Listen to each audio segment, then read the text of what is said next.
I just realized I was muted. Okay. Well, that's good. It was only like 27 seconds in that I realized that.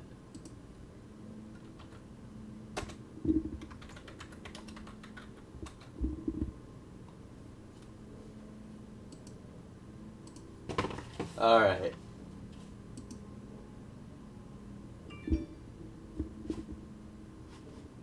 Oh, little Instagram notification.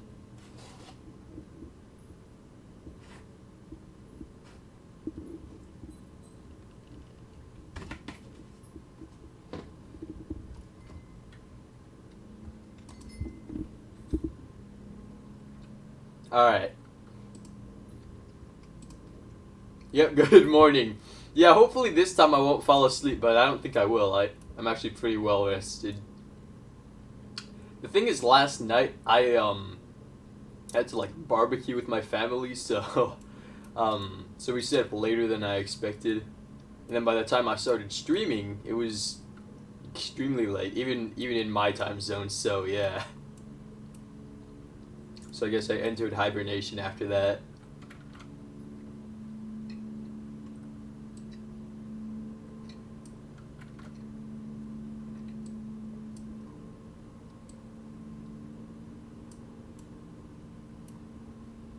For some reason, the textures aren't quite loading in Blender, but I mean that's all right. Like I don't really need them. We can just see how it looks in game. What matters here is how the model looks, which so far so good. And then I have done what Old Country suggested by like adding a lot more definition down here. And then still keeping that sort of like diamond-esque profile from the front. Just have to fix the... Like, that's the thing I hate about Frontier's models is like they separate things that don't really have to be separated, you know? Yeah, I don't know. It's it's quite annoying to try and go and fix every time, but you know, I guess it is part of the process.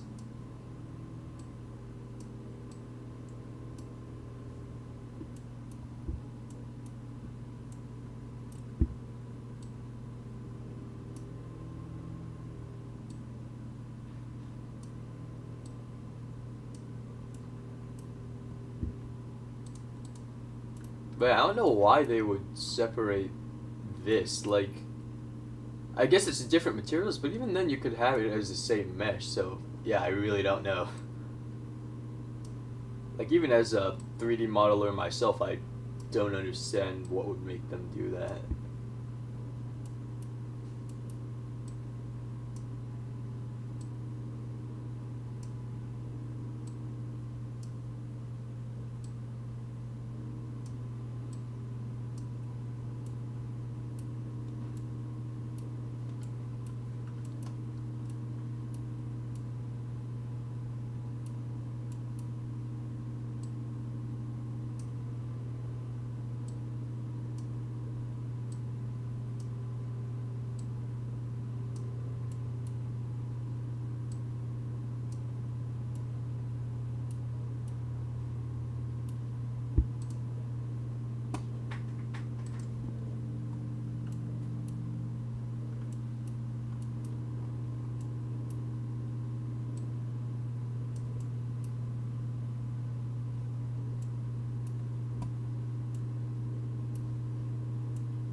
All right.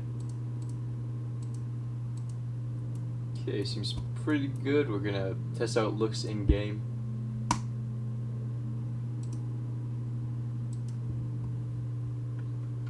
Save that. Don't want to lose it.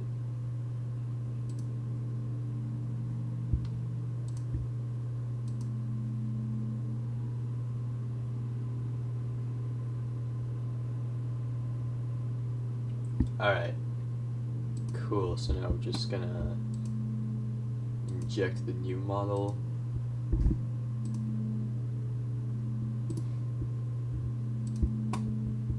File, save. Cool, alright.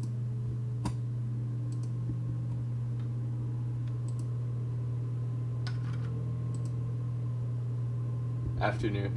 Yeah, so this time I'm not gonna be falling asleep, I hope. Yeah, that, that was quite something.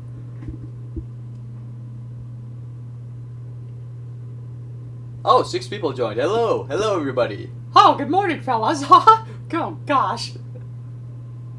Yes, I did fall asleep, that's right.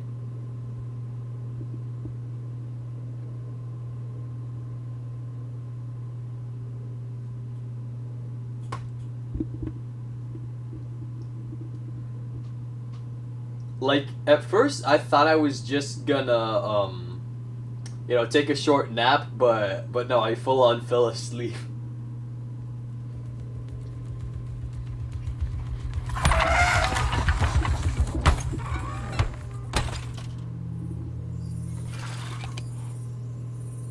I love that little, like, opening cutscene.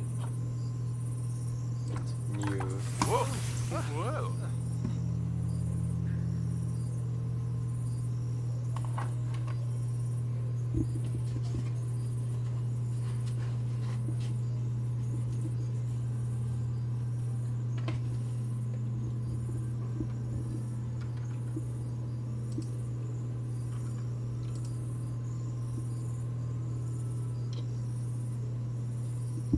Yeah.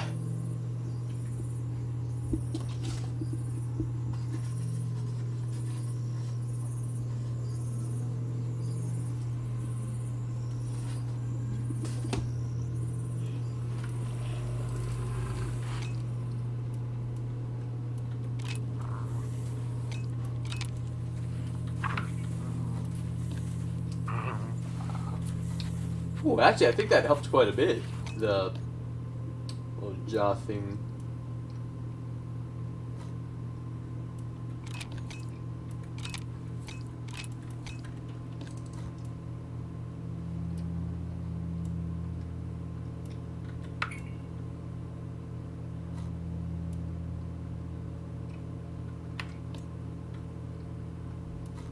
Yeah, it looks like less round now, I think, so that's good.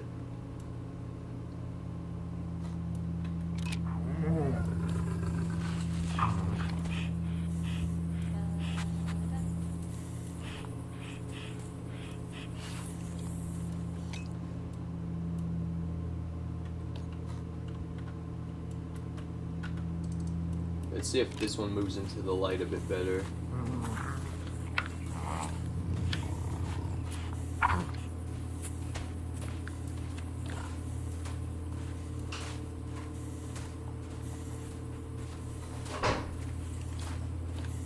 Nope, it's just gonna hide in the grass.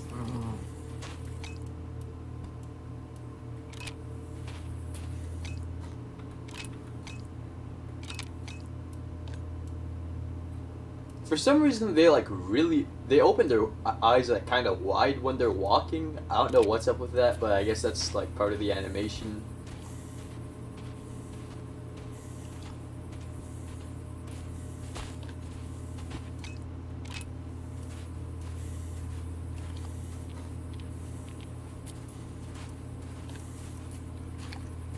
Okay, there. That's decent lighting.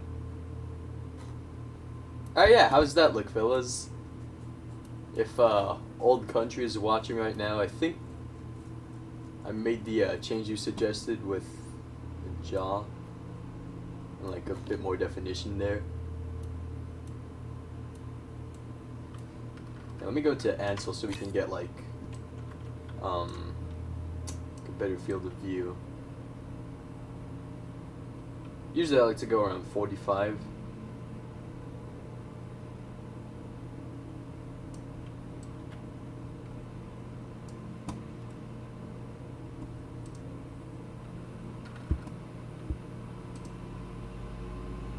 You mean the voice chat? Oh, you know what? Yeah, we can voice chat. Let's do it. All right.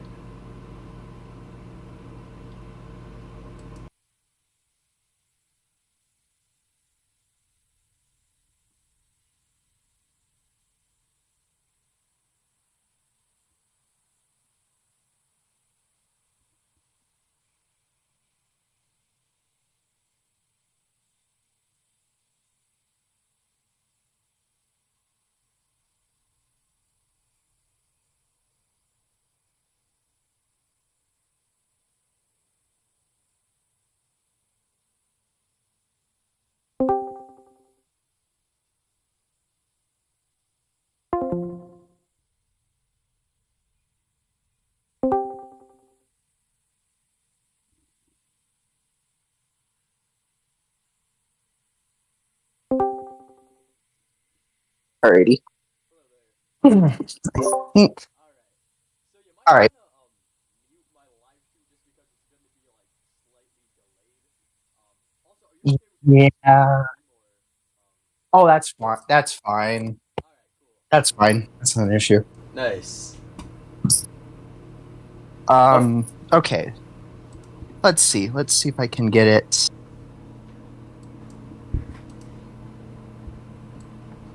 How do I mute voice? I'm trying to see how I can mute this without. Oh, the live stream? Yeah, because I'm on my phone actually. Oh, okay. Maybe just turn the volume like all the way down. Yeah, I'll have to figure out how to get that going here without screwing with the volume on that.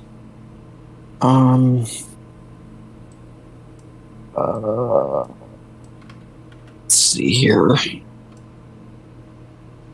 Let me just see here.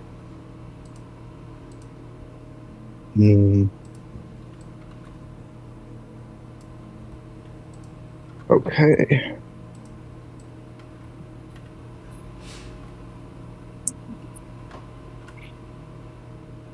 Just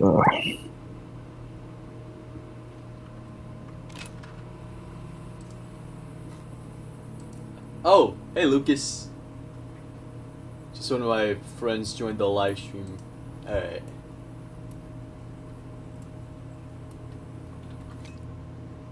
okay.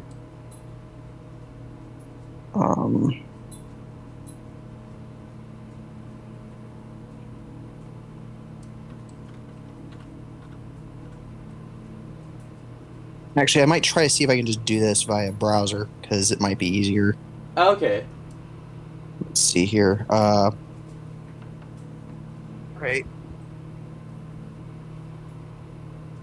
There we go. There we go. There we go. Alright. Alright, so yeah, here's what I have right now for the striped hyena's face.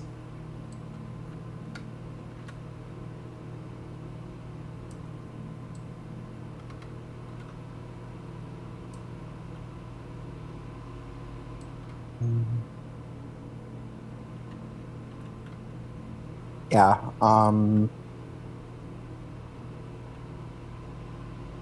It looks actually reasonably pretty good, actually. Thank you.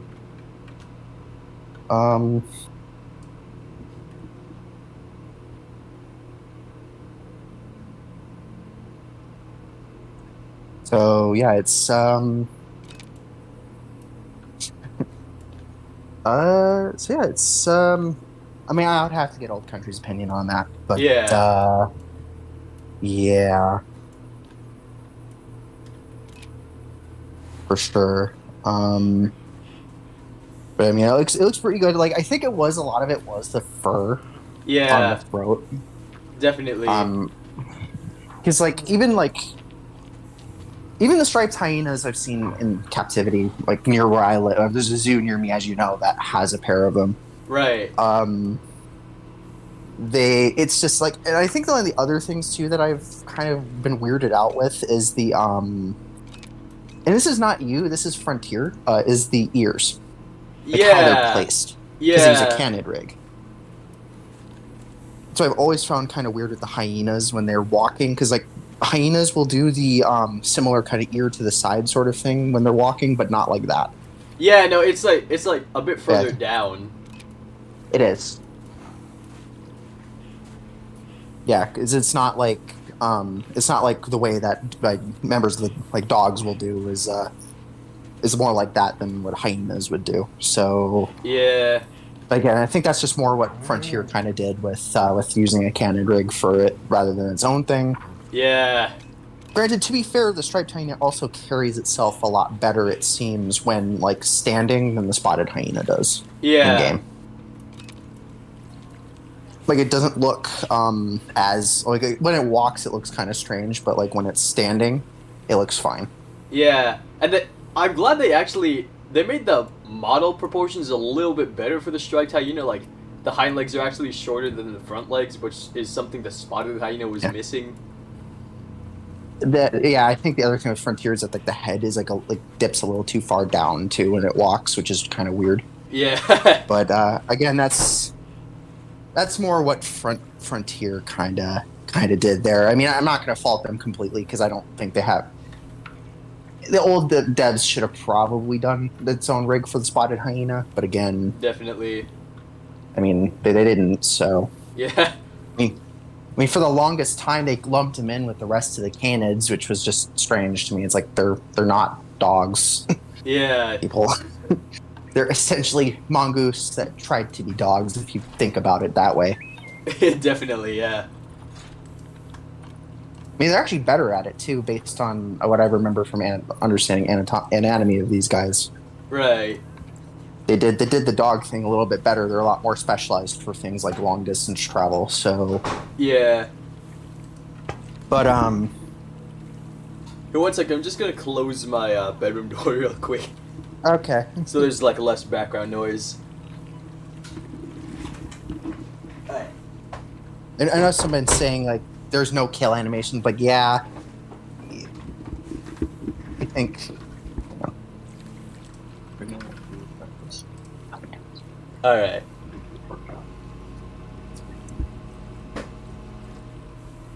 But yeah, somebody said like the kills are like there's no kills in the game for. Yeah. Yeah. But again, it's something you and I have kind of discussed a little bit too, and it's like it's partly because it's for kids. Their kids are like a big part of the player base, Right.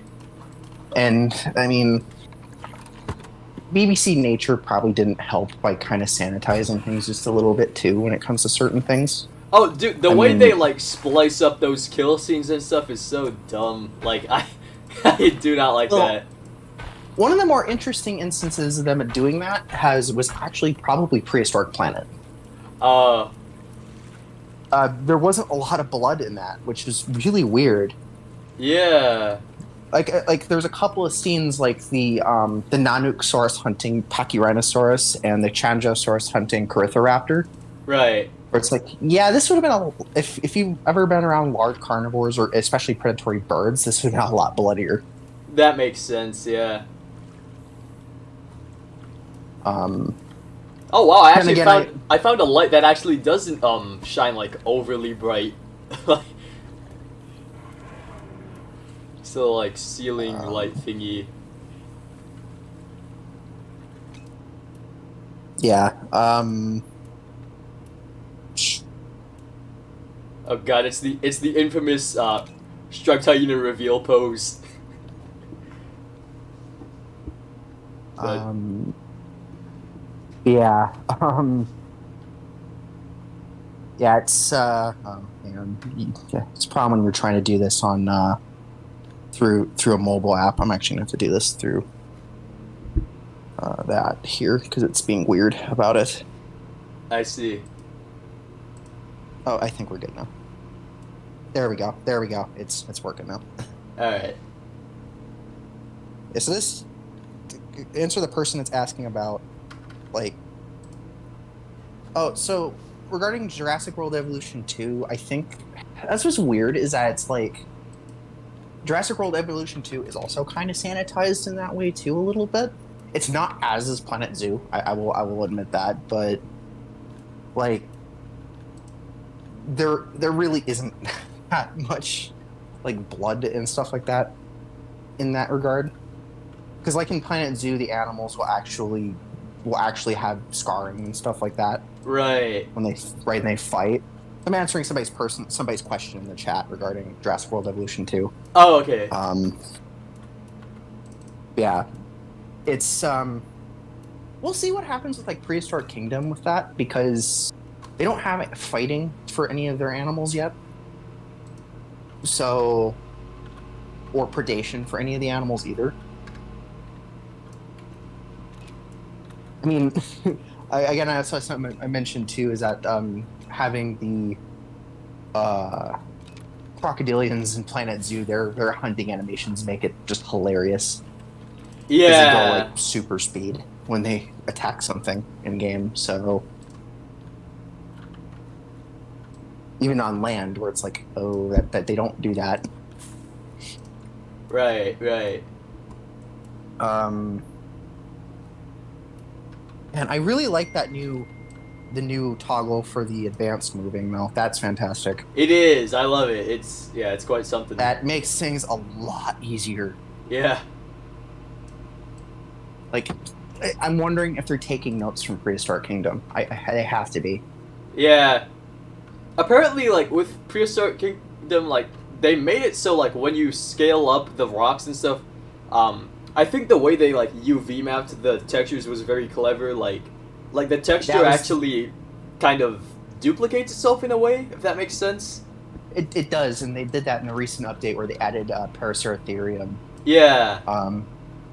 I'm kind of hoping they do that with some of like the wall pieces and stuff like that too, because it gets kind of weird. Right. How the mesh kind of distorts. Yeah. Yeah, Planet Zoo could do that. That would be great.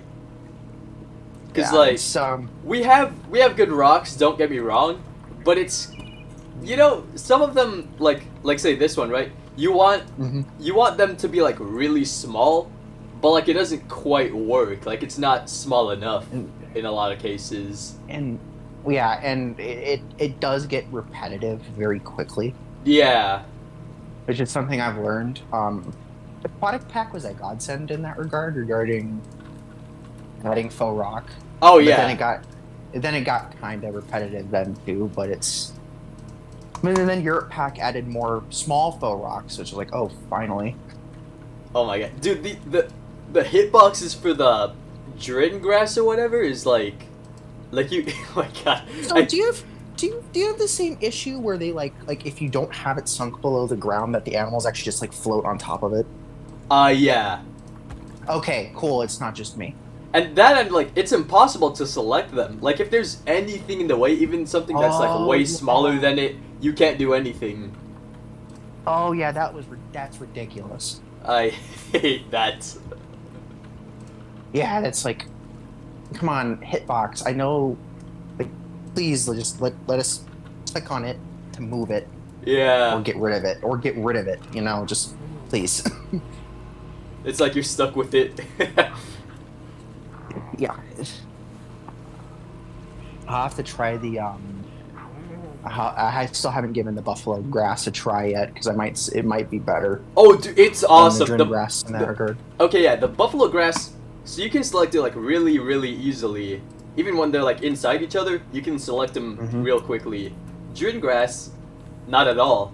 It's ridiculous. Oh, buffalo grass also seems to cover a much larger area too. Right. Yeah. Which makes doing grassy areas a lot easier. Definitely, yeah. And, like, it looks awesome in, like, screenshots and stuff. Like, I use it in pretty much all my habitats. I'm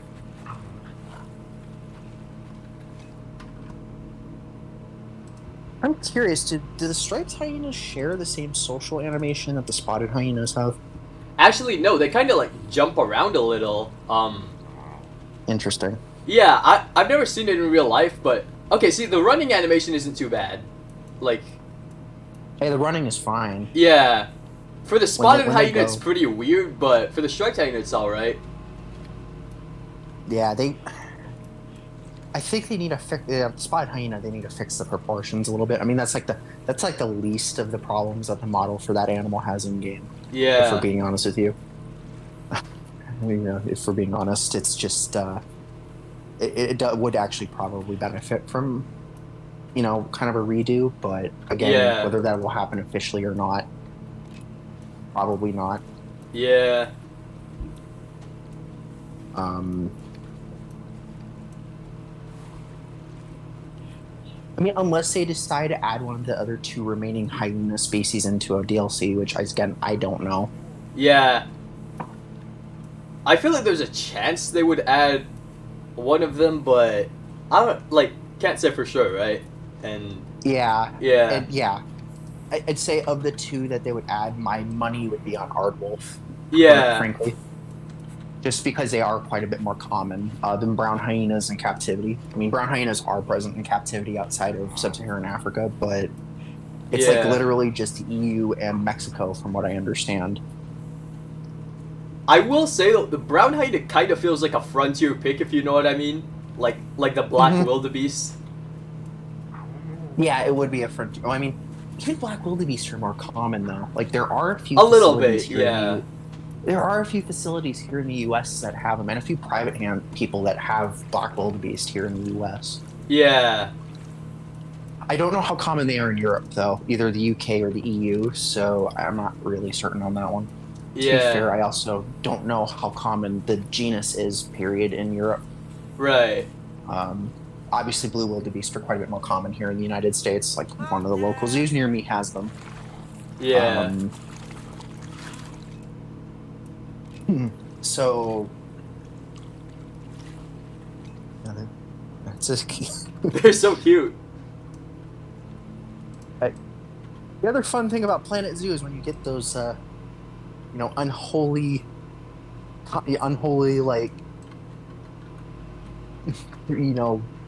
creation from, like the hydras. Oh yeah, And, yeah. release every animal that you can have into a single habitat. It's happened before. Right. I think that happened one time when I was making. I think it actually happened one time when I was making an enclosure for African penguins, and it was like, oh no. The African penguin, the model is good. The rig is kind of weird though. Like The rig is a little strange. yeah.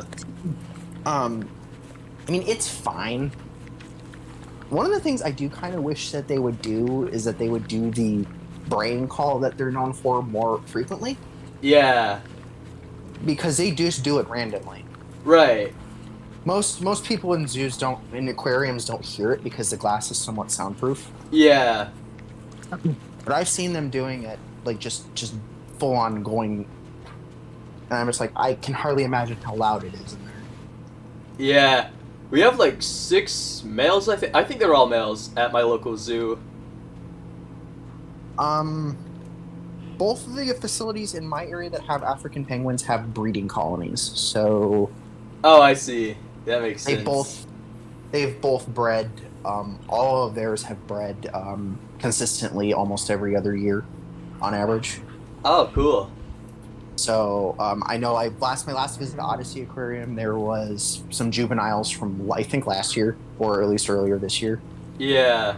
They still had the juvenile feathering, so they hadn't molted out of the juvenile fledgling feathers into the adults plumage yet. Right. Okay. I know San Diego Zoo has like a lot of them, the African penguins. Oh yeah, Africa Rocks' penguin exhibit's fantastic. Yeah, I've seen it. Like I didn't get to go up close sadly because like we were only there for one day, and this was in like January of 2020. But yeah, I saw it from a distance. It looked fantastic. It's really interesting that they went, excuse me, with the fish species that they have coexisting with them between the opali and the leopard sharks that they have in there with their penguins. Yeah. It's interesting they went with local California species. California Academy of Sciences in San Francisco actually has pajama sharks with their African penguins. Oh, interesting. Because they don't bother each other, so... And people would think it would be kind of strange, but the sharks and the penguins really don't bug each other. Yeah. Yeah, it would probably take like a bigger shark to like really bother them. Mm-hmm. And even leopard sharks aren't small. They get up to females get up to about 6 feet long, so... Oh, wow. I mean, they're small by shark standards, but they're not say like pajama sharks, which I think max out around, I think, a little under 3 feet. I see. I'm not entirely sure on that because I didn't see them when I went to California Academy of Sciences. I didn't see their pajama sharks. I don't think they had theirs on exhibit yet. But yeah, California Academy of Sciences actually has their breeding colony and breeding setup basically down to a T. I see. It's completely indoors, but they actually do light cycles and stuff like that and stuff to simulate natural environments, which means that they're probably one of the more successful breeding colonies here in the U.S. for African penguins. Oh, wow. So that was what was kind of interesting when I learned about that.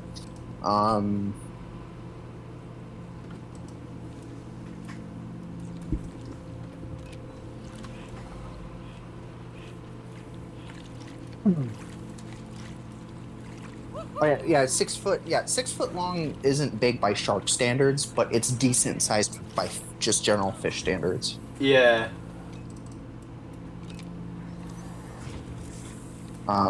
Many species of fish that we have in the Amazon River get about that big, and we consider them giants. Things like red-tailed catfish. Yeah. What was that show called? River Monsters, right? River monsters. Yeah. Yeah.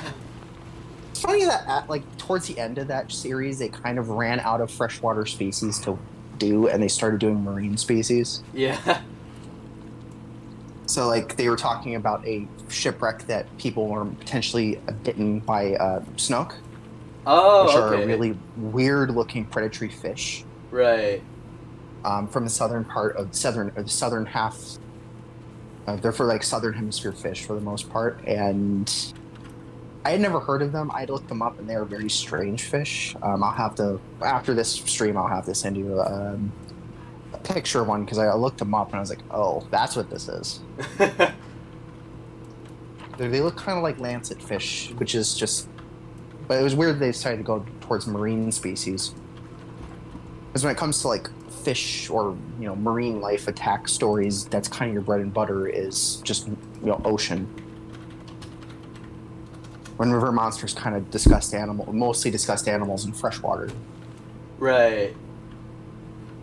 Which, I mean, to be fair, you have bull sharks, but... Yeah. Bull sharks are really interesting because they can go like freshwater or saltwater, right? Uh-huh. They're not the only sharks that can do this. There's actually an entire genus of sharks in the Indo-Pacific that can do this. Oh. Called glyphus. I think they're called either river sharks or spear-tooth sharks, I think, is the other common vernacular for them. But, yeah, they spend a lot of their time in freshwater. We actually don't know a lot about them. I think, though, when they did an episode on the glyphus genus in River Monsters, I think that he was the first angler to actually land one. Oh, okay. So, and actually because they were fishing them for data on them. So they were doing biometrics and stuff before tagging and releasing. Right. Which is interesting because, yeah, they're very, very hard to come by and not very common. I think a few of them, we're still not certain if they're still around. From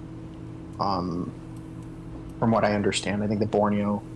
was the Borneo shark? So I remember they went through a species... The genus went through a species call, too, so it's like... I don't know if how many species are out there are actually still valid. Yeah.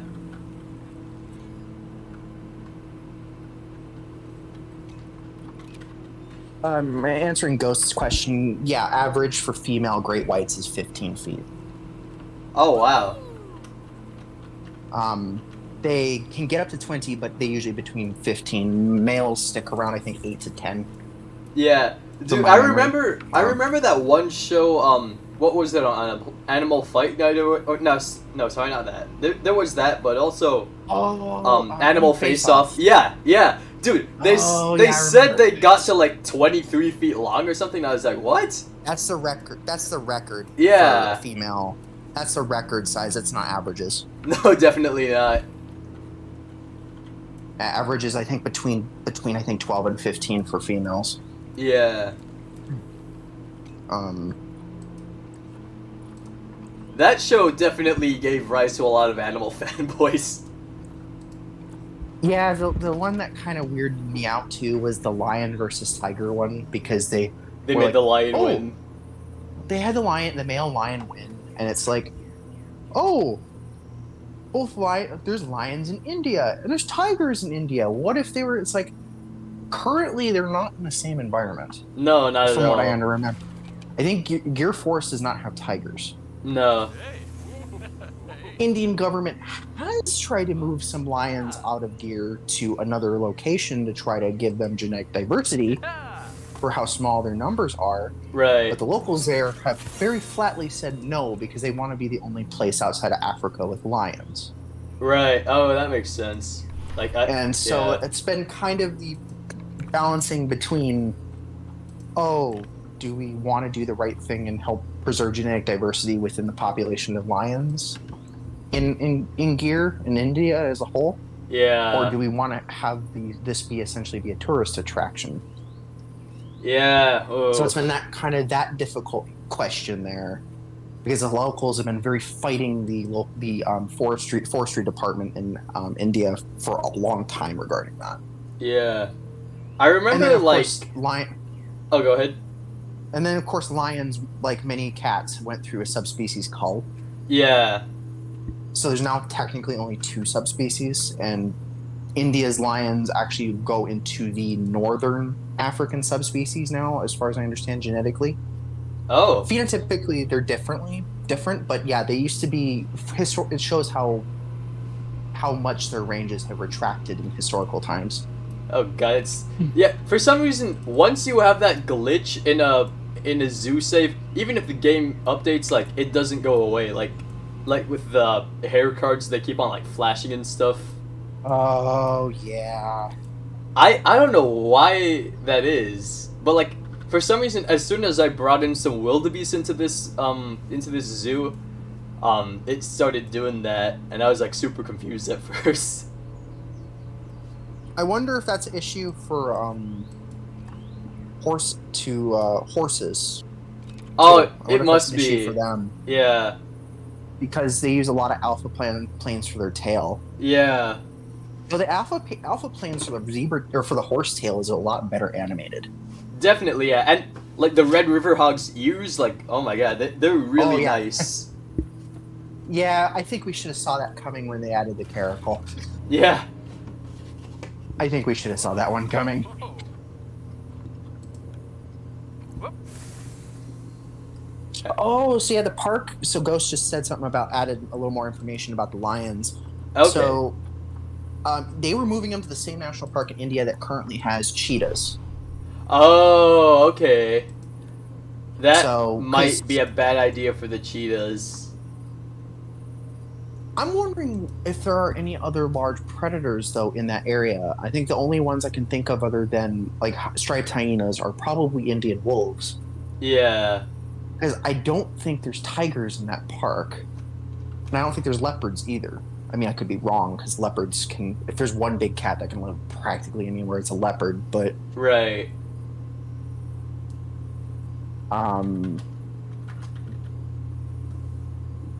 Yeah, that might be why they picked that park, because there is not a lot of very large predators, which gives the cheetah the better chance. Right. And hey, they've been extinct in India for what, almost a century now. So Yeah. I mean, may as well have them. I mean, a lot of people out that are in India that are working around forestry department are a little nervous that the forestry department's not gonna manage this. They're gonna manage this like they've managed lions and tigers in India. So, Okay. which has been kind of a mixed bag.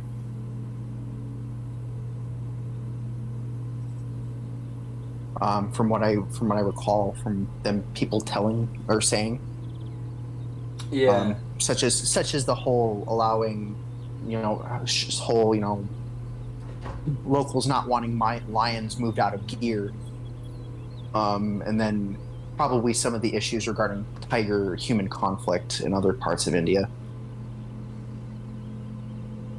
Oh, yeah, Ghost confirmed it. There are leopards in Kuno National Park. So, okay.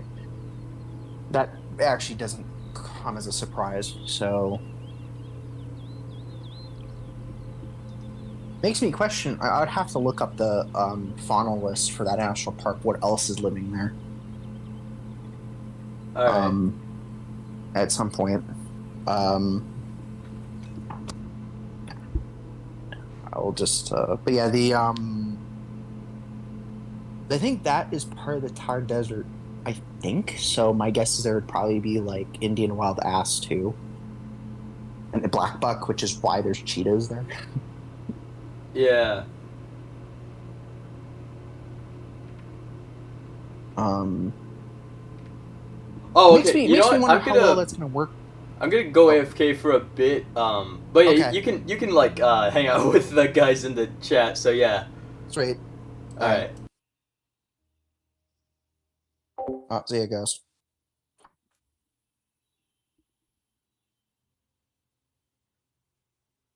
Um,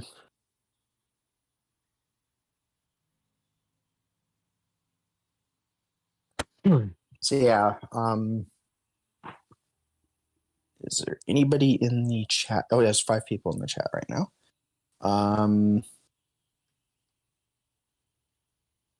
So trying to see the chat there.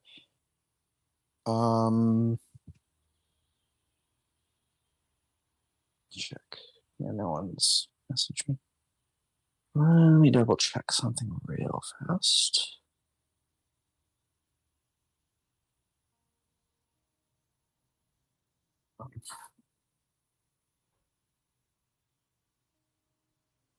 Let me check. I'm double checking Kuno National Park really quick.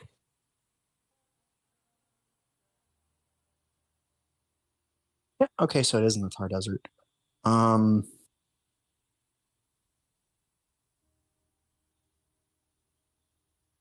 Oh, there's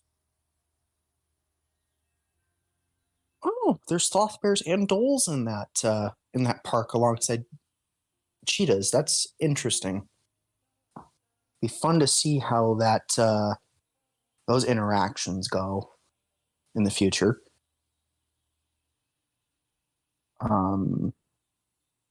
Just go ahead and do that and get back on.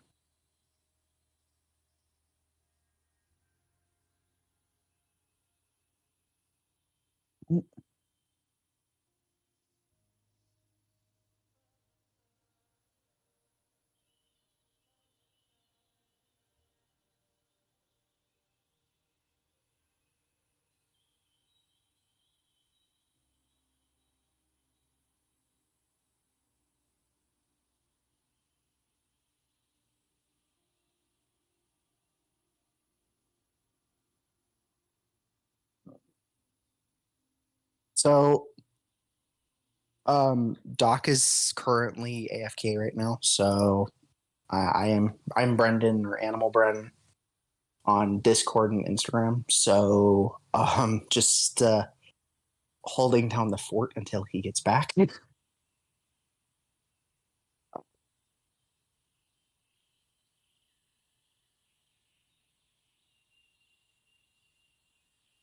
Hmm.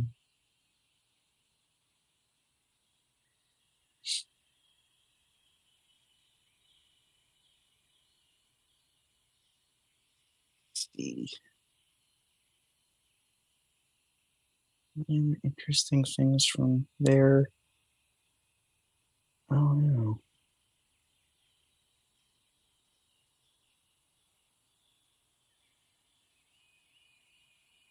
Hmm.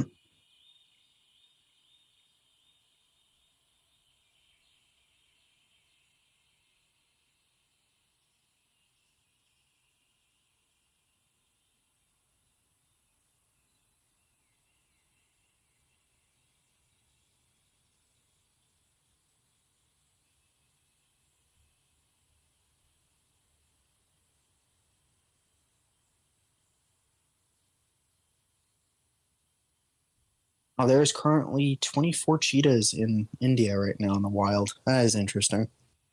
So it's the 8 original individuals, the 12 more individuals that were introduced after that, and then the 4 cubs that were born. Oh yeah, Doc did actually fall asleep during the last stream, so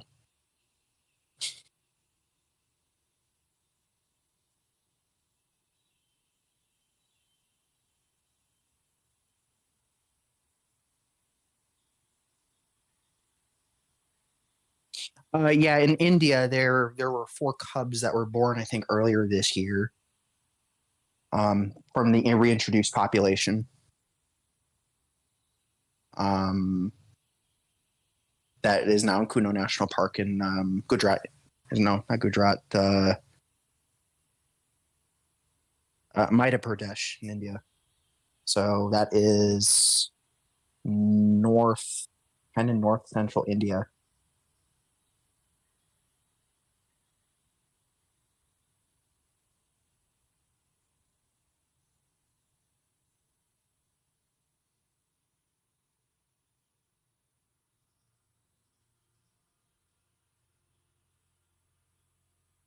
Yeah, so it's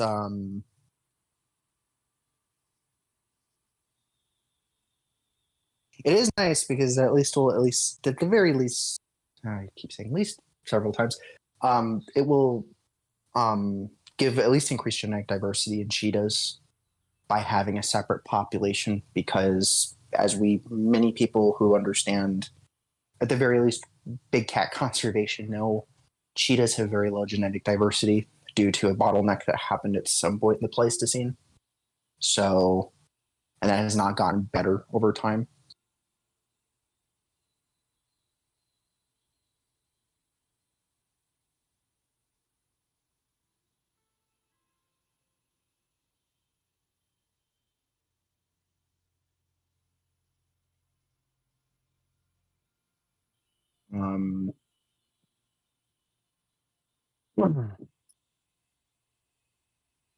Excuse me.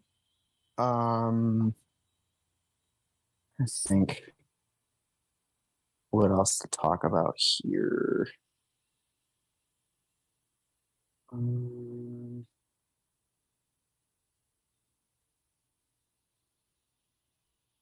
Okay, so actually, this is actually a good question for people in chat. Who in chat plays Planet Zoo?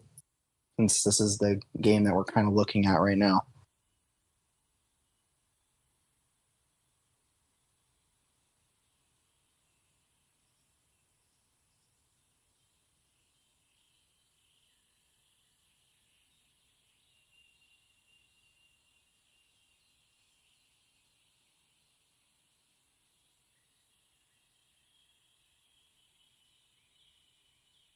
All right. Yeah. So, to the people, newer people on the stream, for Doc, again, Doc, I'm not Dr. Hyena. I'm Animal Bren, or Brendan on on YouTube. This is just Doc's stream on touching up the remaster mod for the striped hyena in Planet Zoo. So, he added a few little edits and here and there for that. So, all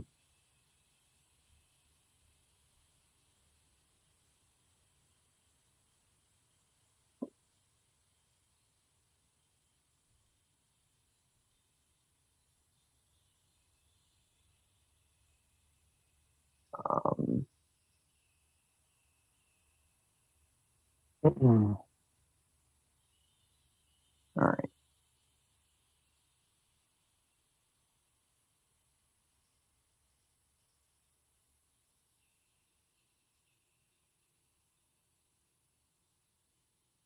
Yeah, I've been bouncing between the live chat and the stream on the web browser, because I can't mute YouTube on the app and actually talk to Docs. So currently just waiting until he gets back to at least try to keep y'all entertained.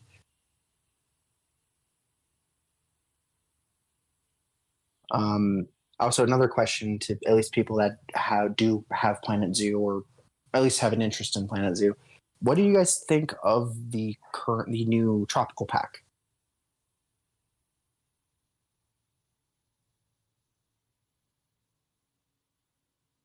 Uh,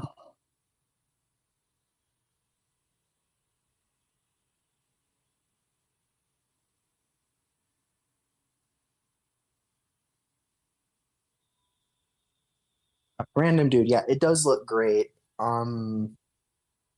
And yeah, it's I will say, random dude, if you do get Planet Zoo, the building stuff is going to be a little bit of a learning curve. I actually went when I first started playing Planet Zoo in like 2020. I had I going into this only having played Zoo Tycoon 2, like being the most recent zoo builder I had played, and boy, I was not prepared. That I think I spent like the first like 7 or 8 hours of that game just figuring things out.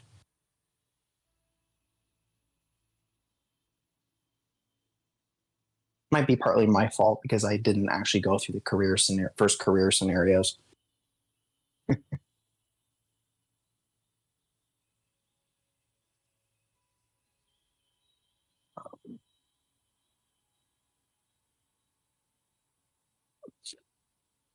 Let's see here.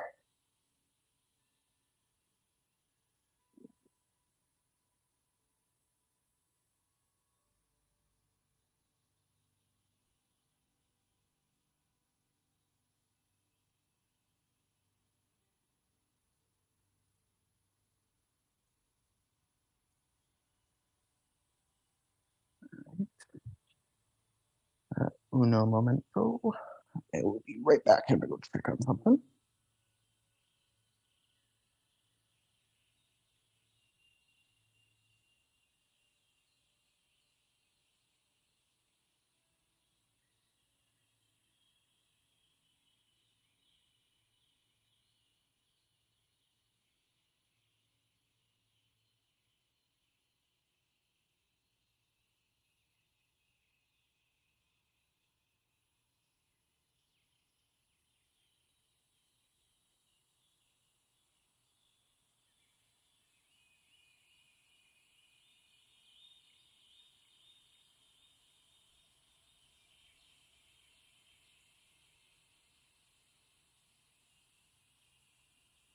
Alrighty. We'll check here. Those all in.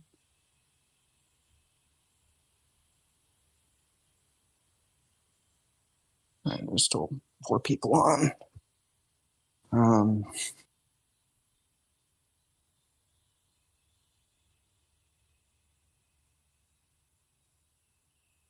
oh,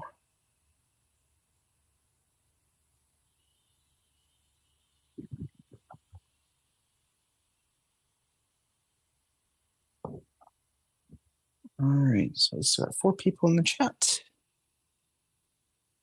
Um, here.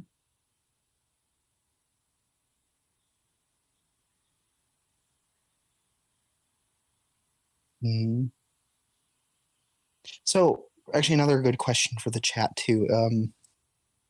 At least to those who are, again, interested or playing currently, playing in Planet Zoo. Um, is there an animal you guys would like to see in Planet Zoo in the future?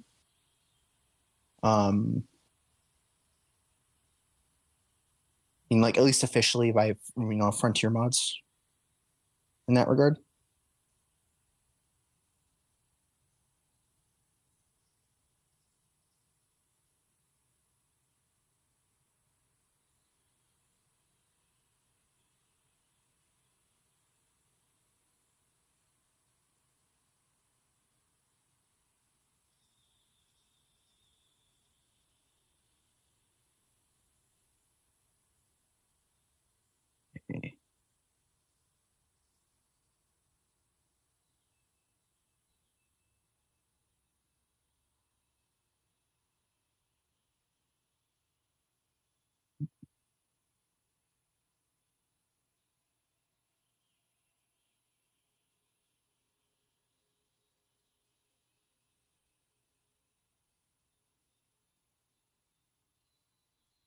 Mm.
Mm.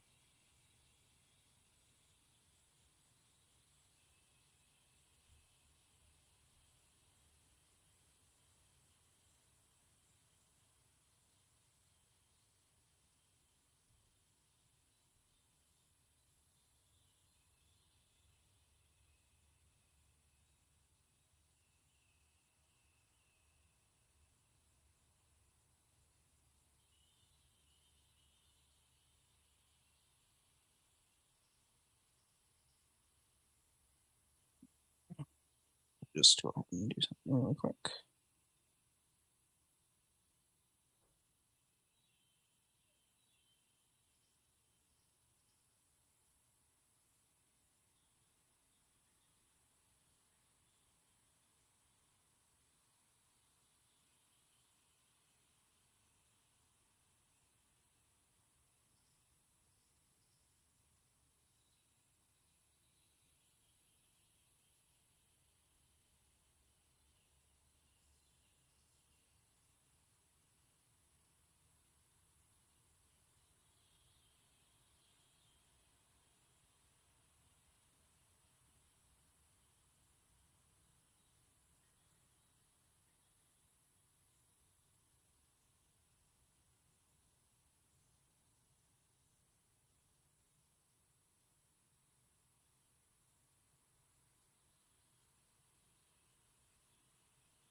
Alright,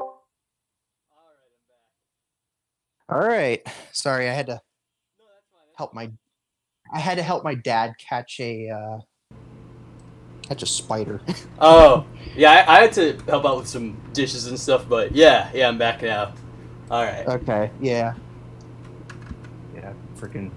Yeah. House spider in here near my dad's bed. Okay. Yeah. I mean, it wasn't like the one where I accidentally killed a house spider thinking it was a recluse because it was like right above my bed. Oh, no. Apparently, certain species of house spiders have similar, like, color, like patterning on their cephalothorax. I was like, I feel kind of bad, but I also didn't want to take a chance. Oh, I see. I've seen because we don't have the brown recluse proper in Arizona, but we have a couple of species that are known to have a similar effect with their venom Okay. of recluses. So we have the Arizona recluse and the Sonoran recluse, and they both have very similar venom. So I it's like see. not willing to take that chance. Yeah, probably a good idea. Granted, to be fair, probably the most common highly venomous spider I've seen here is probably being the western black widow, but they're fine because they park it at one spot, and I don't have a problem with them. Uh, All right, so you are on a new map. yep. I'm gonna try and stick to a zoo this time. Like, the thing is, oh boy, I don't know why, but I always like swap from like one zoo to the next, and like I always just keep on starting over.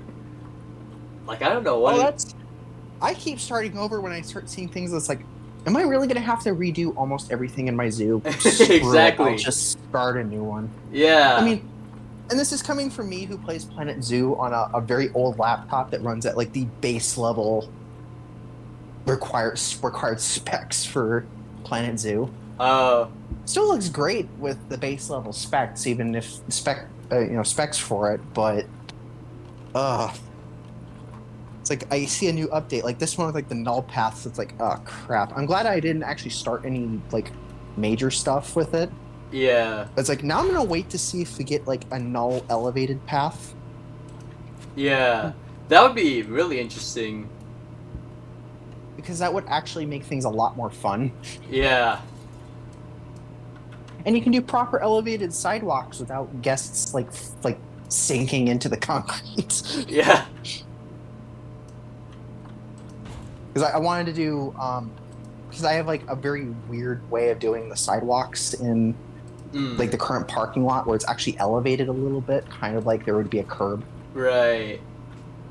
along the road. And granted, the issue is that like the asphalt paths in the game, the dark colored one's fine, but the light colored one just kind of sucks. Oh. So,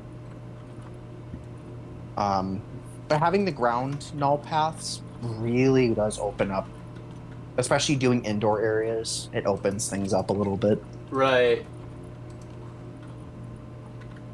where you don't necessarily have to worry about whether or not you're going to have to deal with somebody like sinking their feet into the flooring. Right. Granted, I kind of still wish that they fixed some of the issues with like Explorer mode, where like if you have multiple paths, it kind of freaks out on you. Yeah. Like, I've seen some videos of like people having like elevated paths and then like paths underneath, and it doesn't know which path to put you on. And I think it probably gets worse the closer the paths are to each other too. So I'm not certain how that will go with that. Yeah. Prehistoric. What's interesting, like I'm gonna go back to Prehistoric Kingdom on this, but Sure. they don't have a no path option. They literally just have it so the flat surfaces can be walked on by guests Yeah. as well as animals. That Oh, creates that's its own cool. problems, of course, but Yeah. you have like guests on the roof of your buildings. That's kind of that's one of the smaller problems you get. Might be something they might have fixed, but yeah, I just kind of like was actually discussing this with one of my personal friends who also is a much more she's a much more casual player of Planet Zoo. Uh, I was discussing like animals being like bugged to hell yeah. in game, and the big conversation was clouded leopards. Yep. Slow motion jumping. Oh, I talked also about one of the former things they did. I don't know if they still do it, but where they would jump and then just spin and fling out of an enclosure. What? They used to do that, I think, around Africa Pack. Oh no. Because Old Country and I talked about this. Right. He said it was around Africa Pack when things just completely went to hell for the clouded leopard. I still don't know how. Yeah.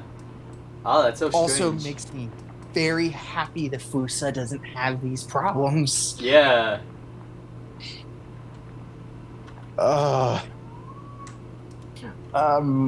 Somebody, I was like on Reddit, and somebody had posted it on the Planet Zoo one of a gharial on a roof. Yeah. Oh And no. like, somebody was mentioning, gharials have to be the most bugged animal in the game. I'm like, spotted leopards would like a word. Yeah. And apparently, with the clouded leopards too, it's only certain climbing structures that it really doesn't like. Yeah. Like if it's like a thinner like beam, it really doesn't like them. Yeah. Like it really starts wigging out. Clouded leopard is probably one of the only like really good cat models. I mean, big cat models, I guess. That's the frustrating bit too. Yeah. It's really good, and it's just the animations on it just right now just kind of suck Yeah. because it's just so bugged. It makes it hard to build realistically for them Definitely. because the rig gets confused when they're on the. So as many of us who play Planet Zoo know, Yeah. climbing is a little buggy. I'm not going to give too much fault for Frontier on that one though, because this is like the first zoo game where you could actually do this, Right. which is quite nice. Yeah. I think. But yeah, I know what you mean though. They're always like clipping through trees and stuff, and like the branches. Yeah. Yeah. Yep. And I know that like we've discussed on like Discord with like Panthera and stuff when we're talking about like various cat models in game. Oh yeah, yeah. I know he has a special hatred for the armor leopard. Yeah. I mean, he is a leopard fan, so I understand. But yeah. I get that. I get that too. I also realized like they really did the armor leopard dirty when I actually got to see one for the first time at the Minnesota Zoo. Yeah, like they just reskinned the snow leopard basically. Like it literally looks like they just did that. They actually also used the Jaguar rig for it because of the way they fight. Yeah. It's very similar to the Jaguar and the clouded leopard. And I hate the No, Jaguar's run cycle. Like, oh my, it's so. It's a little strange. Yeah. I actually saw a video of a Jaguar. I don't know if it was Pantanal, but there was a Jaguar a big male running alongside a vehicle. Yeah. And I'm like, yeah, they really kind of didn't do that Yeah. really well. It's kind of strange. Yeah, and it's so funny because like before launch they were like priding themselves in like, oh, every animal has unique animations and we looked into what makes each one special. No, you didn't. Like. Oh no, I remember when they did the live stream where they quote unquote accidentally revealed the sun bear and most of the aquatic pack animals. Right. When they did that one stream for it. Yeah, no, they import rigs onto models. Like they actually imported the bear fighting onto animation onto a Galapagos tortoise. Yeah, it's like, yeah. And that's the other reason why is like the warthog is kind of weird because it carries itself like other ungulates, and not entirely like a pig. Yeah. Like I know warthogs are saddle-backed somewhat, but not that saddle-backed. Yeah, and like the neck is like way too high up. Yeah. which, you know, when I saw that they're adding the Red River Hog, I was like, RIP Warthog, no one's ever going to use them again. Yeah, that's probably the first habitat I'm gonna build here is the Red River, because you can make like such good looking habitats with the jungle foliage. They don't require much space at all. Like they're just super convenient and easy to build for. Well, it's not a surprise. They're actually an incredibly common pig species in captivity, so, Yeah, you know, at least for wild pigs. and I guess pigs in general are pretty low maintenance, so it makes sense. Actually, the zoo, I'm kind of curious what they're going to do at the Phoenix Zoo when they start actually. They're converting one of the old, I think it was like the old lion yard into the Red River Hog. They already filled in the dry moat and got rid of the barriers for that. Oh, cool. So that won't be till fall, I think, when they get their sounder Red River Hogs. But it makes me curious what they're going to do with the current lion exhibit, which is the former spotted hyena exhibit, which is essentially just a carbon copy of the other one. Oh, You know, it's fine for large predators. yeah. It's fine.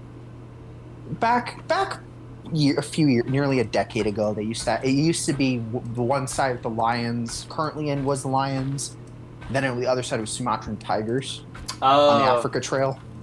Oh, the Africa. Okay. Then they moved the Sumatran tigers to their own area in the Tropics Trail, which is fine. And then they put lions in the former tiger exhibit, and then that's when they introduced spotted hyenas. Right. And then their old male spotted hyena passed away a few years ago to age, Yeah. which was their last one. And then that's about the time they announced the groundbreaking for the stuff for Predator Passage, Right. which I still don't know when the open date for that area is. I think on Instagram they said like late spring. They initially said later this month, and now they're saying potentially fall. Oh god.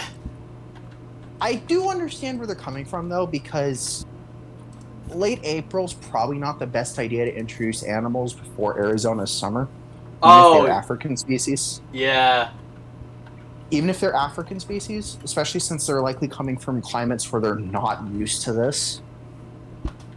Yeah. Well, we have so many animals in the game. Like I just realized with red in their name: red deer, red fox, red kangaroo, red panda, red river hog, red ruffed lemur. Yep. Oh yeah. Yellow. I want a red one. There we go. Halfway decent. Yeah, I got a good look at them. Even with like my old, minimum spec possible laptop, the Red River Hog still looks fantastic. Oh yeah, yeah. They're awesome. Oh, I have to hire staff. I don't have any staff right now. All right. That's my only gripe. That's one thing that Prehistoric Kingdom has over this, is that, like Zoo Tycoon 2, you could just place animals down. Yeah. Like, I don't understand. And I wish you could, like, walk into the habitats with them, like Zoo Tycoon. Oh, yeah, I remember Zoo Tycoon 2 had And you could, like, brush them and stuff, like... Yeah, you can interact with the animals. Yeah. Now, some of the interactions may be a little questionable, like riding marine life, but... Yeah, you know what? I've actually done that. Like, when I went to, Sea Life Park or whatever, like, we paid for the dolphin encounter one time. Yeah, they actually, like, I was a little kid back then, like, really small. Mm-hmm. But yeah, I, like, rode on the back of a dolphin for a few seconds. When back when Dolphinaris was still open here in Phoenix, I did the out-of-water encounter thing with their bottlenose dolphins. Oh, cool. So, I mean, it was interesting. That's how I learned that one of the enrichment treats they use isn't always fish, but like unflavored gelatin. Oh, I see. I think I mentioned that to somebody. I think maybe it was like an Uber driver on the way to Odyssey Aquarium. But yeah, since dolphins have cetaceans are better at metabolizing salt than other mammals, but they're still not great at it. Yeah. They're not like, say, sea turtle level or crocodilian level good at metabolizing salt. Yeah. They still need to drink some fresh water, Okay. which is usually through water falling as rain. Oh, okay. Yeah. I was about to say, how do they drink fresh water in the ocean? And fresh water and salt water don't mix Yeah. immediately. Okay. So fresh water tends to stay at the surface, where salt water has a higher density, so it stays a little below it. That's how people found out too that sea snakes actually spend most of their lives dehydrated Oh no.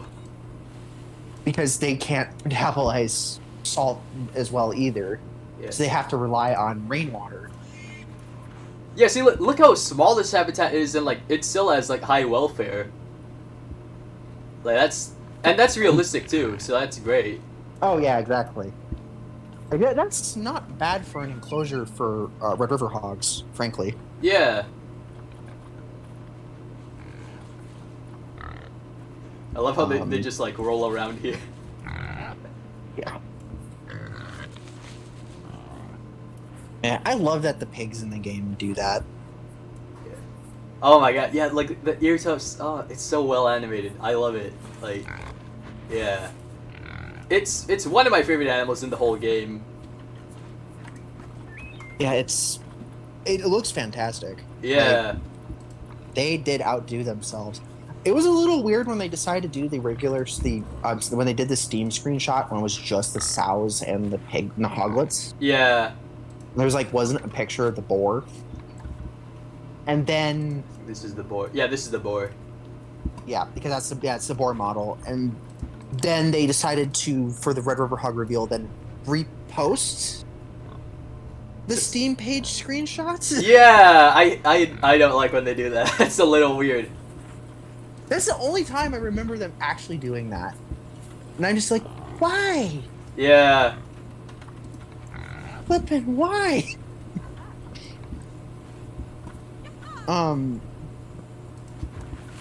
Yeah, it was just like, yeah, it's just like, I'm like looking at this whole thing, and I'm just like, what?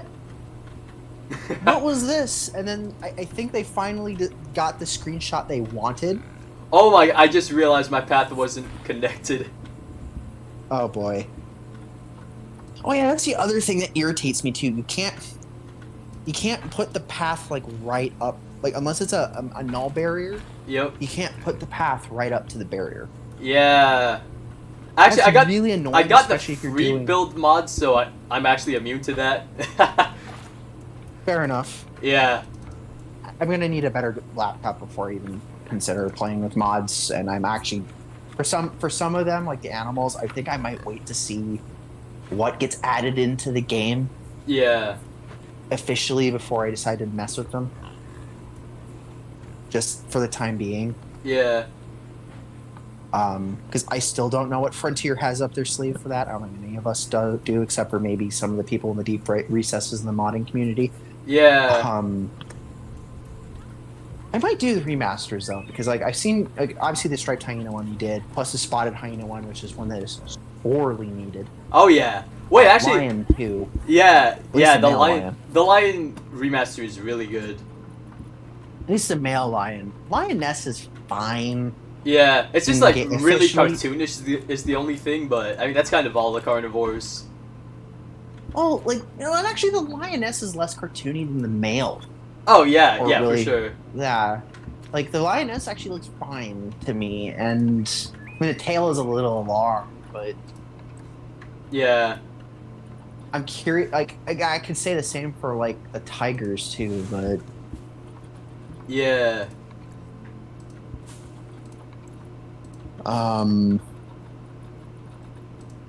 I do like the weather effects. I just wish that the puddles stayed for like longer Yeah. That would be neat. after a storm. But again, I do also understand that they're kind of in a weird. The timeline for things is kind of sped up in game. Yeah. Definitely. Which is why a lot of the you being able to shut off a lot of things in Sandbox definitely helps. Yeah. I remember I made a little like showcase thing because I wanted to see the animals in the tropical pack, but I didn't have any really good enclosures set up for anything, so I just kind of went basic. I learned right there that 2-meter high fences don't hold Fusa. Oh, I see. They jump right over 2-meter fences. Which, frankly, I'm not the least bit mad about because they're fantastic jumpers. So Yeah, and climbers I'm not the too. least. Yeah, they're very good at doing things that. I mean, I guess you have to be If you're hunting if you're lemurs. going after if you're going after lemurs, you kind of have to be fast like that. Yeah. Let me think. Yeah, basically, that's kind of like the funny thing too is like when people like compare. Like I remember people on like on Reddit were like freaking out about the addition of the striped hyena in grasslands, like and not Yeah. in a good way. Yeah. And They're it's like, like, oh, it's a clone! It's a clone! oh, and there's people saying also it's another dog. It's like it's not a dog. Yeah, no, it's not. Hyenas are their own thing. Yeah. Come on now. Come on now, people. I was like, thinking about that. I was like, why? Why would you say it? And then there's people calling the Fusa a cat. It's like, they're Oh not boy, yeah. cats. They're not even closely related to cats. Yeah, the they're- feliforms, yes, yeah. but they're not cats. They're basically mongoose trying to be a cat. Pretty much. More specifically, a mongoose trying to be a cat, trying to be a lemur. But, you know, Yeah. kind of like how the Phanoloka is basically a mongoose trying to be a civet, but, you know. Yeah. Wait, they're not so related to people in chat- civets? No, all of Madagascar's carnivores are in the same family. Or they're all Eupleridae. Oh, interesting. Their carnivores fall from a common ancestor that got onto Madagascar like 30 million years ago. Oh. And that was I think about the time the common ancestor between them and mongoose split. Right, okay. We still don't know how long lemurs have been on Madagascar. Yeah. They may have been there since the Eocene. We don't know exactly how long they've been on there I see. on the island. Like in some other animals too, where we don't know if Madagascar was the origin. Like chameleons, for example, we don't know if Madagascar yeah. was its origin. It got a little more complicated last year when they found a really well preserved skull of a chameleon of the genus Kaluma, which includes the Parsons chameleon. Mm. It's a genus that includes the Parsons chameleon in Kenya from like the early Miocene. Oh. And that's in a genus that is now currently endemic to Madagascar. I see. So we don't know when we also have purported chameleon fossils from like Asia and stuff like that too, especially like the cursed Burmese amber. Oh, okay. Oh, jeez. Because Burmese amber is one of those weird ethical issues because it seems to be the sale of the amber seems to be funneling into a lot of pretty nasty like war crime time stuff going on in Myanmar right now. Most of that seems to be kind of been driven by the jewelry industry, though. I don't know how much paleontology affects that. Hmm. But paleontologists, for the most part, kind of just said no. Yeah. Especially that whole debacle with with Ocula dentavis, which they thought was a non-avian bird. Turns out it's not a non-avian bird. It's a lizard. Well, because for the two specimens we just have the head. Oh, that makes sense. Yeah, I was gonna say, how do you confuse a bird and a lizard? But I guess that makes sense. It is a very, very strange skull for a lizard, but it reminds me a lot of some anoles in terms of their skull shape. Mm. But it's very bird-like. But again, also the holotype was also had a crushed skull too. Oh. It was compressed, which did not make it easier. Yeah, no. The the referred specimen has a lot more well preserved.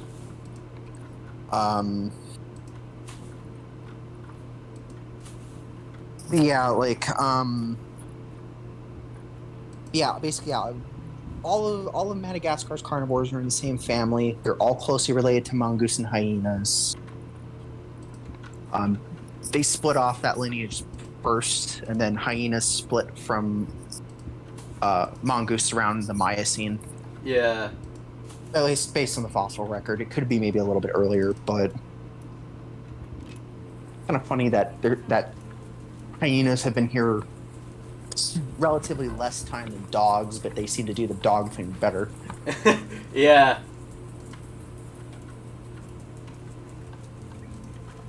Because yeah, canids have been around for almost 40 million years, whereas hyenas have been around for maybe 18 to 20. Yeah. Based on the fossil record, that could be different. I think I remember genetic- reading like 22 million at one point, but I forget where that was from. But yeah.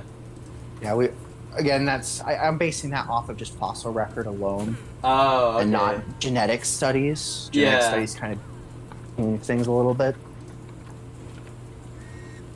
Yeah, so something I like to do with the buffalo grass is I'll mix the parched grass with the green grass. Oh, And, that would definitely works. That works very well. Works wonders. Yeah. And then you get like different colors. Yeah, it's really nice.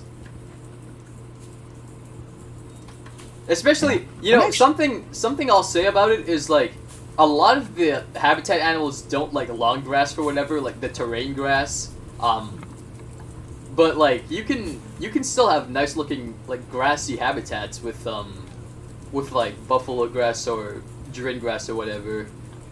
And that's why the placeable grasses were a godsend. Yes, absolutely. Not to mention the terrain long grass just look kind of strange. Yeah, it's kind of like Roblox's terrain grass in that regard. Like, it doesn't look the same as that, but like it's just very like 2-dimensional. Well, yeah, and it looks very strange in certain biomes. Yeah, especially the desert biome where I usually will build in. oh, it's like gray, like it's a really weird green color. Yeah, and it's like grasses here, like in any. I don't know. I can't speak for other deserts. I know that that Australia has its own special desert map. right. Thanks to Australia Pack for that. But you also have your typical desert maps where it's like grass just looks so strange.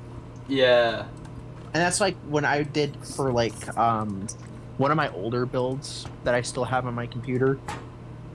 For a lot of the exhibits, I use the short grass for painting just where I want grass to be, and then just use drin grass for everything. yeah. That's probably the And best then way I to learned, do it. and then I learned that the hitboxes on the drin grass are kind of weird. Yeah, it's impossible to select them. Like it's so difficult. It's not only impossible to select them, but animals don't actually go through it; they float over it. Oh yeah.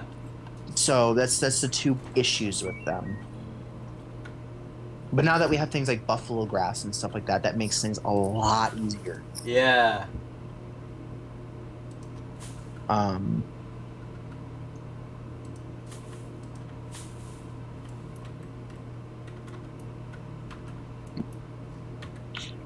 Right. Do you actually have breeding turned on in this map? Oh yeah. This is a Are you in, like, franchise franchise? mode. Yep. You're in franchise mode, so yeah, you kind of have no choice there. Yeah. They breed like really easily, because like again the welfare is very easy to satisfy. And it's basically gonna be people's new replacement for the warthog. Yeah. You know. Like, because it's like you can't have, technically speaking, in franchise mode, you can't have anything that's deemed off exhibit. Right. And guests are gonna get mad. It's like, Oh yeah. yeah, that's I think what turns off a lot of people from like franchise mode, because a lot of the like aspects of management is very intense. Oh yeah. Yeah, definitely. Like I remember I had this one really big franchise zoo that was doing good, but then I just had animals escaping all over the place, and like, yeah, it's Oh boy. it's really strange how that works, or rather doesn't work. And that's why I'm very happy that we have the ability to toggle climbable objects. Yeah, That makes building so much easier. Like, one of the very first zoos I did one of the exhibits I did was like, one of the few times I used climbable animals was a mixed species exhibit with the two species of lemurs in the game. This was well before we got the black and white ruffed lemur. right. That was when we had the red ruffed and ring-tailed and then Aldabra tortoises. I learned two things. One, if you don't have everything turned off, and this was, I think, before we could even do that in Sandbox. But with the Aldabra tortoises, they are so hard to take care of and keep happy Really? in game, which bugs me because it's like they are not this hard to care for in real life. And then like the lemurs, it's like, oh my god, they can climb anything. Yep. Why? You stick something too close and they get out. Yeah. That's why the settings, like, you know, all the settings for Sandbox just are fantastic. Yeah.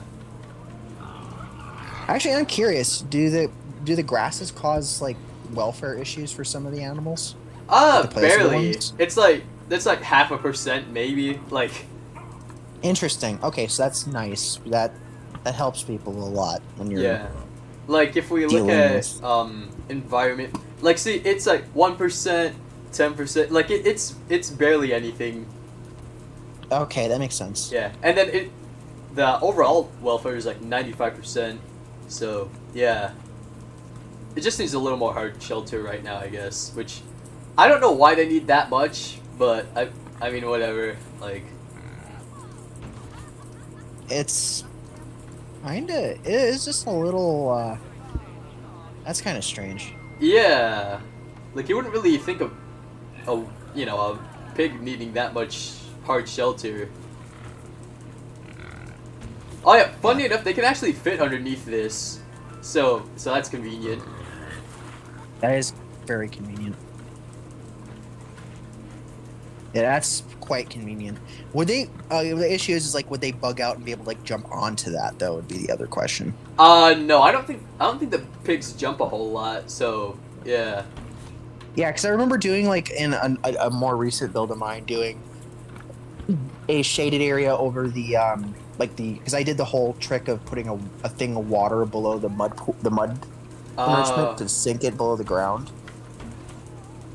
for animals to access it without it being too obvious as it being an enrichment item. Yeah. And they showed the shade cloth I put over there as traversable with the warthogs, and I was like, what? Like, oh, please don't tell me you can jump up there. Yeah.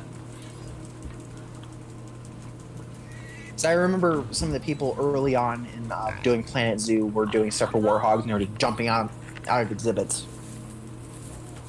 But I was like looking at the exhibits and like even in realistic standards, it's like, yeah, I still think the warthogs could probably jump out of that regardless, even if it was real life. Yeah. You guys had the barriers just a little too low. Is he gonna start digging? Yeah. So yeah, one of the interesting ways I've done building for ungulates in the game, though, has been... I forgot what it was called, but it's basically you have a dry moat going down, Oh yeah. and then you have the barrier, and then you have the the barrier, a retaining wall, and then the guest barrier. Oh okay. It's pretty common in zoos if you have ungulates. I know Phoenix does it for their zebras and their main savanna. Yeah, yeah. And technically they're white rhinos too, but not really as obvious. Okay. They don't really do it for their...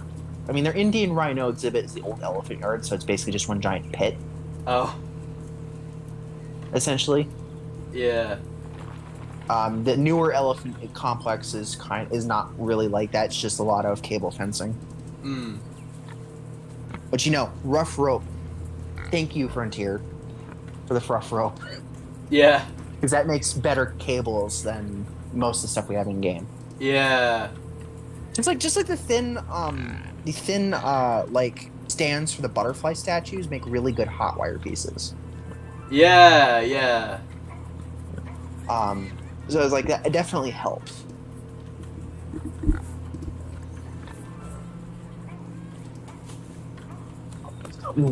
Um.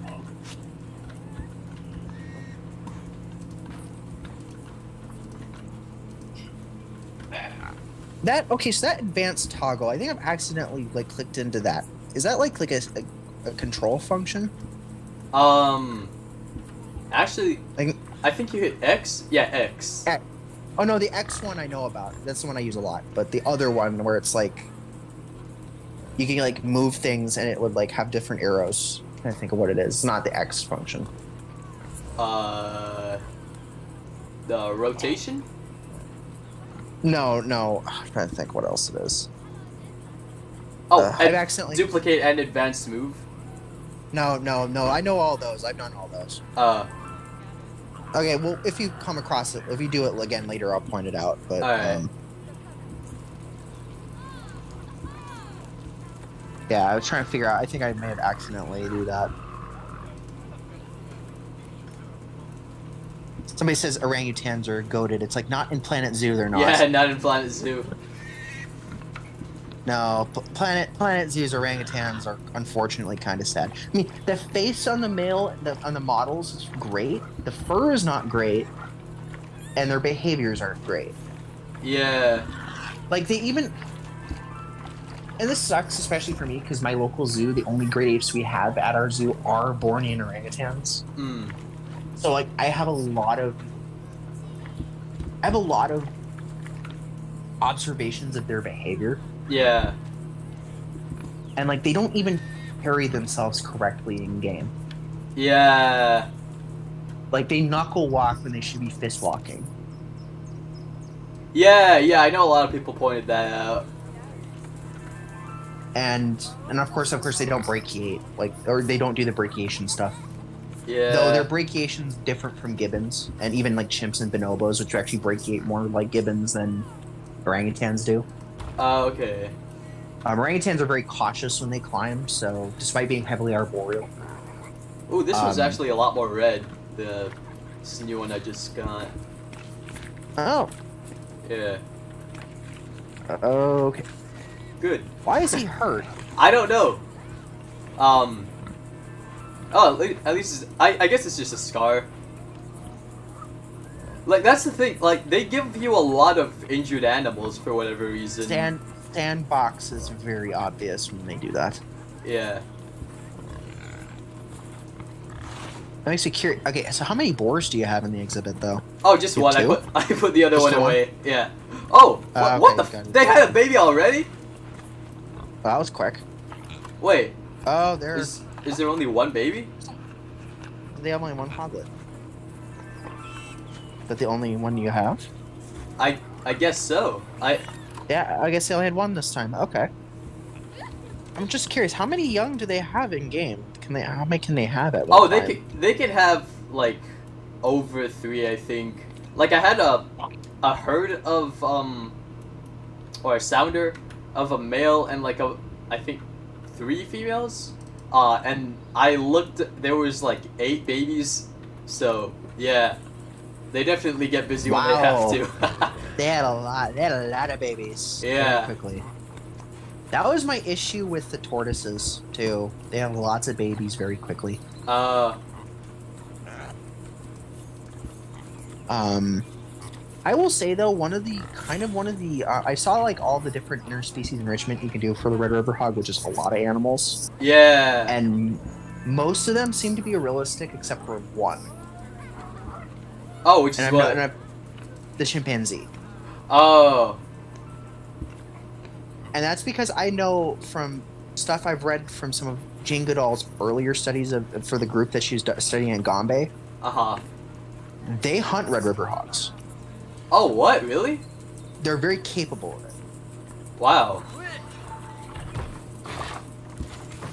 So I have a very hard time mixing animals with chimps, because other animals with chimpanzees, because it's like They're an animal that if they can find a way to kill it, they will. Above a certain, below a certain size. Yeah. What the? Oh. Taronga Zoo had an incident where it wasn't technically a mixed exhibit, but what they did is they had a troop of chimpanzees and I think a pair of blackback jackals. Oh, okay. And they had them separated by hot wire. Oh. It worked until the day the hot wire failed. Uh-oh. That wasn't pretty, from what I understand. Did the jackals die? Yep. Oh, no. Yeah, they were, yeah. Chimpanzees really don't like other animals. Yeah. And anything that's of a certain size and smaller, they may view as prey. So that's kind of the issue with keeping them with other animals. So I'm neither here nor there on the bonobos because I don't know how frequently they prey on other vertebrates above a certain size. Oh no, it's snowing. Oops, I didn't set up any heaters. Whoops. Kind of a difficulty. This is why I build on desert maps, because it's closer to where I live, and it's a lot easier to manage. Then again, North Phoenix did get snow this year, so I don't know anymore. And Tucson gets snow at certain points of the year, because they're higher elevation, but... Interesting.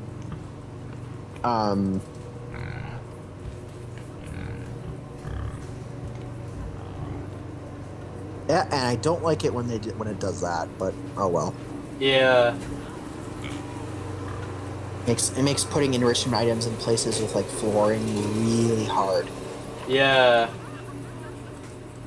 Which makes me wonder if I could use the null path in that regard. Ah, where did the boar go? Or maybe he went to the vet. I don't know. Oh.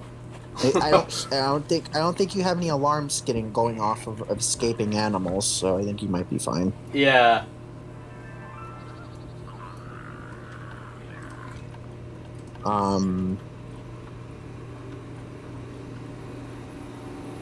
Yeah, like some of the I actually looked up certain zoos that had some of the animals they had with their Red River hogs, and like there are actually zoos in Europe that mix Red River hogs with elephants.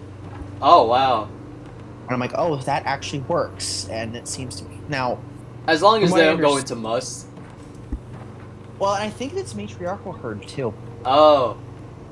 So it's no bull. I don't know if there's any bulls. I remember looking it up, and I think Just Goron, I think, actually did a video regarding Red River hog habitats in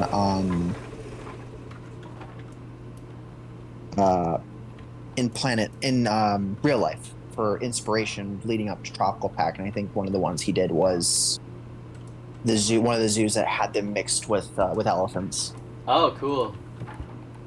And I know that I know Old Country's mentioned this a few times, but Houston Zoo mixes gorillas with Red River hogs. Red River hogs.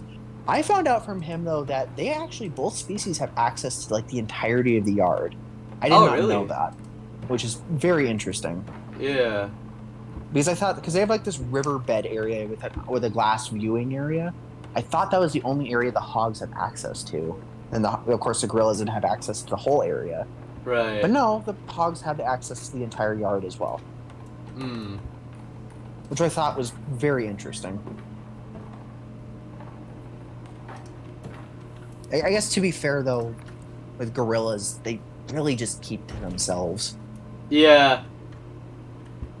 I mean, that's basically what I've seen with gorillas. I mean, they're not as shy as orangutans. Like, orangutans, they are incredibly shy. Oh. Well, half the time if you're at a zoo and they have orangutans, if you see them, they're generally covering themselves with something. Oh, yeah. Yeah, because they provide blankets and stuff like that for them. Yeah. Oh, okay. I didn't realize they were actually like shy like that. That's interesting. They are reasonably shy animals. I learned that from my biology teacher back when, because she has got an anthropology major, Mm. and so she actually did a physical anthropology class in high school, which I attended. Oh, cool. It's how I know as much about. It's how I've learned more about primates as I did, because at that point in time I didn't know much. Yeah. As I started with my love of animals mostly with reptiles and amphibians, I see. and that obviously had grown from there. And especially when I did physical anthropology, and especially when I started doing wildlife rehabilitation work, Mm. working with birds mostly. Yeah. Kind of expanded that sort of stuff. Then, of course, around a few years after I started doing wildlife rehabilitation work, Planet Zoo came out, or was announced, and I mean, I had played Zoo Tycoon 2 vanilla mode for years at that point. It's like, oh wow. I wasn't sure about the game when I saw the announcement trailer for it. The pre-animated announcement trailer for it. Yeah. I wasn't sure about it at first. Yeah. And that was partly because I also didn't make the connection at the time either that Frontier did the The Xbox one. Yeah, I didn't make that connection at the time. Oh boy, the Xbox Zoo Tycoon. That was. Animal diversity is fine. Yeah. They kind of go a little too far with it, but It was such like weird advertisement though. Like I don't want to say false advertisement, but like it kind of was. Like it was like, oh, there's over 200 different animal species. Like no, that most of them were like subspecies or variants. Like at this point in time with taxonomy 2, most of them, sans giraffes, I don't even want to talk about giraffe taxonomy right now. Like with the big cats in particular, a lot of them at that point are no longer considered subspecies but localities. yeah.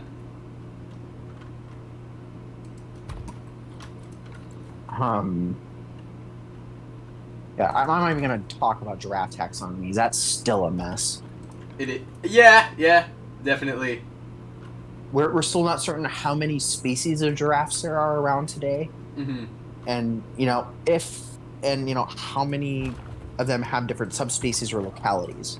Right. Especially I know, like since recently, the Thornycroft's giraffe got like reclassified as the Maasai giraffe subspecies, which to me at least makes sense. They look very, very similar. Yeah, I saw that. I noticed that too. Yeah. Somebody on Facebook in the Planet Zeus group did actually post a picture showing the different like swaths of patterning for giraffe subspecies. Yeah. It's kind of interesting is that at least the 3 most common subspecies in captivity look like they grade into each other. Yeah. Between reticulated Rothschilds and Maasai, they all kind of grade into each other a little bit. Yeah. Now, to be fair, I'm not sure if I've ever seen a Rothschild's giraffe. I've only can say for certain I've seen reticulated and Maasai, but I know for a fact, Jacksonville Zoo in Florida, because one of my cousins went there recently. They sent me some pictures. They look like either Kordofan or Rothschilds. Probably not Kordofan because those are like basically they're nearly extinct. And European zoos are the only ones I know that have northern giraffes. Yeah. As far as I understand, so But yeah, those the ones that my cousins got to feed and send pictures of, like they definitely look like Rothschild or some kind of northern for sure. Brookfield has Rothschild's giraffe for sure. Oh, okay. From what my memory, they have. From what I remember reading, they have Rothschild. But yeah, they yeah, like I said, like both the zoos here, all the zoos here, Phoenix is the only one with Maasai, and the rest of them have. It's like out of Africa. I'm not sure if they're even pure subspecies. Yeah. Same goes for Wildlife World Zoo. I don't know if they're pure subspecies. I assume they might be reticulated giraffes, but I don't know. Reed Park Zoo in Tucson has reticulated giraffes.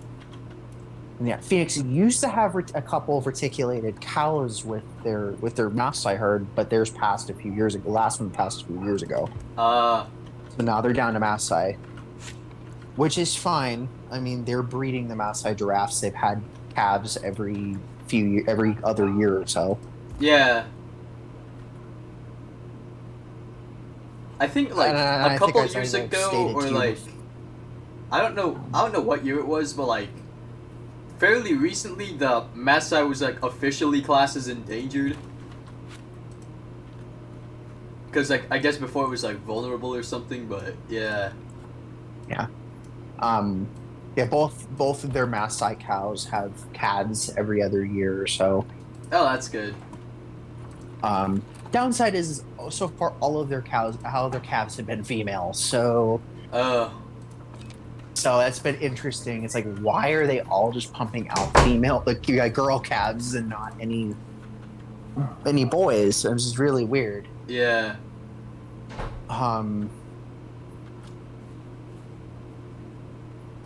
I think some animals have already had babies so far this year at the zoo. The Arabian oryx herd has had a calf. Desert bighorn sheep herd has had 3 lambs so far. Mm. They have lambs like almost yearly.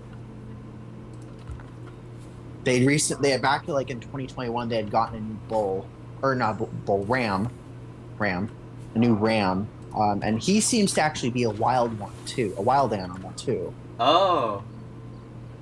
So, because they have the way that they do conservation work with desert bighorn sheep in Arizona is very similar to how they do Mexican gray wolves, and that I think with desert bighorn sheep, almost all individuals are considered release candidates.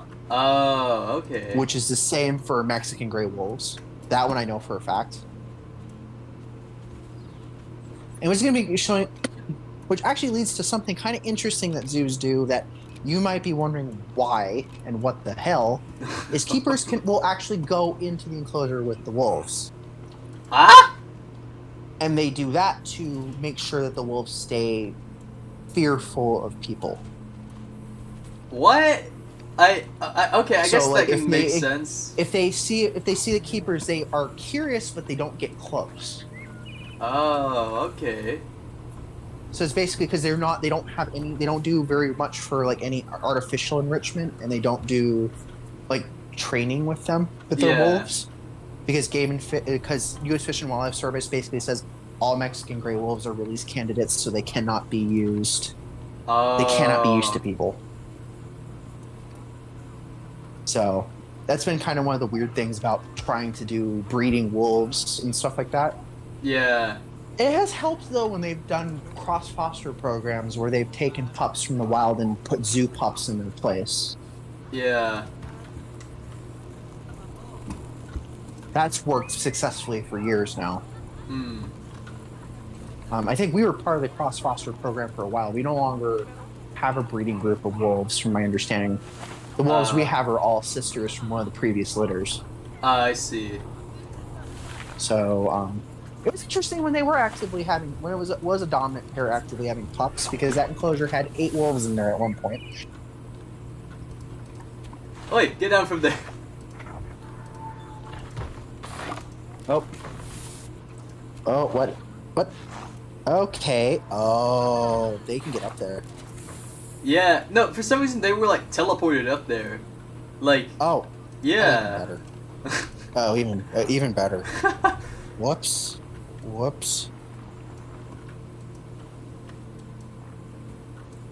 I hope this fixes it.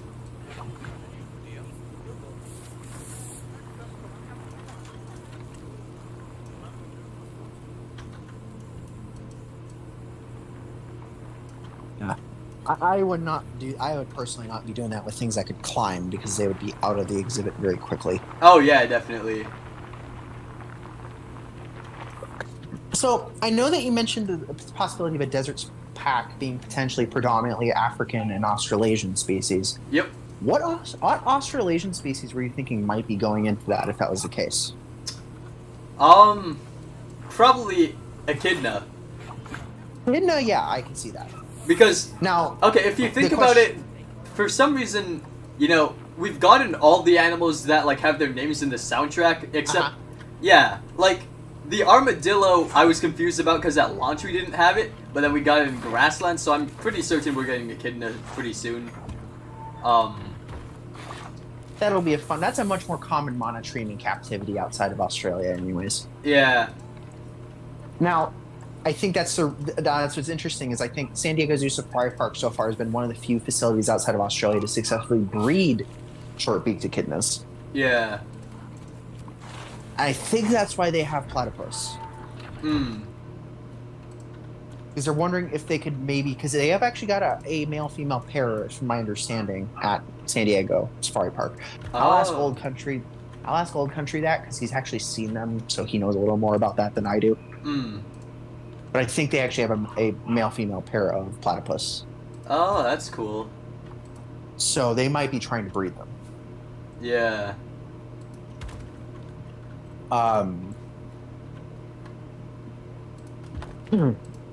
Yeah. So echidnas are much more common in captivity. I'm thinking like if there's another Australian like desert or scrubland species, I know people would get mad because it's another terrestrial macropod and not a tree kangaroo. Oh, But yeah. rock wallaby. Yep. Oh. Oh, God. Because there are at least 3 institutions of rock wallabies in the United States. Living Desert in California and Palm Desert, California has them for sure, and there's actually a breed. Right. I think Zoo Tampa still has them, Oh, yeah, yeah, I saw them when I went there. and I know that I believe San Antonio Zoo has them. Oh God, what is up with that hyena? I have no idea. I really how they move. That's been one of my big issues with like how the animals in game move on uneven surfaces. Yeah. It's been kind of strange. Yep. It creates unmentionable horrors beyond human comprehension when they do that. Yeah.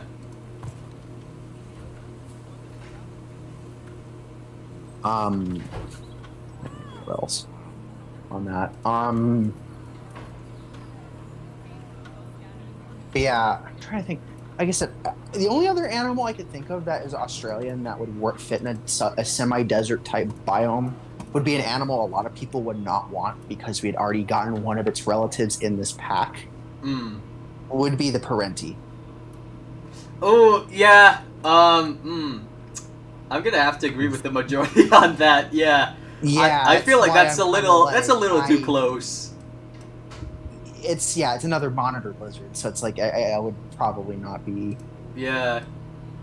That's why I kind of said some, maybe like 1 or 2 South American species, or Yeah. Pan American. It's like either one of the common peccary species, which are the Chacoan and Collard, Yeah. Patagonian Mara, or Greater Rhea. You may as well have the last big Bratite. Yeah. But yeah, I think most of it's You know. gonna be African. Like, yeah. I mean, dromedaries are technically domesticated, but Yeah, dromedary, probably a kudu or eland, one of the two. I wish we could get both. I hope we do, but I don't think we will. I mean, I don't know, maybe I'm wrong. would we get another equid in this pack though? Yeah, probably maybe a I'd Brevi say zebra. one of the 2 species of zebras or the Somali wild ass. Yeah. And I mean, I guess onager, but I don't know how much of a desert animal they are or a scrubland animal they are. I think they're more open steppe. yeah, I could be they're wrong. like semi-desert-ish. Yeah. Actually, one of the zoos near me actually has a single jack Turkmenian Kulan. So Yeah. I guess we might get like a jackal or something. blackback jackal would be nice. It would. Personally, because my local zoo has those too. A local zoo near me has those too. Oh, cool. I think I actually posted a video when I went on my visit there. They're fun to do videos of. I remember when I saw them for the first time though, when they had opened that section of this zoo, which is technically their quote-unquote safari park section. Hmm. And I saw them first. I'm like, oh, they're a lot smaller than I thought. Oh yeah, they're tiny. Yeah. They're like red fox size, rather. I was expecting like at least a coyote sized animal. Yeah, no, I saw them when I went to Kenya. They were pretty much all over the place. A lot smaller than I thought. Yeah. They're a much smaller animal. The zoo local actually soon after I left they have a baby animal nursery at this zoo where they have baby animals that they have there. So like, if they get new arrivals that are babies, or if they get or if they have animals that breed there. Right. Most of their ungulates and larger animals tend to have their babies kind of on their own. Yeah. They what was I gonna say?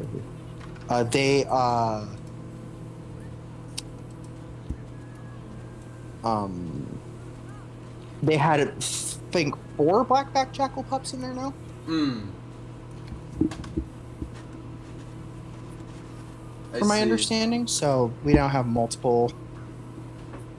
So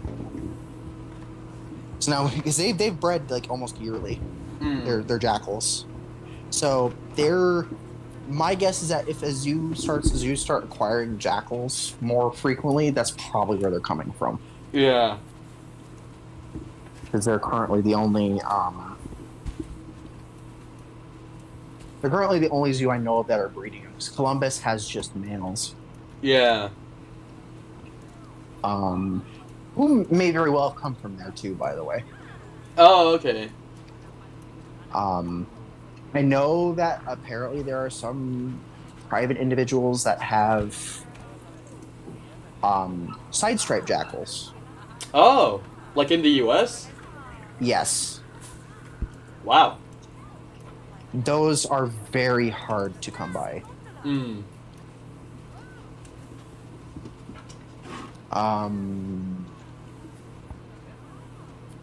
Yeah.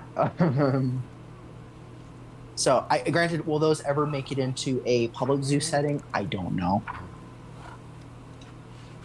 It's like when I kind of think with animals in captivity, I always take the private sector into consideration because the zoo world and the private sector are a little more intertwined than people really are led to believe.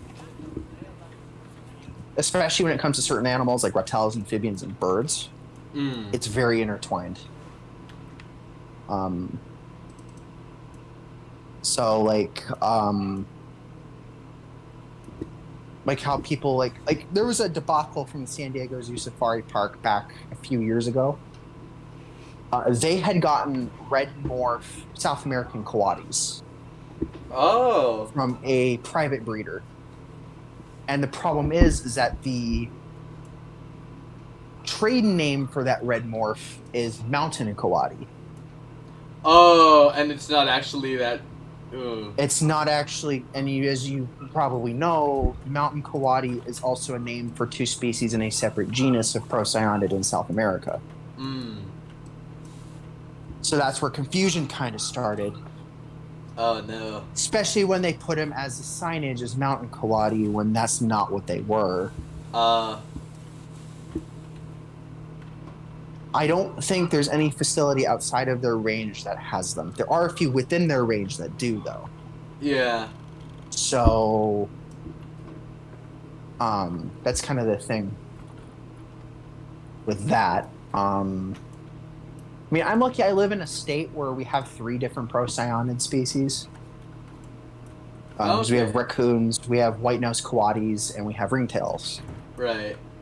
And my zoo, Phoenix Zoo, has 2 of the 3. They have white-nosed coati and they have ringtail. They recently just got a male ringtail too, so we might actually have kits at some point. But we'll have to see on that one. Yeah.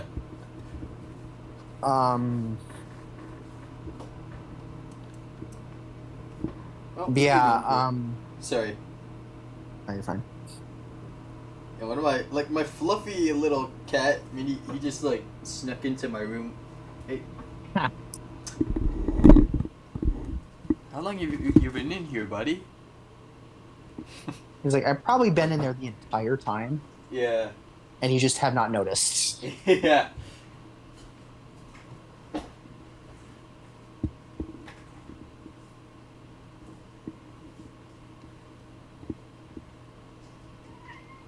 Oh, I think he wants to go outside. All right. Oh, yeah, all right. There you go.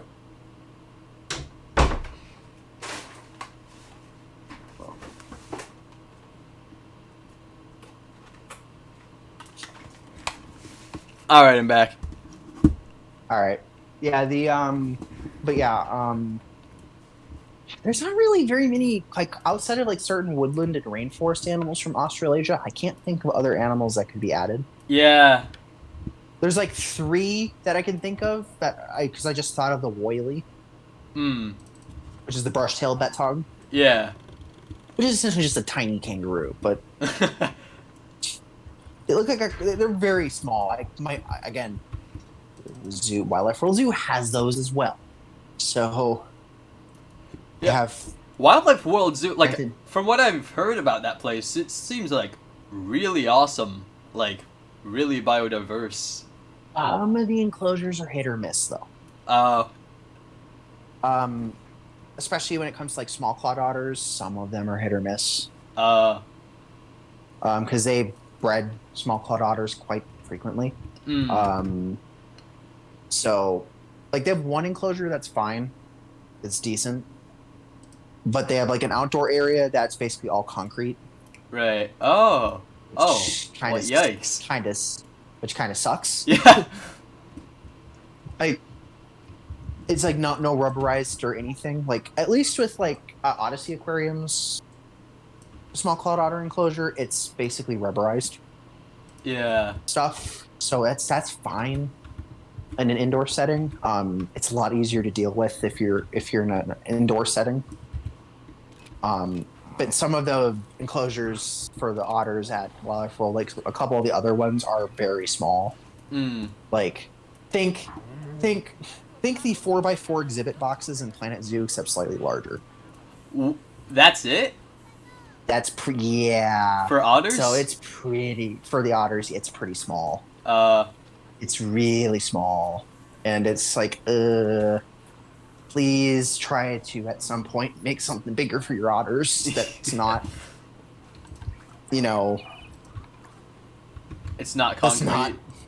it's not concrete, and that's indoors, outdoors doesn't matter. Just something like it's interesting because like they're updating some of the enclosures, especially for their cats.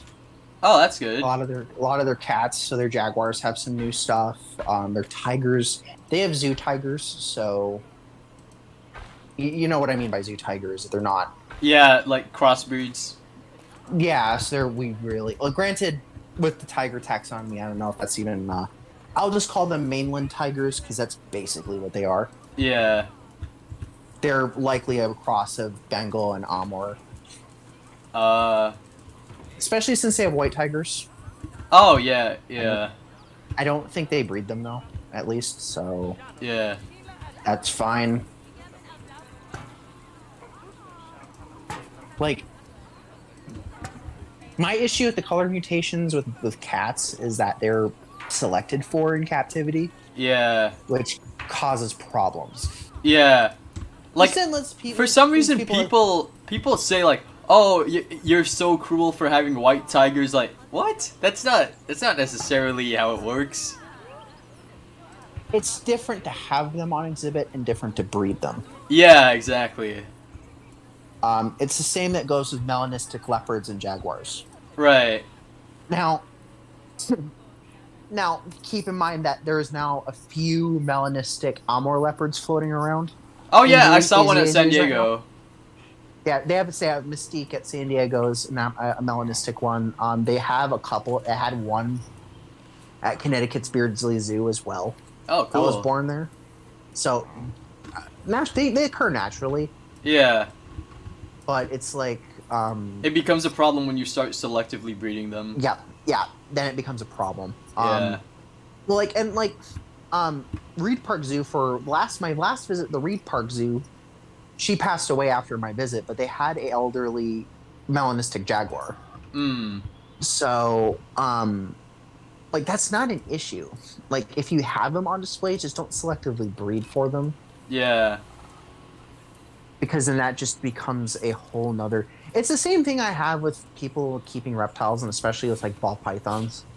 Right. It's just kind of a mess. Yeah. Especially, like, the spider genetics in ball pythons. It's just... It's not great. Because they're linked to certain neurological problems that are not able to be bred out. Yeah. Oh god, And the he's issue doing a is handstand.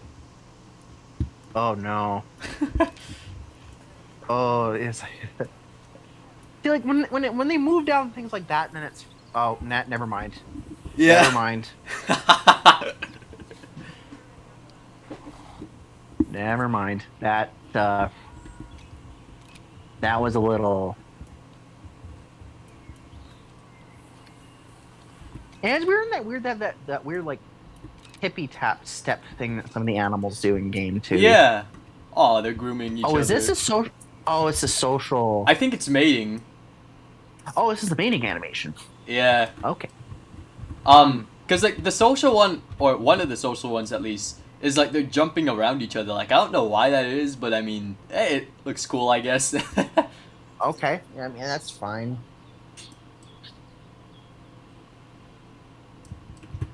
I don't know. I've kind of seen striped hyenas as a lot more reserved, Yeah. especially when it took me 2 visits to actually see Wildlife World Zoo's striped hyenas. So Mm. it took me 2 visits before then, and then until my latest visit, they were always sleeping. Yeah, that makes sense. They're pretty nocturnal. Like, Yeah. yeah. It was weird because it's like I was used to seeing their spotted hyenas, which are very different in Yeah. that regard. And from what Old Country explained to me too, with that is they're about as cautious as striped hyenas are, but they're more curious. Well, yeah. Actually, that makes sense. Yeah. They're more curious, which is why the curiosity seems to overwhelm their cautiousness in captivity. Right. Which is why they'll approach the fence if you come near, Yeah. which has happened quite frequently. It's a little unnerving when your back is turned, honestly. Yeah. It's a little unnerving when they do that. Because like I was like watching one visit I was watching. They are big spotted hyenas are exhibited across from a very bizarre mixed species exhibit at this zoo. Oh. It's. I'm gonna start with the stuff that will make some sense to you, and then it'll just make less sense as it goes. There's, I believe, 3, 4. I think. Oh yeah. Here's the 5 species? social animation Okay. I was talking about. Like Huh. yeah. I don't know. I guess that makes sense that they would kind of play like that. Yeah, that's fine. Yeah. That's totally okay. That's a fine. That's perfectly alright animation. That's not anything weird. Yeah. But yeah, sorry. I didn't mean to interrupt. Go on. No, it's fine. But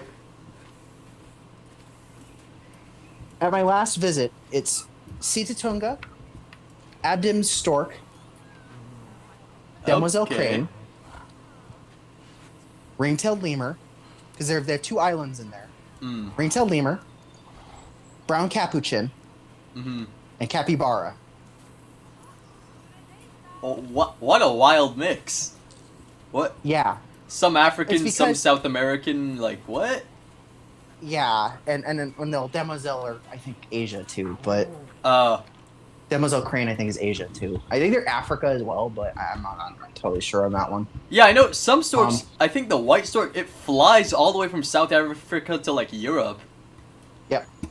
Yeah, we did. They have Wildlife World is Abdim storks, so those are strictly African as far as I know, so they're fine. Yeah. And then they have Demoiselle cranes, which I think occur in Africa as well as Asia, so that's fine. Mm.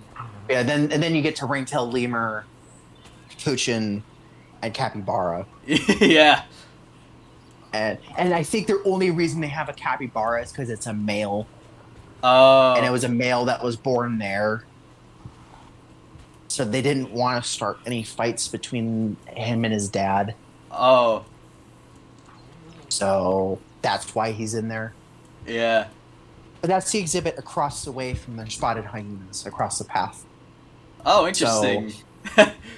I was one day, this was before they added the capybara in there. Right. But they had everything else in there, but not the capybara. Hmm. But I was watching them. I turn around and they're female spotted hyenas staring at me. She's staring at me, and then her mate comes over, staring at me as well. It's like, oh, hello there. Have they ever had any cubs there? They haven't. So as far as I know, they haven't had cubs. So I'm not sure how that's gonna go, because I've heard that spotted hyenas can be a little tricky to breed in captivity. Yeah. And that's more, as you've stated before, more based on the Anatomy. how difficult it is for the females to give birth to cubs. Yeah. So that could be a very serious problem if one gets stuck. Yeah. So,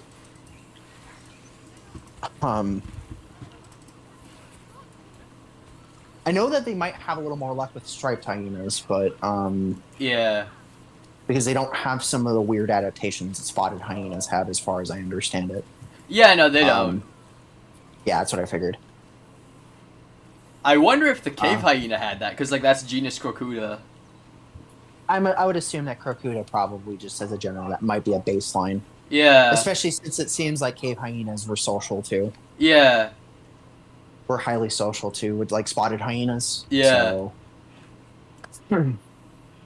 and then let's keep in mind too is that there is a lot of debate as to how many species of Crocuta are in Africa, Yeah. based in the Pleistocene. Hmm. In the Pleistocene in particular, we don't know how many species in Crocuta there are, Yeah. because all of them fall within general variation, normal variation for modern spotted hyenas. Yeah. So it's like, oh, we don't know. Not to mention the one in India too, and India that went from India to Java. Right. We don't know if that. Some articles quote them as their own species, Crocuta sivalensis, Mhm. and a lot of them also spot. Which some papers say that, some papers say they're just spotted hyenas, Crocuta. Hmm. Some say that Crocuta sivalensis was an earlier species, Uh. and that were taken over by spotted hyenas, which then disappeared at around I think slightly after cave hyenas disappeared in Eurasia, Yeah. which was around 25,000 years ago. Yeah.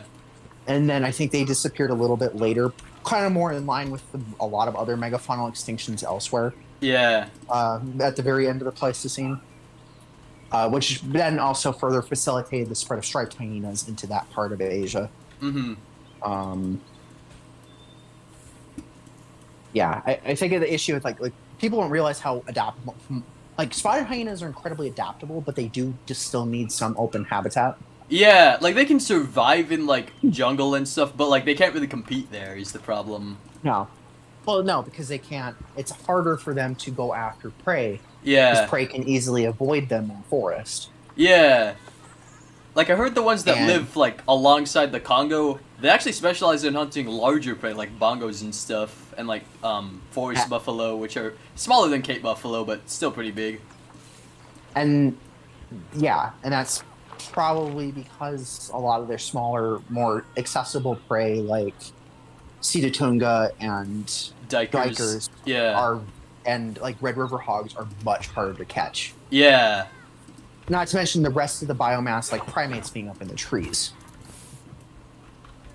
And of course, I'm not entirely certain if gorillas overlap with spotted hyenas. I'm almost certain chimps do. Yeah, they do. In They some do. areas, There's somewhere, like, they're on the same trail camera, not together, but, like, after each other. Mm-hmm. Yeah. Be very interesting to see how interactions between them go, because chimps are very hostile towards most other animals, Yeah. and I would assume they would be absolutely hostile towards any large carnivores. Yeah, like, I saw a video of them, like on the it was a trail cam again, kind of Uh-huh. like showing aggression towards some wild dogs. Uh, Yeah. you're referring feral dogs, right? Not No, Painted? like African painted wolves. really. Yep, This is East Africa, huh? I think so. Yeah, somewhere in Tanzania, I think. Okay, that makes sense. Because Yeah. I know that like East African and West African painted dogs are a lot harder to. They're not as common as they are in the southern part of the continent, Yeah, no, they're extremely Yeah. rare. and that's in a big part due to the fact that they not only do they have a lot of competition, technically the same competition as they do in the southern part of the continent, but Mhm. we also have people. There's like probably a. Much more. It's really odd. Yeah. It's odd because it's like I don't know how dense people are in the population density for people are in the southern half of the continent Yeah. compared to say Kenya, Tanzania, or even the DRC or Right. Uganda.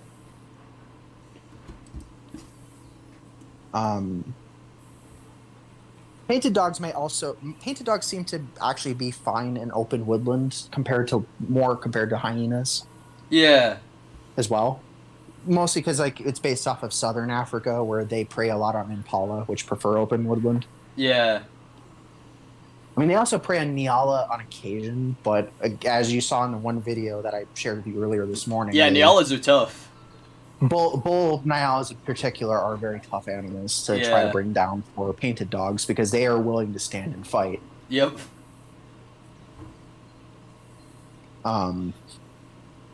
Which means that they're in the guild of prey animals that go down very loudly and very messily. So Yeah. if you're a predator a coarser that type predator that depends on taking weaker animals, Yeah. or so to speak. So painted dogs and hyenas, Yeah. which and spotted hyenas in particular. Brown and striped hyenas, they don't socially hunt, do they? They're more solitary when it comes to hunting. Yeah.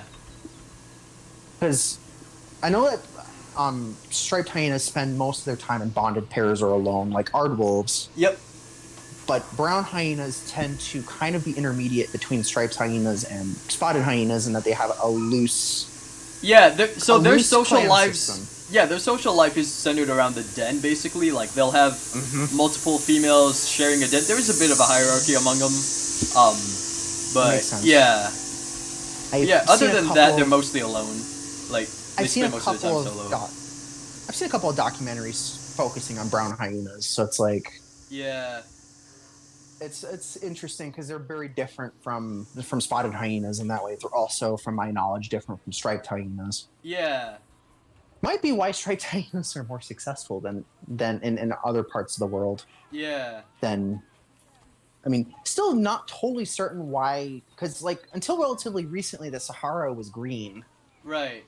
So I'm still not 100% certain why spotted hyenas didn't migrate back out of Africa Yeah, after their relatives disappeared towards the end of the Pleistocene, but they didn't. yeah,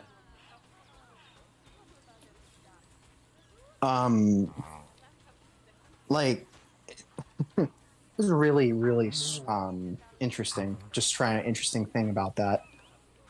And then of course as you know, in the zoology Discord, I know a consistent debate on the zoology Discord is, are red wolves valid?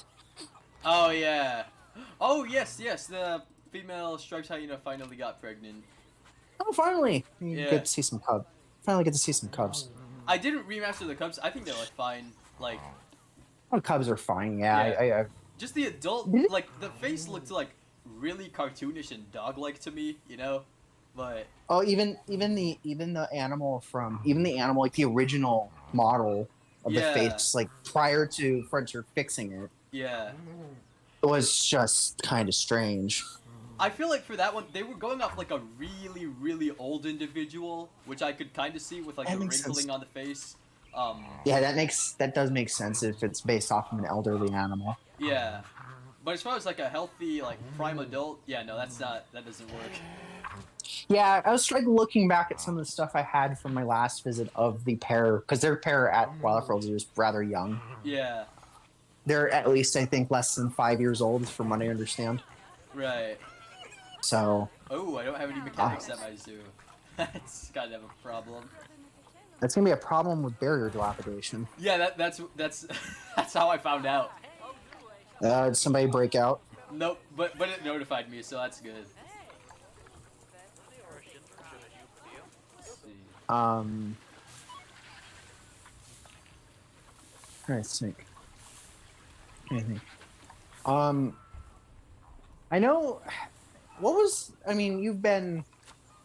I don't know where else you've been other than your home state of Hawaii, Florida, or East Africa. What was the rarest species you saw in the wild? Okay, so I'm not gonna go like rare based on like what like population, but like rare as in like unlikely to see them, right? Yeah. I would say probably. This is gonna sound like pretty underwhelming, but probably bat-eared fox. Oh, you got to see those. That's interesting. Yeah, it's really. You have to be really lucky to see that. So. Yeah. Well, they're nocturnal, so that's kind of why. Yeah, I saw them like around like late afternoon. They were. It makes they were sense. kind of like just getting up and active. That was at Amboseli National Park. That was before the big drought, though.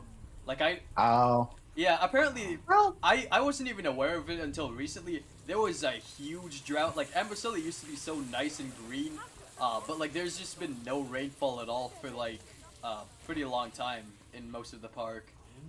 Wow. That can't be good. Yeah, and that sucks because like it used to be such a stronghold for the African bush elephants.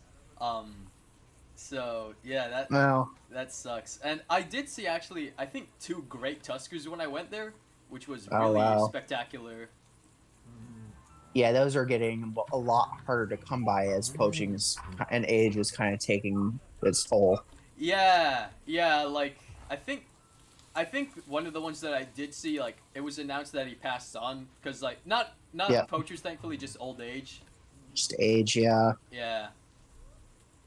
I'm trying to think of what some of the rarest species. So I've been to Galapagos, where there's a lot of rare stuff. Oh, cool. Like not just like not often seen, but a lot of stuff that's endangered. Right. Lava gulls, for example. I'm mentioning a gull, but they are actually critically endangered. Yeah. Giant tortoises, also. Granted, that's one of the reasons you go to the islands in the first place. Yeah. One of the ones that's interesting because you don't see a lot of people taking pictures of them, and I've actually got quite a few pictures, are some of the islands' native leaf-toed geckos. Oh, interesting. People don't get pictures of those often because they're nocturnal. Were you And like they're- out at night? Yeah, I was hanging around the hotel room at night because that's where they were hanging out. Oh, cool. It was the San Cristobal Islands endemic species, as well as tropical house geckos and mourning geckos, which are not native. Oh. They seem to be interestingly. They seem to coexist fine. Yeah. Like it doesn't see. I saw a lot more. I always saw one mourning gecko when I was in there. I saw at least a few tropical house geckos, but most of the geckos I saw were the native Yeah. leaf toads. So that was quite nice to see. Normally with island environments, when you introduce similar niche competitors from other continents, usually the native species doesn't do well. Yeah.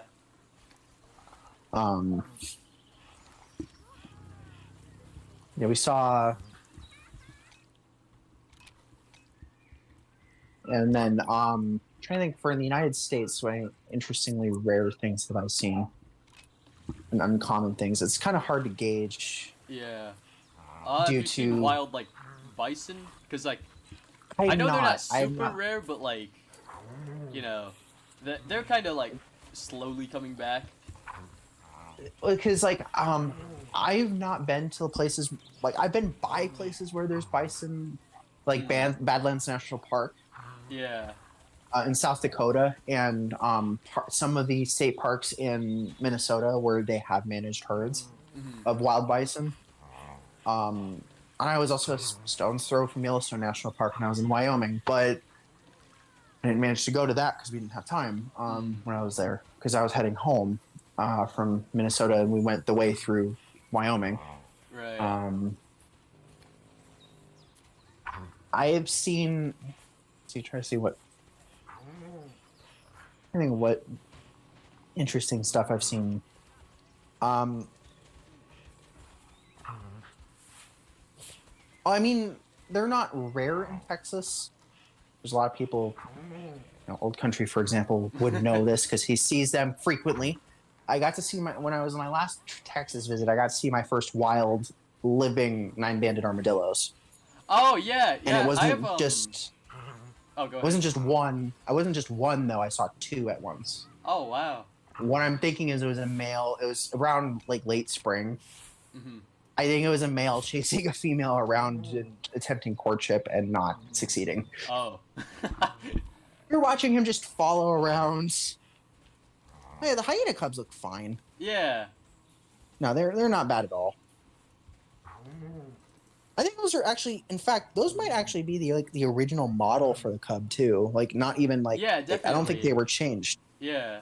Why does the original model work better for the juveniles but not for the adult hyenas? Like I don't know. it looked so strange when they first did the screenshot for the striped hyena. Yeah. And they did it just looked so strange. Yeah. It looked like a chupacabra. It looked like a chibified hyena. Yeah. I still don't understand that. The eyes were like, I don't know how to put it, but they were almost like too human-like in a way. Yeah, it was a little bit of an uncanny valley thing going on there. Yeah. Which is basically what I said about the entirety of the Lion King remake, but Yeah, pretty much. Yeah. a lot of people were like complaining about Pumbaa's design, because they're like, "Oh, he's so ugly." It's like, That's what I'm warthogs sorry, but look like. have none of you seen a warthog in real life? Yeah. They're a reasonably common pig species in captivity due to this franchise. Yeah. In fact, I don't think I've ever been to a zoo without warthogs. Like. Outside of places that exhibit native species, I don't think. I'm trying to think of what ones I've been to. Yeah. Oh, actually, you know what? Busch Gardens Reed seem to Park- have warthogs, but that's not really a zoo. Reed Park Zoo doesn't have them, but that's because they really don't have any more wild pigs. They used to have Zay and Warty pigs at one point. Oh. They don't anymore, so they don't have any wild pigs there at Reed Park Zoo. That might change. Oh, Who knows? cool. Yeah. I remember that they had the former tiger exhibit. I have not been there since then, so it was the only time I've ever seen Malayan tigers was there. Mm-hmm. They're going to be eventually having a new enclosure for their tigers, which is the new Asia expansion. Right. So they're going to have like red pandas full time. They're going to have sloth bears, fishing cats, Komodo dragons, and a few other reptiles from Asia. And then, of course, tigers, a new exhibit for their tigers. The old tiger yard is now a painted dog yard. Oh, cool. So they basically took down the barrier fence between the two tiger yards and then made it into one yard for their painted dogs. Which is very nice. Yeah.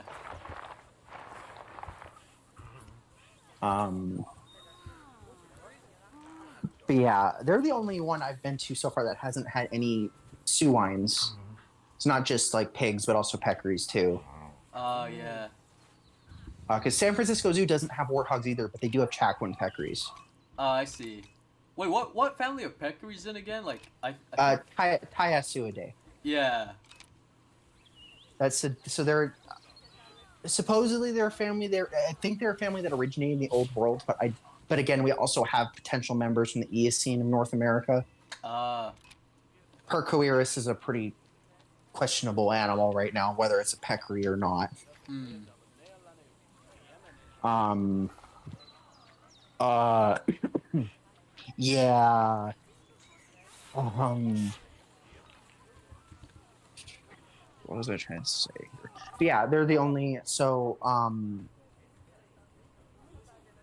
Wildlife World Zoo has collared peccary, warthog, and red river hog.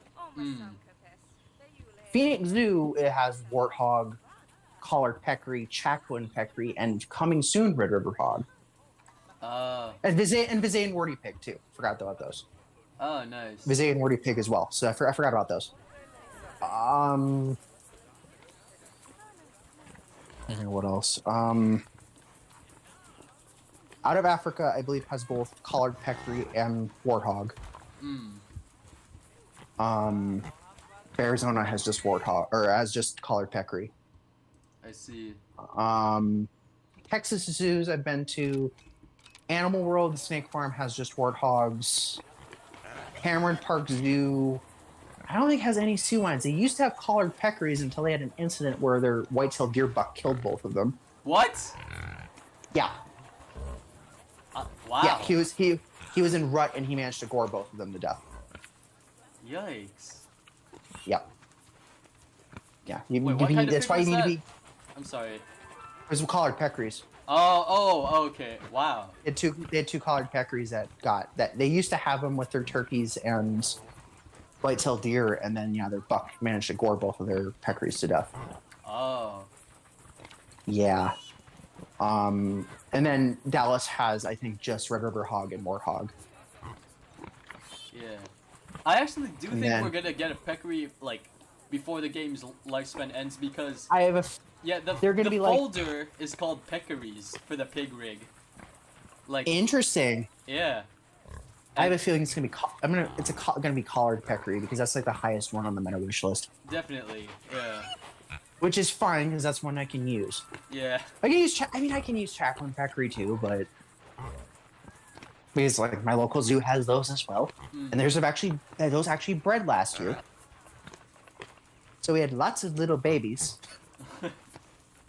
Both of their females had babies, Oh, that's good. which is great because they're endangered. But I think they did get a new male after a bit. I think they switched with some male, but a new male in there, and their old male moved. Oh, okay. So I'm not sure the ratio for the babies. So I think there's like 5 babies between the two females in there right now. I was there like at least a few days, like a day or two after their like latest litter was born. They were so tiny. Uh, Like I don't know if I think at that point I had never seen baby Chacoan peccaries. I've seen baby collared peccaries because not only does Wildlife World Zoo's peccaries breed, I also happen to live within their natural range, so I've seen wild ones before. oh, cool. They're easily one of the most common animals you can see here in Arizona, outside of the metro area of Phoenix. They do occasionally pop up randomly in the metro area, though. So, back in 2020, at least one of them popped up in a park in the middle of Central Phoenix. Oh, wow. I still don't know how he got there. I really don't. I'm like, how did he go there without getting hit by a car or seen? Yeah. Did I show you the peccary model I made? Like, it was a very old model. But yeah, I did make one at one point. I am interested to see though if they do the alpha plans for a peccary, if Oh, yeah. they will raise up the crest on their back like they do when they're agitated. Yeah. They're interesting too because the way they move is really weird. Yeah. Compared to pigs, it's very weird. I think the closest ungulate that I think that moves in terms of similarities to their movements is actually probably Chevrotains. Oh. In terms of how they move, they're very similar to one another. They have this really weird, dainty, stiff stepping motion when they move, and their heads down. Yeah, yeah. They're very similar in that way, Oh. which is interesting because Chevrotains are not like remotely related. yeah. like whatsoever. They are not remotely related. Somebody just said it's green, so I'm not exactly sure who said hello. Let me double check here in the chat. Oh, Daily ST3 Ven Life Oh, hi there. says hi. Oh, hiya, pal. I'm not sure exactly who.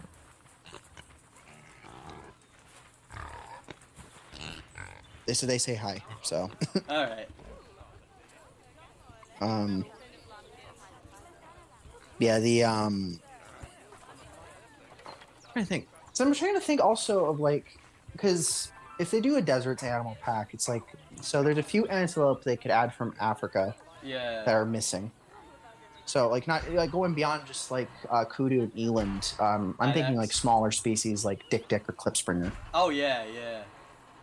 And I know that I kind of I'm as much as I like klipspringers, I do agree that it's probably going to be Kirk's dick. Honestly, Yeah. being that they were originally going to be in the base game, Yep. and for some reason they weren't added, so this might be the reason why. Yeah. And baboon definitely probably Hamadryas. Madras baboon is what I'm thinking too. Yeah. I don't. I mean, geladas would be cool, but I think I would be able to get more use out of a Hamadras baboon. Yeah. Because geladas are actually surprisingly pretty restricted on the type of environment they can live in. Yeah. So they don't mind. They're fine with cooler temperatures, but once they get above a certain degree thing, then they get really stressed out. Hmm. You know, I wonder. That's because- This makes me curious. Like, I know the quality of the DLC animals has improved, right, since launch. Considerably. But how many of those models do you think they had made way before launch that also got, delayed? That's a good question. Probably quite a few. Like, Yeah. yeah. Apparently in one of the pre-base game launch data mines, they saw Polar bear, Uh, penguin, hedgehog. hedgehog, yeah.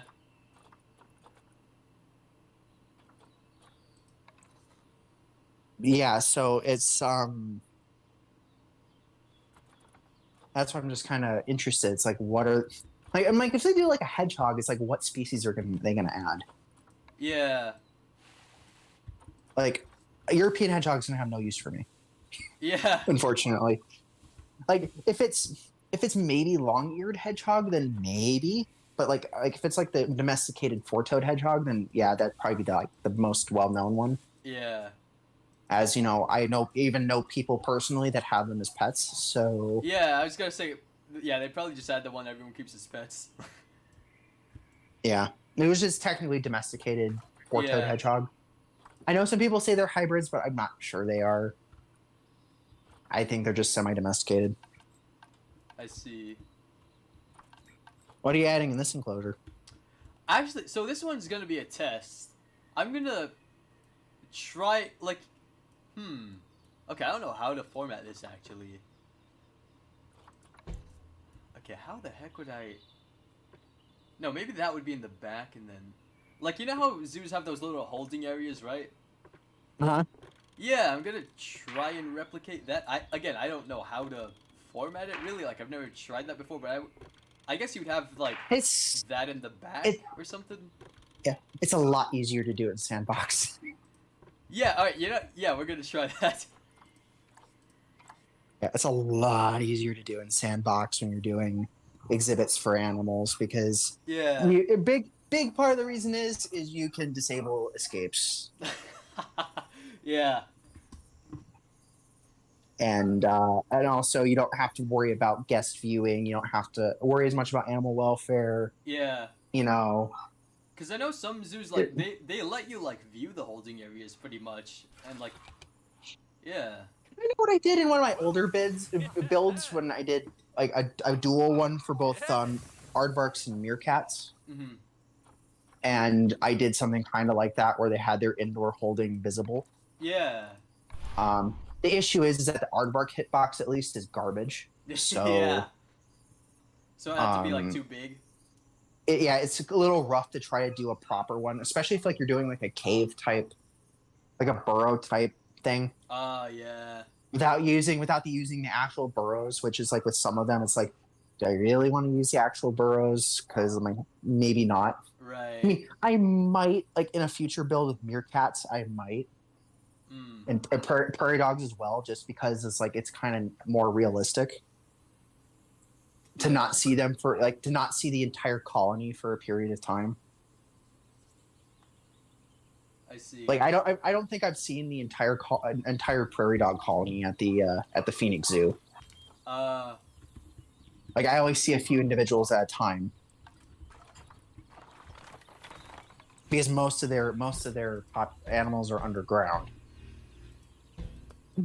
So I don't. So unless I ask a keeper, I don't exactly know how many animals they have, and I think the keepers too. It might even just be an estimate, Mm.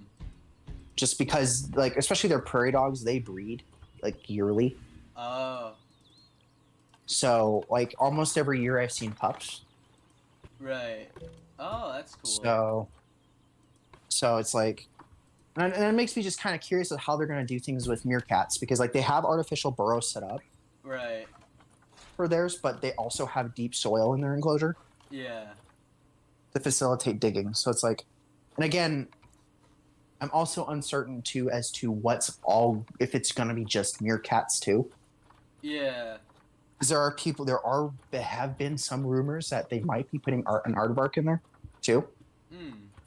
I don't think that's a good idea because it's not a very big enclosure for an aardvark. Because aardvarks, people don't realize this, but aardvarks are a lot bigger than you'd think. Oh yeah, they're very big. Yeah.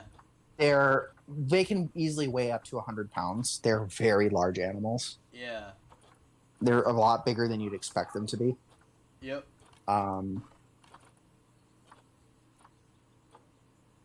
That's kind of one of the important things that I've learned about them.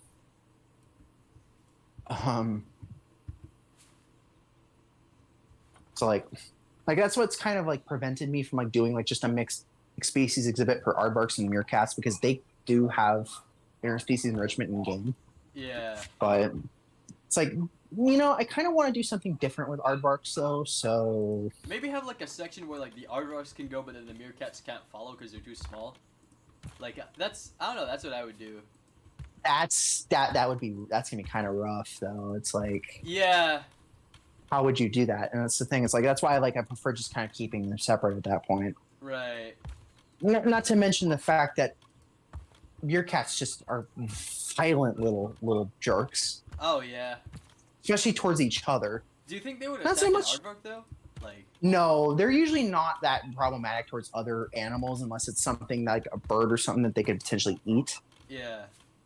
Larger animals, tends not to be similar size to larger animals tend not to be an issue Oh, okay. because like Dallas keeps theirs with leopard tortoises. Oh. So similar size and larger animals seem to not be an issue. Anything smaller than them might be considered food.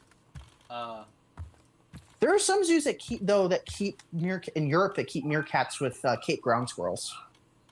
Really? I thought there was. Yeah, Wasn't I've never seen it myself, but I remember being told about like a video of like a group of meerkats killing one of those. yeah, and I've also heard that they also have a symbiotic relationship Oh, okay. Okay. in the wild. So it's where they're kind of like a secondary, where the ground squirrels are kind of a secondary lookout, Hmm. Interesting. which is unlike. So it's like it's really unlike the relationship that like drongos have with meerkats, where drongos will every once in a while fool a meerkat to get the meal for itself. Yeah. But for the most part, kind of keep their end of the bargain in terms of that. Yeah. Also, there are zoos in there. Dallas used to keep dwarf mongoose with hornbills too. So Oh. Oh, I remember Because, that video of the dwarf mongoose like playing dead or whatever with the hornbill. it was, I think, like a red-billed hornbill or something. Yellow bill, but yeah. Yellow-billed. Yeah, okay. Yeah. I think they used to keep their dwarf mongoose at Dallas with Vonderdeckens hornbills. Hmm. Unless they kept him with red-billed or yellow-billed, I'm not sure. I'm assuming Vonderdeckens because they're the most common of the genus in captivity. So, Yeah.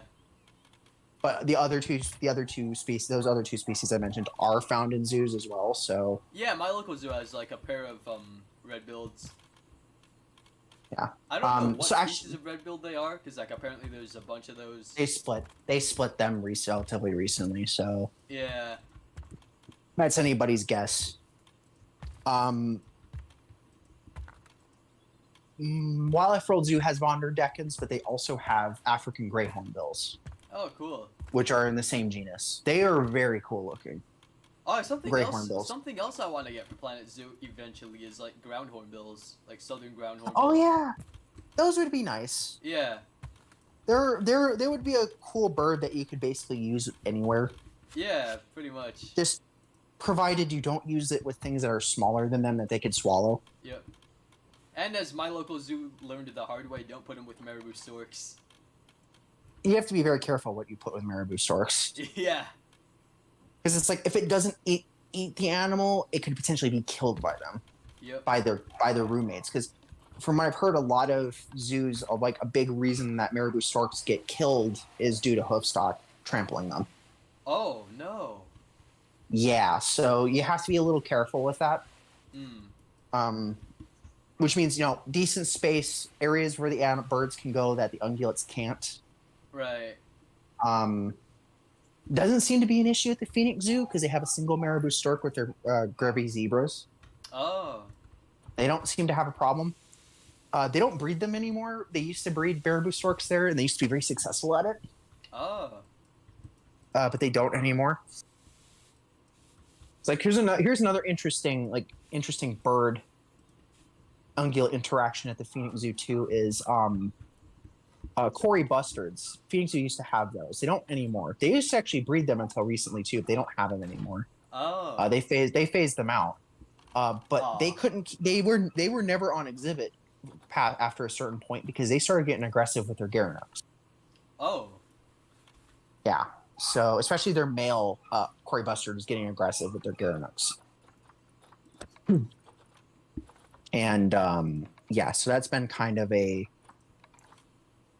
that's been a problem that in the past too, with like aggression between species as well. Yeah. As I've mentioned before too, they used to also have Kirk's dik-dik in that enclosure too, and their male dik-dik claimed all of the female mammals in the enclosure, including their Garanucks. Yeah. Which means he'd pick their fight with their Garanuck buck. So that's been a little difficult to deal with. That's what was difficult for them to deal with too. Yeah. No, obviously, they don't have any of those three species in that enclosure anymore. Hmm. The only species from that mixed enclosure that's remained has been their African spurred tortoises. So now it's African spurred tortoise, 3 bull Nyala, and then it's kind of a surplus enclosure for some of the savanna animals. So there's a pair of crown cranes and a bachelor male Thompson's gazelle in there too, Oh, cool. which is interesting. I don't know if it's like the male that used to live on the savanna with their female Thompson's gazelles, but they have an extra male at least Hmm. in there. So, what's interesting is they don't mix their white rhinos with anything either.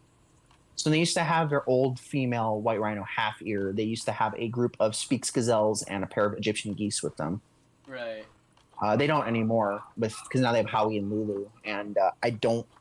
Lulu has issues because she has a lot of like, it's like I think it's allergic conjunctivitis in her eyes. Oh no. So add an animal that's nearsighted that already has a nervous issue and is nearsighted, and give it even worse vision problems. Right. So she's a very nervous animal.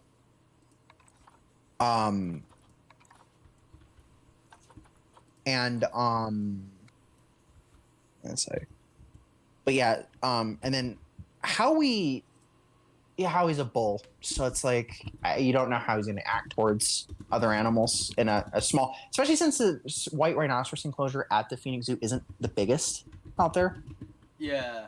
I think it's at like the bare minimum for white rhinos in the AZA for the AZA handbook for their tag for rhinos. I think it's like the bare minimum. Hmm. So, not including their off exhibit housing. Right. So, that's kind of the issue. It's like Like the old elephant exhibit suits a rhino much better because it's fairly large and they have an Indian rhino in there. So, he's a fun animal to watch because he's young. Chudy is a very young and very, very spry Indian rhinoceros. Hmm. So he's fun to watch. So what are you putting in this one? Are you putting cheetahs? I'm not sure, honestly. Yeah, I don't. I'm trying to look for like reference images for like what like behind the scenes would look like, but like I don't. There's probably not. That's a whole lot of hard. That. I would try looking at Zulex for that sort of stuff with carnivores. Okay. That's been a very, very handy website for that. Because it goes both to AZA and EAZA institutions. Hmm. So that's a really good one to look at if you're trying to do realistic builds in Planet Zoo. Okay. I also Brookfield is- tie... What the? Yeah. Wait. Is this the right website? Hang on, let me check.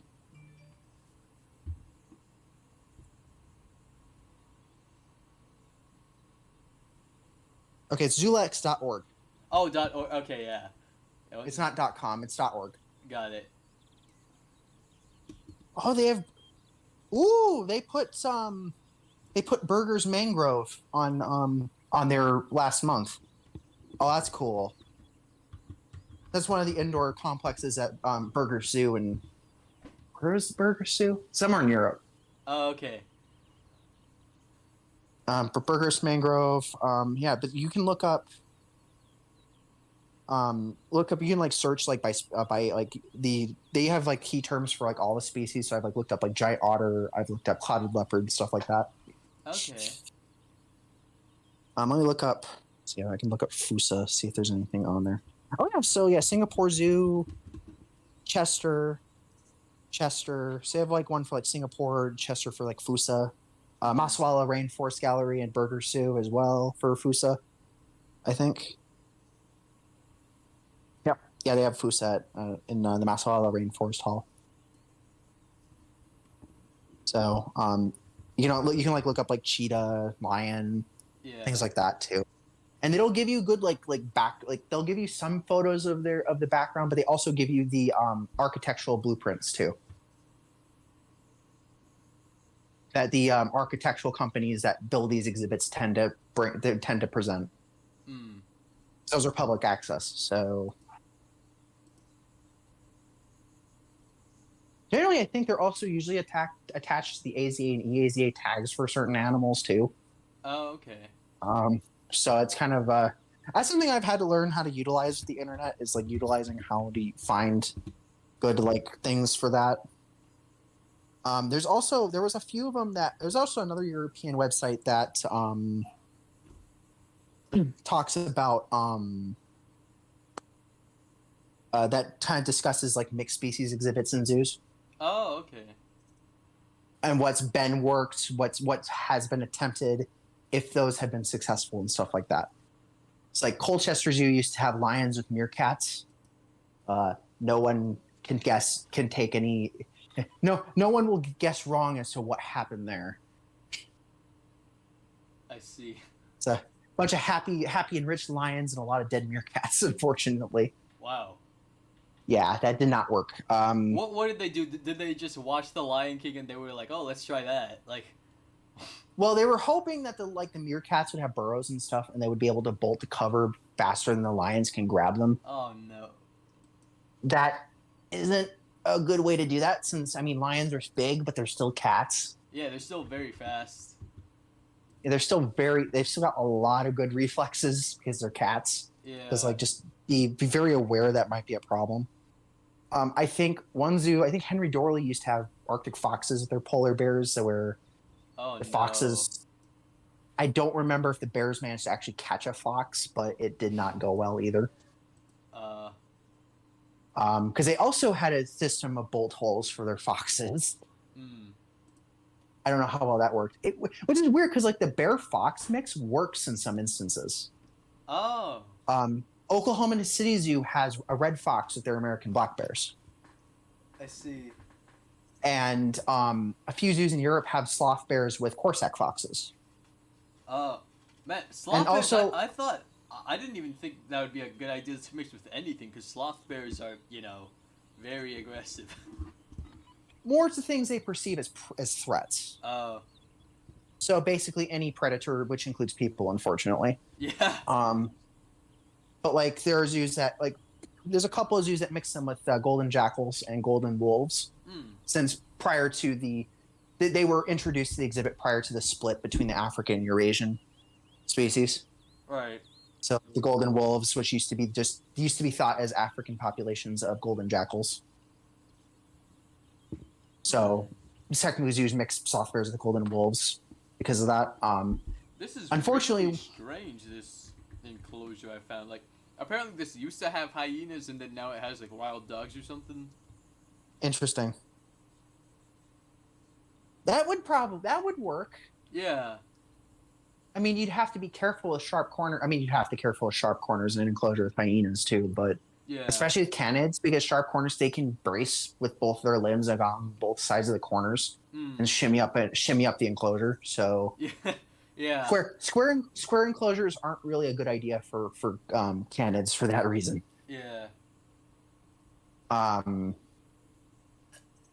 I think, but yeah, there's actually a zoo that mixes a sloth bear with a whole troop of rhesus macaques. Oh, wow. That He poor didn't eat bear. any of them? Like... No, he is not the dominant animal in that enclosure. From what I've heard, he is not the dominant animal in that enclosure. That poor bear. There's like 30 rhesus macaques in that enclosure. Oh, wow. So it's like, oh no. Actually, what's interesting too is like when I don't know if you watch White Andrews Workshop's videos on like Orwell Zoo.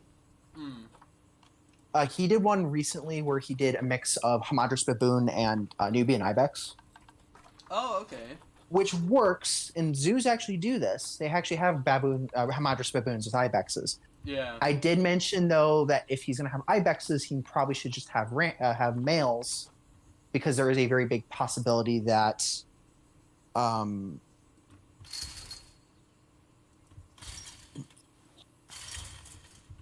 a big reason that there's a possibility that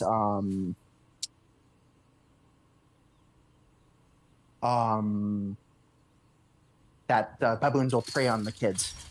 Ah! Oh, no!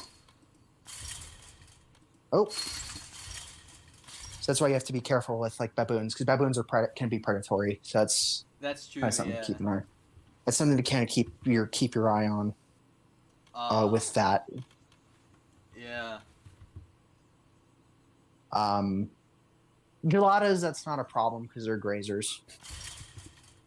Yeah. I don't Oh, think yeah, they actually yes, have. I think San Diego has gelada Yeah. and ibex mix, right? Yeah. Bronx too. Bronx actually cool. has Hyrax. Bronx has Hyraxes in there too, actually. Oh. Yeah, Hyraxes So- are adorable.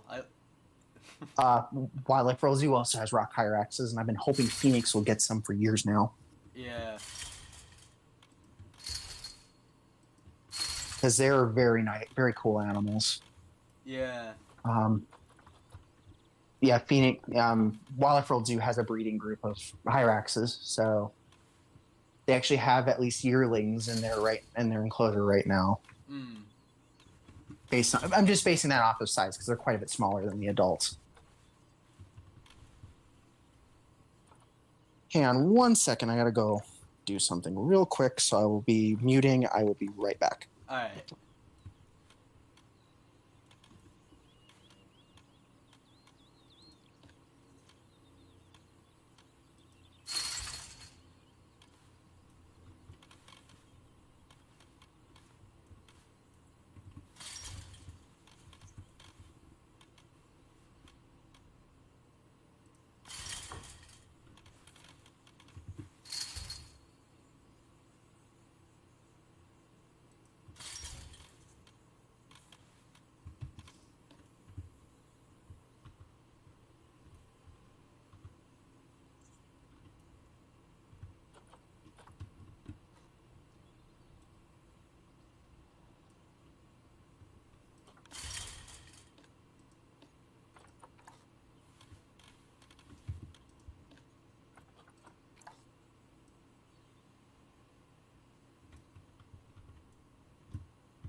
All right, and I'm back.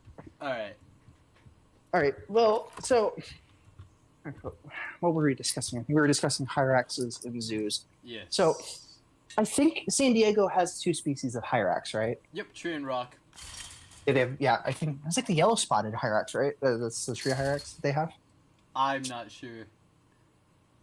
I know I remember seeing. for one of them they have like lots of them, like a big family. That sounds like they're rock hyraxes because they're a lot more common in captivity. Yeah. I see that you were building a roof on something. Yeah. It's so difficult, like, because with the mesh here, if you zoom out even a little bit, you can't see what you're selecting. Oh yeah, I was making predator fences and stuff, and yeah, it's just pain. It's pain.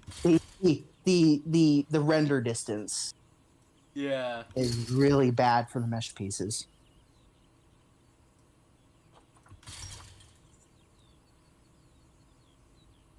Like I was doing that, I was like making extensions for the because like one of my older builds, I had an implied rotational yards, Yeah. kind of akin to Denver's. Mm-hmm.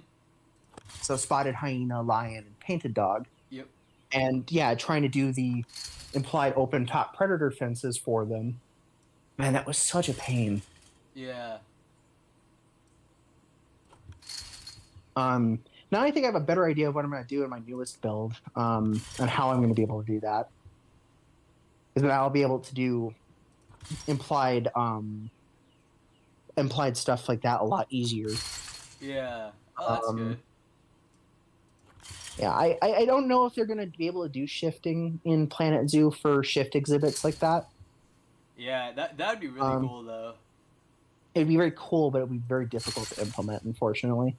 Yeah. I would think, because it's just like it's not just like species like shift exhibits for different species, but also like if you're keeping solitary species separate. Oh yeah. Yeah. A lot is used for most big cats, sands, Yeah. lions, and cheetahs, and technically mountain lions too. But lions, cheetahs, and mountain lions, sands, those 3 species, most large cats, and cats in general tend to be housed solitarily. Yep. And solitary ungulates like okapi Oh yeah. Yeah. tend to be housed separately, so it's like it's a little hard. And I've seen zoos that with like solitary birds like cassowaries where they'll house them to pairs together, but will also have separate enclosures just in case they're breeding them. Yeah. Because males, despite being slightly smaller than the females, tend to be a lot more dangerous because they're the ones that actually take care of the eggs and the hatchlings. Mm-hmm. Like most rat tights. I think the only exception for rat tights that are not tinamus are ostriches in that regard. Mm. And ostriches, both sexes take care of they rotate, the right? chicks. Like at night. Yeah. Yeah. Uh-huh. Well, and they also nest communally too. Oh yeah, yeah. So it's a single male mating with multiple female, mating with multiple hens. Yeah. And then it's like the dominant hen's eggs are the ones towards the center, whereas basically the less dominant hen's eggs are more or less sacrificial. Yeah.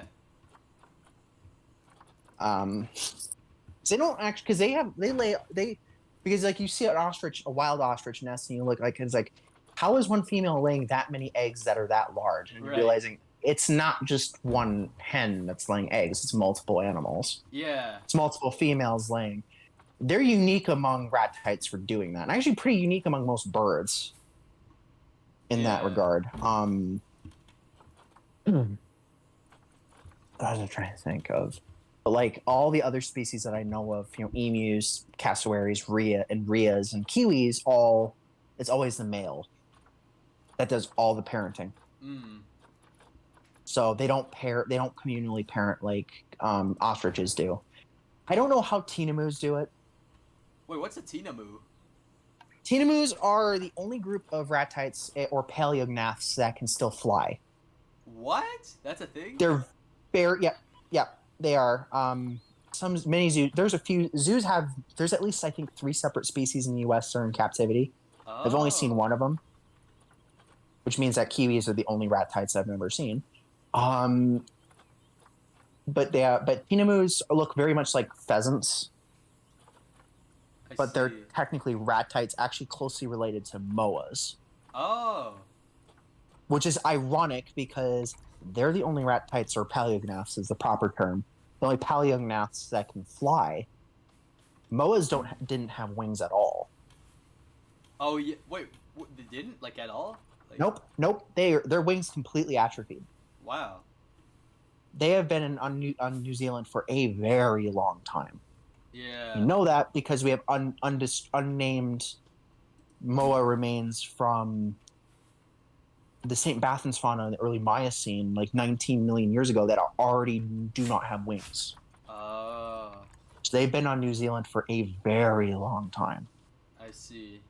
Because the kiwis from that same fauna, Proapteryx, were still capable of limited flight at that time. Oh god. Alright. So the kiwis are actually not related to moas. Their closest relatives are also extinct, which are elephant birds from Madagascar. Oh, I've heard about that. Yeah. Yeah.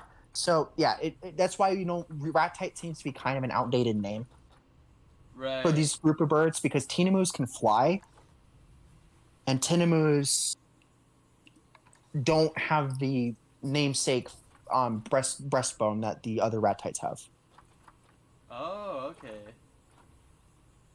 So, let me find a picture of a. I'll have to send you a picture of some pictures of tinamus, Okay. at least of the species that I've seen, and then at least.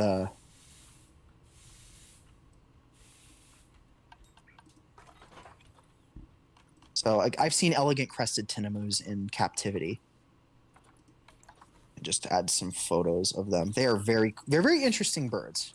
Mm. Even though they don't look like it, if you know what they are and what they're related to, then yeah, they're very interesting. I see. I got a few good pictures of the elegant crested tinamu. That's the species I've seen. Let me just send that via your Instagram here. Sure. There we go. I just sent a few pictures of them. That's what they are. That's generally what a tinamu is. That's one of the more common zoo representatives. Oh. Yeah, they don't look like their relatives at all. Yeah. It looks like a cross between a pheasant and a quail. Like. Yep. Yeah. Oh, interesting. Yeah, they're very weird animal. Again, because they're very closely related to moas, which didn't have wings at all, and were some of the largest avian dinosaurs ever to exist. I see. And then So, those ones some can of the largest. fly? Yeah. Wow. Yeah, and tinamus can fly. Wow. They're like most other like many of the galliform birds, like chickens and turkeys and quail and stuff like that, where they fly for short distances. Yeah. And they'd prefer not to fly. They'd prefer to run, Hmm. but they can fly. I see. So, Brent, I I think. Yeah. Okay, so how would I link, like, this? Okay, so you know how real zoos work, right? Like, where they have the holding area, but like, how does it connect to the actual like outdoor enclosure? If that makes any sense, like. It's a chute, usually made of the same material as the back of as the chain link, basically. Oh, okay. So it's a chute sort of thing. So are both enclosures going to be? So that's the off exhibit area. Yeah. So my assumption is that you're trying to see if you could do a chute around the same height as the one that you're as the opening, Yes. roughly. So just kind of have the chute around that same height, and then All right. that's how a lot of zoos do it. For many of their animals, that they have that sort of thing going. Yeah. So it's technically not just carnivores they do it with. It's like primates too. Yeah. With ungulates, those tend to be more open topped because most ungulates can't climb out of enclosures, unless of course it's a Yeah. unless it's a caprine. Then Yeah. yeah, I don't know at that point. But yeah, it's basically like a shorter chute like that, and then it's that's like how I could explain it in the most basic terms. Yeah. How it works. A lot of zoos also directly just have the backstage area kind of connected to the main exhibit. Right. the tiger exhibit at the Phoenix Zoo, and the lion hyena rotation exhibit that's going to be opening soon Hmm. is very much like that. Leopard exhibit too, actually, Oh, okay. and the jaguars basically just kind of directly. I know one of the jaguar exhibits has a off exhibit area that's kind of similar to what you built there, except much smaller. Oh, okay. And that currently houses their male jaguar Sabin, who does not like people. So, like he's comfortable enough around people where he'll sleep out in the open. Oh. But like if he's like interacting with stuff and he sees people, he will hiss at them. Uh, So yeah, he does not like people very much. I was really bummed out when I went to the Brevard Zoo in Florida. They had like a really elaborate looking jaguar enclosure, but like it was so hot. I don't even think you wanted to come out. Like I didn't see any of them. They don't. Do they not have water in there?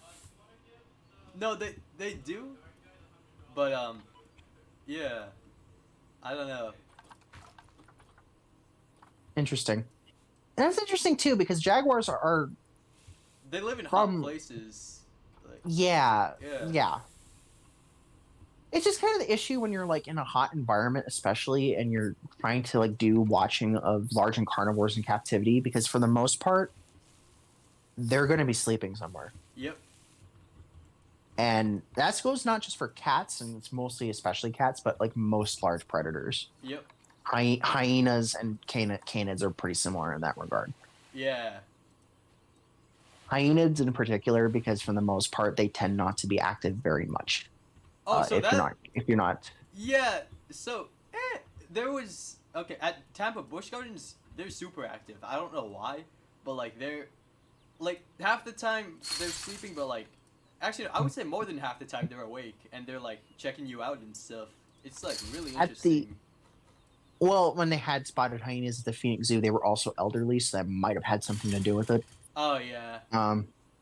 Because comparatively, Wildlife Zoo spotted hyenas are younger, and it's kind of depends on the time of year, but they're more active in winter, fall through spring, I see.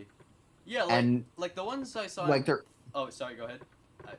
their activity patterns are more spread out through the day, Mm. whereas during the summer it's morning and afternoon, or morning and evening. Oh, okay. Yeah. Whereas, yeah, basically. I see.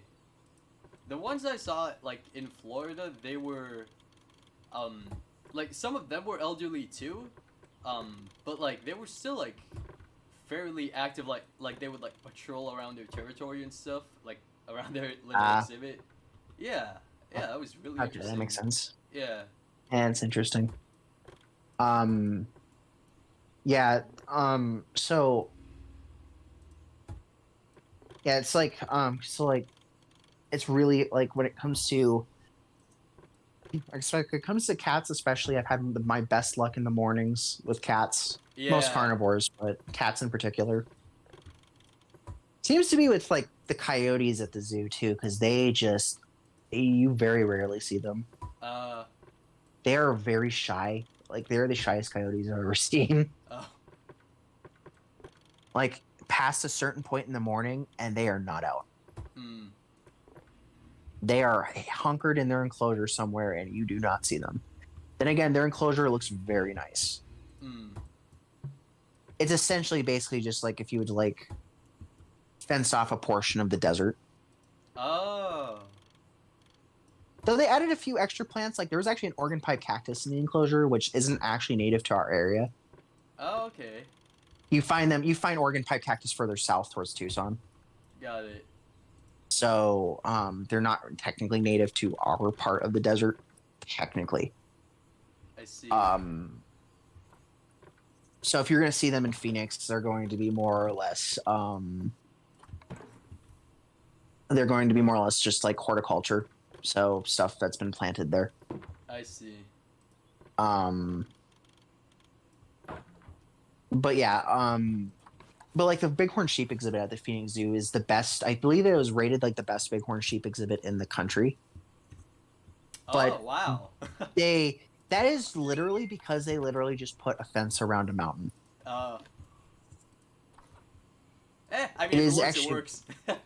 it works very well for them too. Yeah. And I feel like our climate is also a big part of the reason why, like, Arabian oryx, for example, are very easy. We were the zoo of choice for breeding Arabian oryx out of extinction. Oh, I see. My local zoo is had the world herd Wow. of Arabian oryx. So we were the ones that were. Phoenix Zoo was the zoo that had started the program for oryx back in, I think, the 80s. Oh. 80s and 90s when they were very nearly wiped out. Basically, when they were in the position that the scimitar horned oryx is currently in. I see. Which is why I'm kind of glad to see that they're being reintroduced. Yeah. They're back in the wild in, like, I think Morocco. I think Tunisia, Chad, and Chad. Oh, okay. And I think maybe Tunisia too. I know that there is attempting to reintroduce Adex to Tunisia for sure. Because they're currently functionally extinct in the wild. There's, I believe, truly wild individuals that aren't in fenced in areas are down to 3. Wow. The last check was down to 3 individuals. Yikes.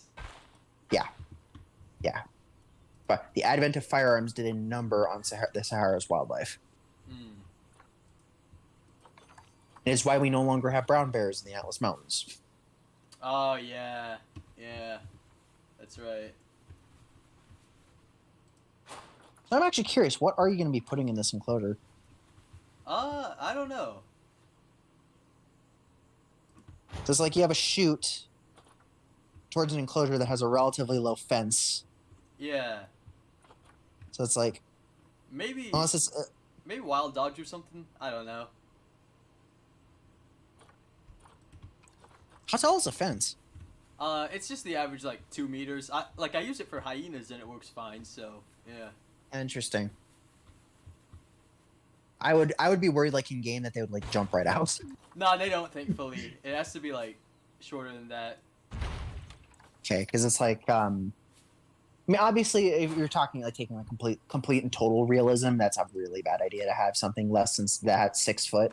Yeah. For them, because even coyotes can leap up a 6-foot fence just fine. Yeah. So it's like something you have to be very worried. And then also, like, the concept of having like corners too doesn't help too. But again, that's taking total realism into account. Wait, so I'm sorry. What was the problem with corners again? Like, they can brace all 4 of their limbs against both sides of the fence and then shimmy up the fence. Oh. Yeah, so that's why it's happened before. Or they can brace, like, another part of their body and their against it and their limbs against another and just get up the fence that way. Oh. Yeah, so it's very interesting to see. It's interesting when it's like, oh, you're able to leap above the fence. Right. Yep. It's why people have to be a little careful when it comes to stuff like that too. Are you still in franchise? Nope. I switched over to Sandbox. I might import this to my franchise area though. I think that'd be interesting. Just make sure it also is accessible to keepers too, because yeah. In franchise that's just gonna be a nuts. Yep. Attempting to deal with that.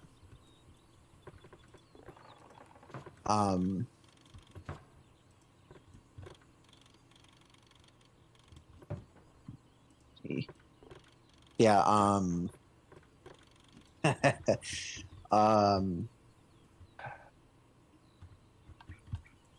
did I tell you that the Wallackfield Zoo had to fix their fencing for their Sitatunga enclosure because their bull got out like twice? Oh, really?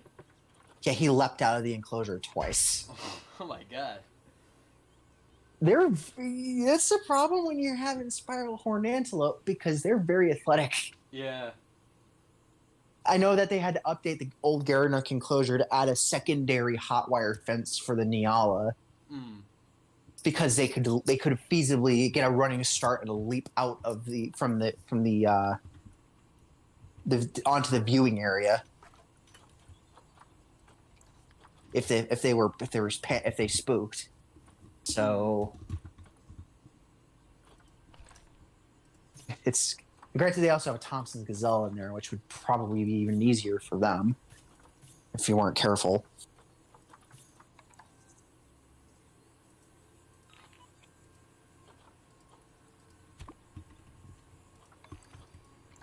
I actually have a picture on my phone somewhere of actually.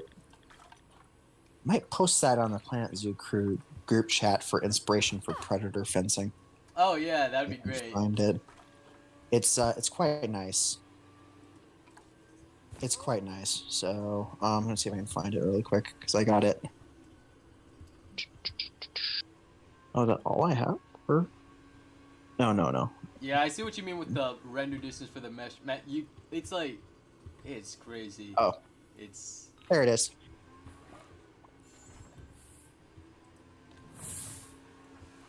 There's a good inspiration for predator fencing they use for their cheetahs. Okay. So so that's what it looks like. I see. Okay. So that's what they use. They don't have hot wiring on that area, but on their I don't think they really use hot wiring at all at this zoo, honestly. But yeah, they but that's what they have for their cheetahs. I see.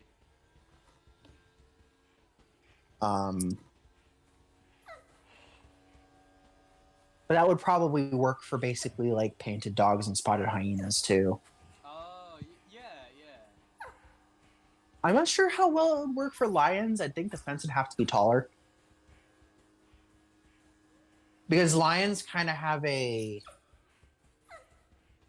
there's a point where if they climb up high enough, they're not really able to, like, there's like a certain height where they're like, they kind of gauge it's probably not worth climbing out.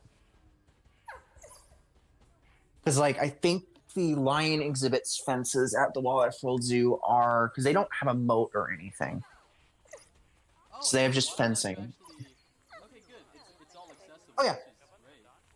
Oh yeah, that's definitely well above the hitbox for them, so that's definitely good.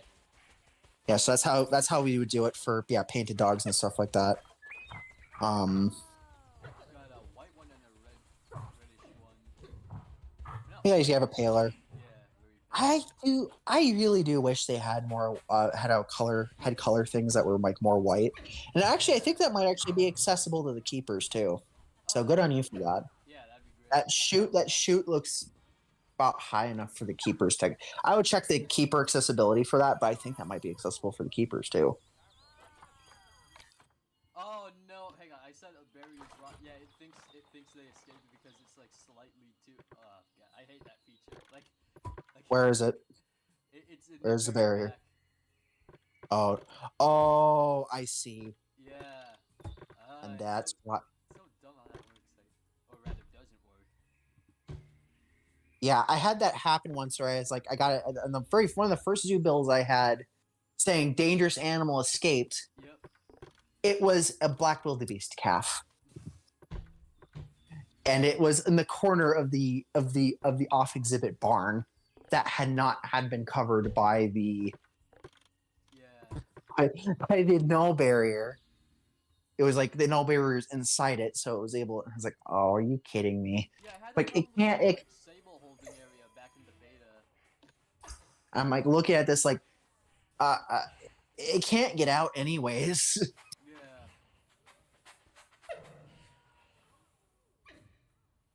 Come on. I do like the painted dog model in game. I mean, it could benefit from a fur texture update, but Yeah. it's actually not that bad. A lot of the older models, like the textures are just like really flat, you know. But They are. yeah, like it looks like it's all just like Basically- colors in like a certain area. Like, you know? Yeah, basically, the quality went up basically from Southeast Asia onwards, essentially, and really ramped up in 2022. Yeah. So, I mean, actually, speaking of that, since there's a very high likelihood we're getting another anniversary animal this year, what were you thinking it might be? Ooh, I don't know. Old Country and I have been thinking black rhino. Okay, I was thinking maybe dromedary camel because like just in case that doesn't come to DLC. As kind of the same thing, and it also seems to be like the most popular one on various like straw polls too. Yeah. Is the black rhino? Is the black rhino seems to be Oh, okay. like they did a straw poll and it like went down to like a black rhino and American black bear, and then the black rhino won out. So if they do a black rhino, they need to at very least pull our gibbon and give it its own rig, Yes. please. Like I am not going to see a black rhino just trot because they are very athletic as rhinos go. Yeah. And I already have my issue with the rhinos in game not being able to gallop. So Yeah. because both species in game are perfectly capable of it even as adults. So Yep. I mean what's interesting too is that like even baby hippos are capable of galloping to a degree. It's just past a certain size they don't.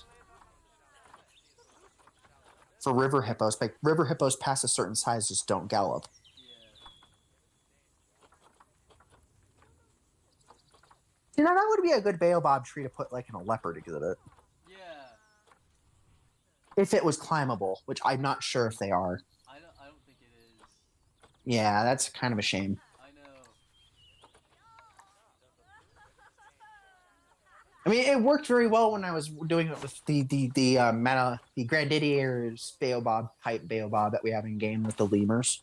Oh yeah, yeah. It's kind of the interesting thing too, because it's like they have like three different like shaped baobabs in game, and one of them looks like the ones you'd see in mainland Africa, whereas on one of the other ones I know looks like the ones you'd see in Madagascar.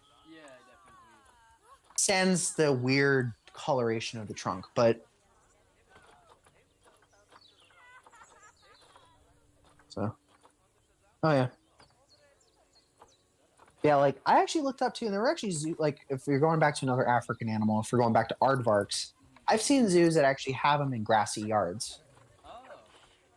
and I'm still not certain how that's possible because of how much destruction they cause to the soil and because of their digging, but. Yeah. Granted, also Houston Zoo apparently yearly has a grassy enclosure for their meerkats. Oh. So meerkats will also have grass in their yards too to use, and it's like, is there like a construction going on in your? No, this is the yard people are here. Oh, Yeah. right, That's why my mic is low on the stream.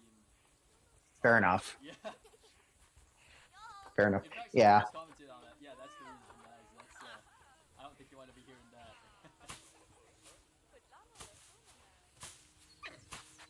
Yeah, that's why the mic is lower. Yeah. Yeah, I have. But the interesting thing, one of the more interesting things I did in a build too, is I actually managed to make a bridge above the path between two exhibits. Oh. And this is a special bit of creativity. I managed to be able to make it accessible for the painted dogs. Oh wow. Somehow I made it usable for them. I still don't know how. But I managed to do it.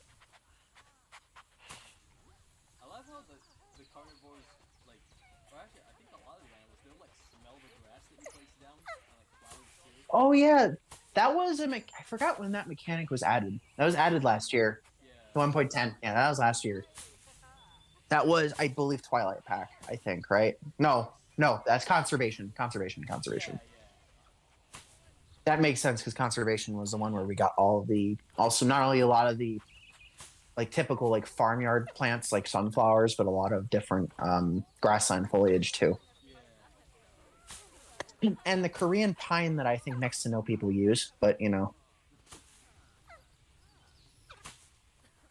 And to be fair, I also like my general palette for plants in my game is stuff that like makes sense like in my zoos. So like a lot of plants are native to the area or native to other parts of my state. So like the Douglas fir and the ponderosa pine, for example, I will use.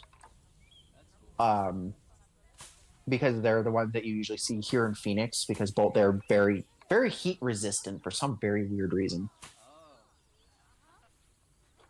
Because yeah, people will try to put down like different types of fir trees down here from other parts of the world, and they just die.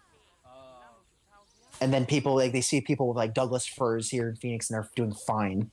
And so they're like, "How?" It's like, well, this is a native tree, so I'll be right back. all right.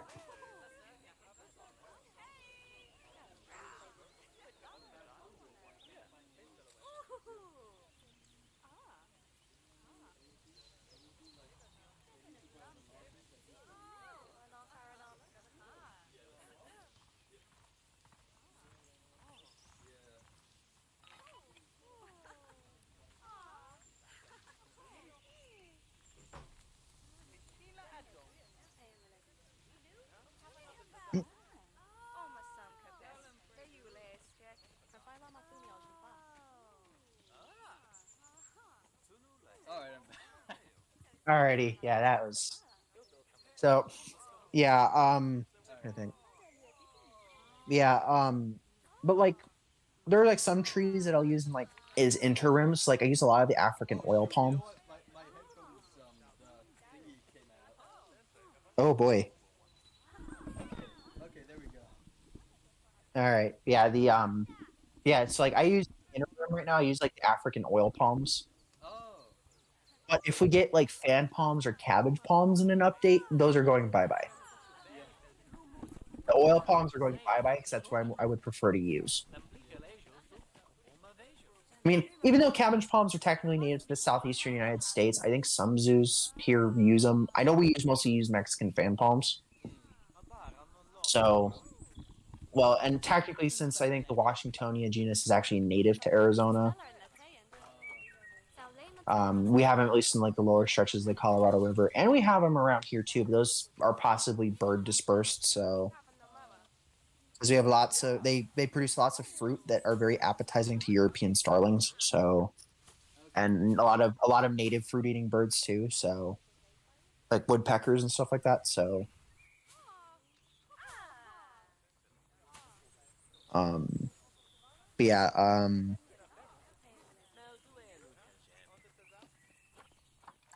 yeah, that's usually what I will do. I'm also like, I might use the doom palms bit, a little bit here and there because they're pretty cool.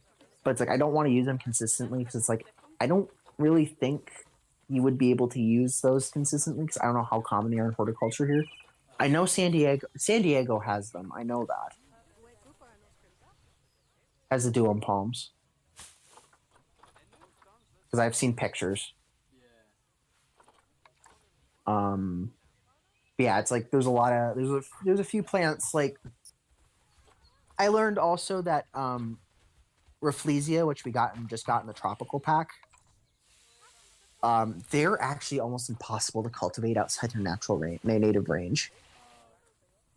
So it's like if I'm gonna have them, they're probably gonna like in a realistic setting. Like if it's outside the native range, and I'm like I'm not gonna build realistically, then okay, whatever. But like in a realistic setting, I would like have the bloom as like a model, which is what one of the arboreums and I think the UK does.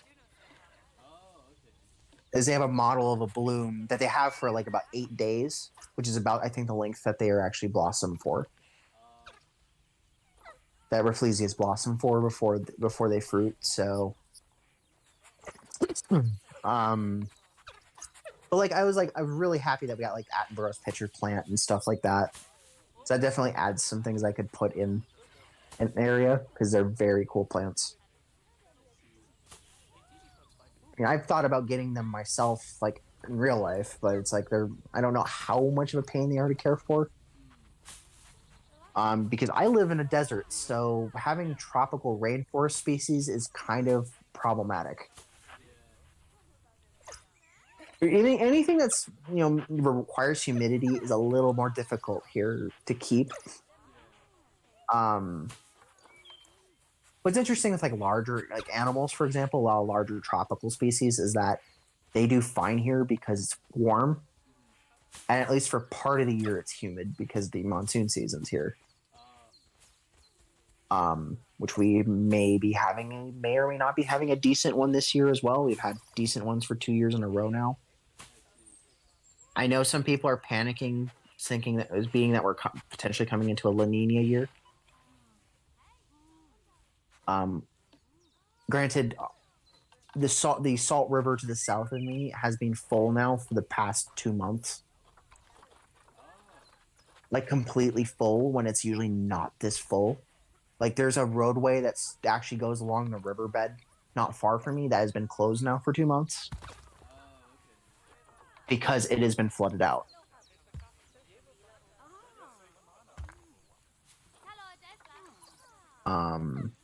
So there's rumors that we may have finally Arizona's drought may have finally broke. California too, actually, in parts of California too.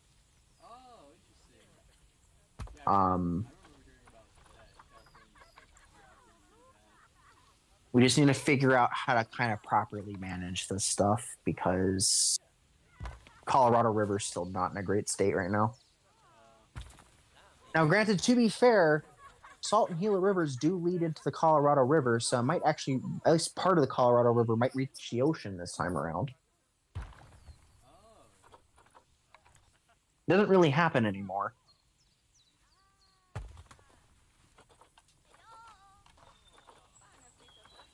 But yeah, it has basically been very full. Like I noticed earlier today when I was passing the bridge over the river earlier this morning when I was doing grocery shopping that that the river went down by about I think like 2 feet. Oh wow! Based on the bank, but it hasn't gone down much. So it's going to be some time before it fully goes back to where it was before. And it may not either. Because northern Arizona in particular has had a very successful snowfall. And we've had a lot of... We had rain just the other day, actually. Like literally, I think, Thursday. So it has been a very wet late winter and spring.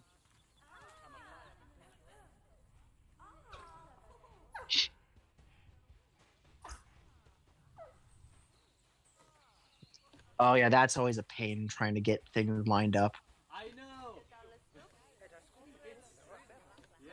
Oh, that's a pain. Especially with gridded objects, it's such a pain. Yeah. The problem is, yeah, and like it makes an issue like with like that's a nice bit about using null barriers and just using pieces for fencing is because the barriers don't wear down, so that's always nice.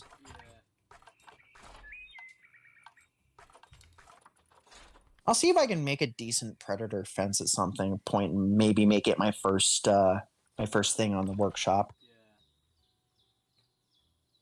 So that'd be nice. Fence doesn't have like, well, then it looks kind of weird up close, but like it's not that bad in terms of hitboxes and like render distance too. Oh yeah, that one's the chain link one's issue, the problematic one. And funnily enough, I think it's just the general chain link just has a really bad render distance. Like even with the barrier chain link, just the render distance on it's just so odd. With that. Yeah, it's definitely like yeah, I went to a butterfly house up in Scottsdale near the Odyssey Aquarium called Butterfly Wonderland recently. And like it was a really cool place that I went to. So they have a lot of different species, including they don't have Menelaus blue morphos, but they have common blue morphos. I think they have the Menelaus species on occasion, but it depends the butterfly farms that they get their pupae from. It just kind of depends. Like I know that I was watching stuff hatching out of the pupae when I was there because they have like a whole room dedicated to that, where they have like display cases with pupae that are either developing or hatching, and you have newly hatched lepidopterans. Because they didn't just have butterflies, like they had a few species of owl butterflies in there. But they also have Atlas and Luna moths. So it was my first time actually ever seeing living individuals of either species. Oh, that's cool. I've only ever seen preserved Atlas moths, and I think only ever preserved Luna moths too. So it was kind of cool seeing living ones. Yeah. Unfortunately, as adults, those two species of moths don't live very long because their only purpose is to reproduce. They only live for at most like a week. Oh, that's it? Yeah, because that's literally just their whole point is to reproduce for those particular species of moths. And then what do they do for the ecosystem, if anything? Larvae are prey, Oh, and the adults are prey too. What's interesting is that I think larvae of it's kind of interesting because sphinx moths, like the hornworms, they actually are pollinators. So they live a little bit longer than the Atlas and Luna moths. So they're actually active pollinators. They actually eat because that's the thing with the two species of the Luna and Atlas moths is that they don't have mouth parts as adults. I see. So yeah, they don't eat. But like sphinx moths do, and so their offspring in the wilds for many of the different species in the family will eat distasteful plants. Oh. It's why tomato hornworms are a really big pest because they prefer tomato plants. And since the plants themselves and tomato like the fruit is edible in tomatoes, but the plants themselves are poisonous. Wow, I never knew that. I think they're related to nightshades and potatoes. Potatoes are related to nightshades, and they're also poisonous as plants too. Technically, potatoes actually become poisonous if they're exposed to sunlight, direct sunlight, for a certain period of time. Oh. Because we've selectively bred potatoes in a way where they don't become poisonous until a certain period of time in sunlight. But I think it's just kind of a baseline for potatoes in general, but we've selectively bred them to become less distasteful or toxic over time. Again, nature always has a loophole, and it's always when they're in direct light for sunlight for a certain amount of time. Then they start becoming toxic. Yeah. Which usually means either put them in the ground or just toss them.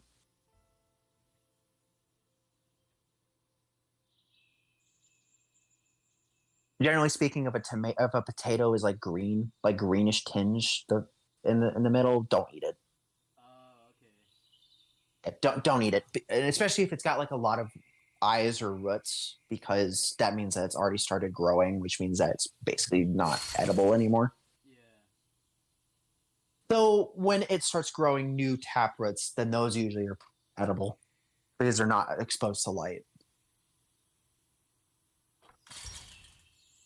It's the main one that tends to have issues.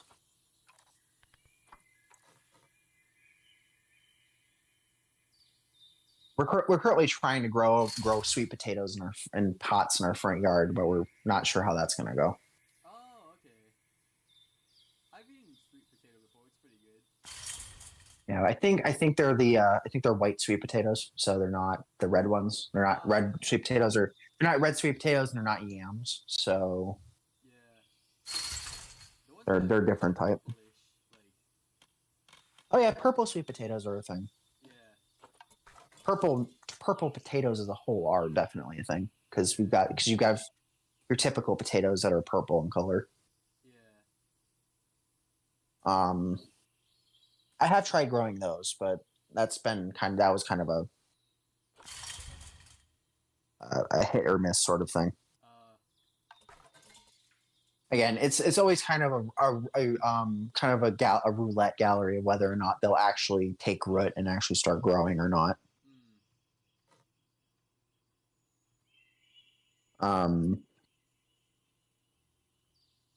Oh, so I forgot. Speaking of interesting plants, I found somebody that was selling Grandidia's baobab seedlings.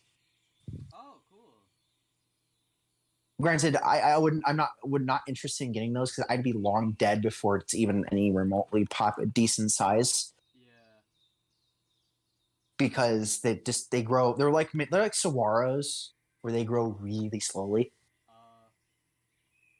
Like I would be basically near death by the time a saguaro. Like I've attempted to keep saguaros. They're kind of picky, so it's part of their problem. Like I had one that my dad had accidentally knocked off the shelf, and it died like 2 weeks later. I've never had a plant do that to me before, so like I've had some pretty fragile plants. Like I've had like Venus flytraps and stuff like that, but yeah, nothing yet where if it like just got like shaken that it would just die.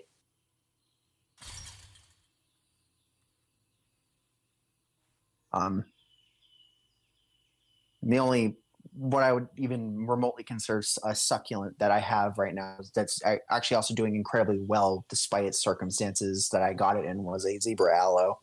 Oh, cool. It's actually growing new shoots off, which is quite nice.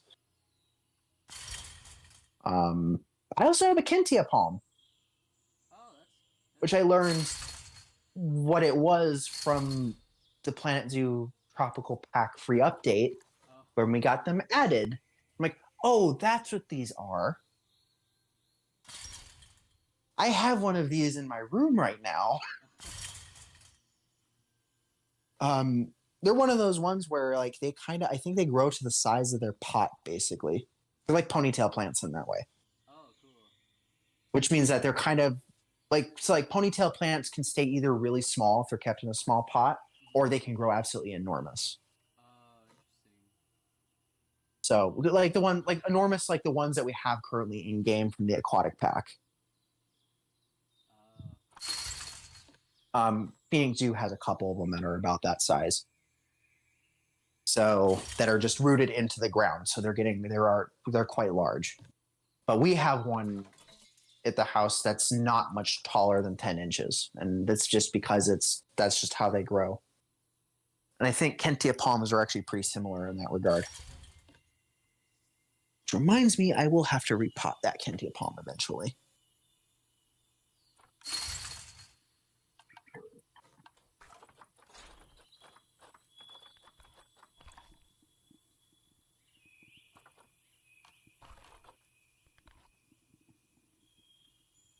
So I picked up a terracotta pot the other day that I really should start utilizing. Oh, cool. Yeah, yeah.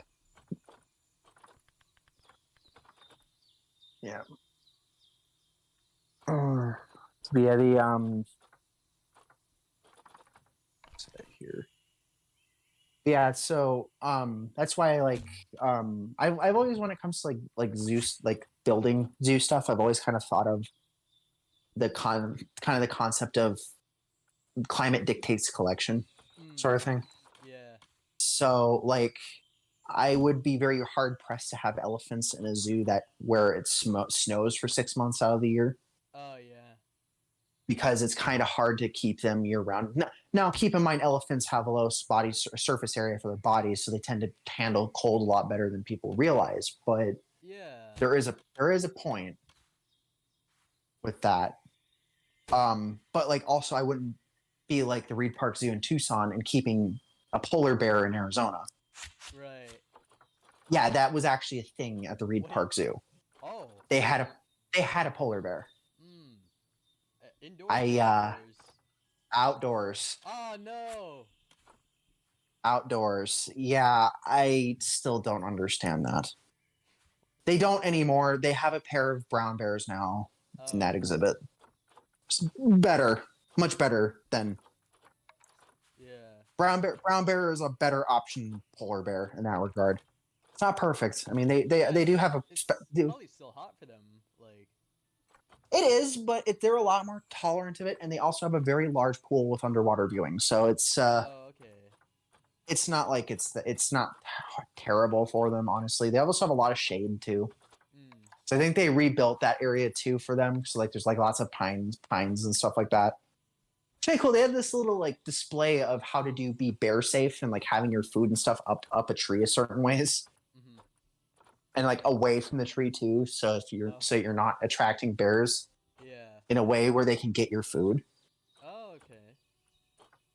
basically keep it up above the ground, I think above a certain distance, and keeping it away from the tree at a certain distance. That would basically evade, both species of bears getting your food when you're camping. So go up a certain distance to keep grizzlies away from it, and keep it away from the tree a certain distance to keep black bears from getting it. So, but yeah, they just have Reed Park has brown bears and a spectacled bear. Oh. And they're looking to get soft bears too. Phoenix Zoo just has spectacled bears. I see. And we technically just have one young male, but which is nice because he's a very, very interesting bear and fun to watch because he's pretty active. Yeah. It was interesting because they got him. He was born at San Diego Zoo. So you know how San Diego Zoo's bear exhibits are kind of a grotto style. Yeah, yeah. Phoenix Spectacled Bear exhibit is not. Oh. It's multiple viewing areas. Oh. He had to get used to that. Yeah. Which means that for the first couple of months when he was on exhibit, he spent most of his time up a tree looking down at everybody. Because he was not used to it. He got used to it after a while, but yeah. I have a very funny video somewhere I'll have to show you later of him. They were throwing enrichment in there for him. It was like paper bags full of vegetables and stuff.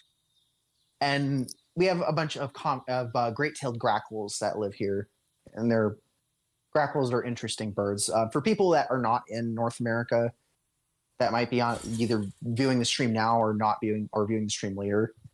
Grackles are a type of blackbird that are native here that are very similar to crows and ravens in terms of their intelligence. Oh wow. Yeah, Florida has common grackles and I think boat-tailed grackles. Oh, okay. For example, so they're black birds. Kind of hard. It's hard to describe. But we have great-tailed grackles here in Phoenix. One of them actually spooked him. Oh. Because it flew by him very close and it spooked him. It was kind of funny. I actually caught that on video too. I was like, "Oh, how did I catch this on video?" I did miss the opportunity when he was going up a fig tree that they have in the enclosure. That he was at that time. It survived. That tree survived somehow, but he almost completely destroyed it. He fell off of it because he would put his weight on a branch and it broke.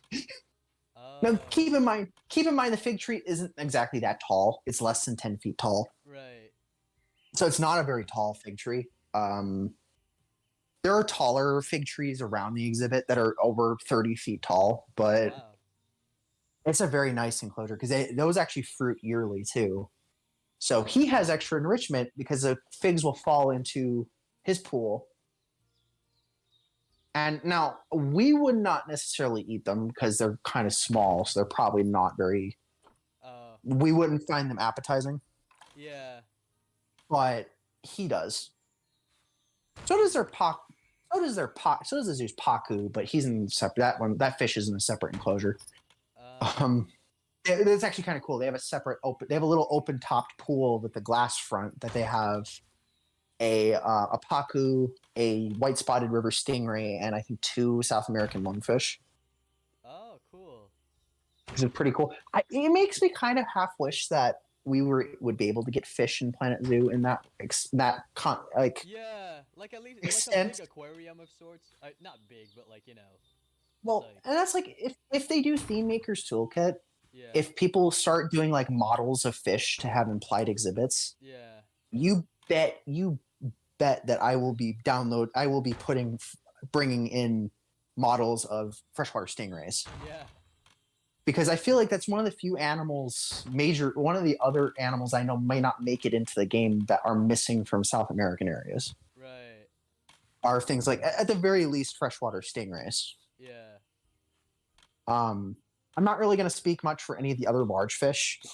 So things like red-tailed catfish, arapaima, that thing. Yeah. That sort of stuff. I'm not really going to speak for that because outside of large public aquaria, there's not a lot of places. I think Brevard Zoo has an outdoor area for their arapaima. Yeah. It's a really nice outdoor but glass-fronted aquarium for their arapaima. Yeah. So yeah, I think I've I've seen pictures, so it's like from my memory, I've seen pictures of that. Both facilities here in Phoenix that have Arapaima though don't have them an outdoor setting. They have them indoors in an actual because they're one is Wildlife World Zoo, which has aquarium buildings, and one is an actual aquarium, standalone aquarium. So Odyssey Aquarium has Arapaima. Odyssey Aquarium has a lot of cool stuff. Because they have they actually have updated a lot of stuff since I had actually been there last too. Said it had been a couple of years. Because I don't the AZA you can get discounted or free admission at some zoos if you have AZA membership at a zoo, which I do for the Phoenix Zoo. I think I do for Zoo Tampa. Like I got it when I went there. Yeah, I have one for the Phoenix Zoo that I go. It depends on where you go to. Like Dallas Zoo, since I had it, I was able to get in for free. Oh, nice. Minnesota Zoo was actually interesting because it was actually they discounted not only my admission, but the admission for my mom and my aunt. Oh, cool. And we got free parking. Nice. Which still boggles me that zoos charge for parking because Yeah. Phoenix Zoo does not. Phoenix Zoo doesn't. Oh, wow. Yeah, all the ones They- I went to do. None of the facilities in the general area where I live charge for parking.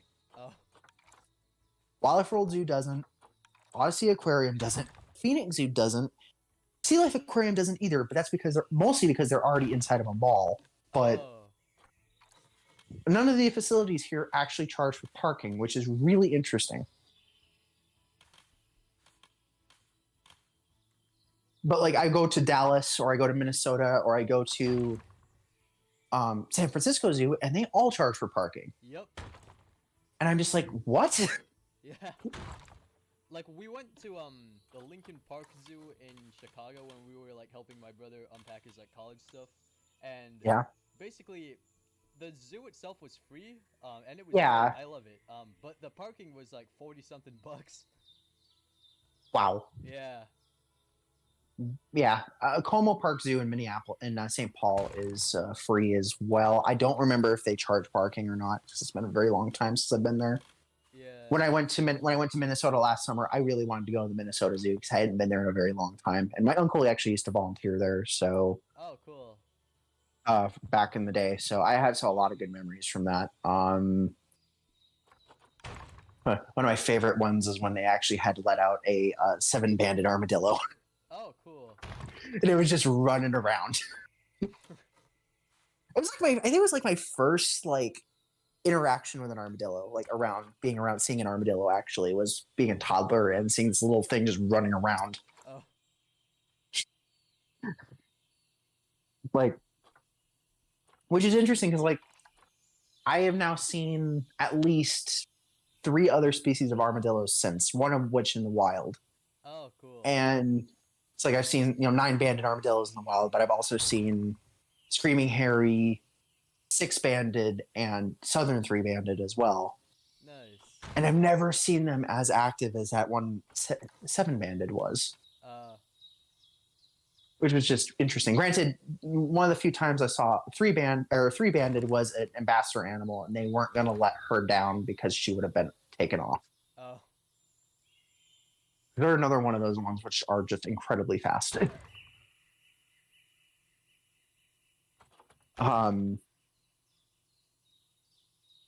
Yeah, I think that's an interesting thing too. Is like, have you apart from the 3-toed sloth, have you seen all the animals from Tropical Pack like in person? I think so.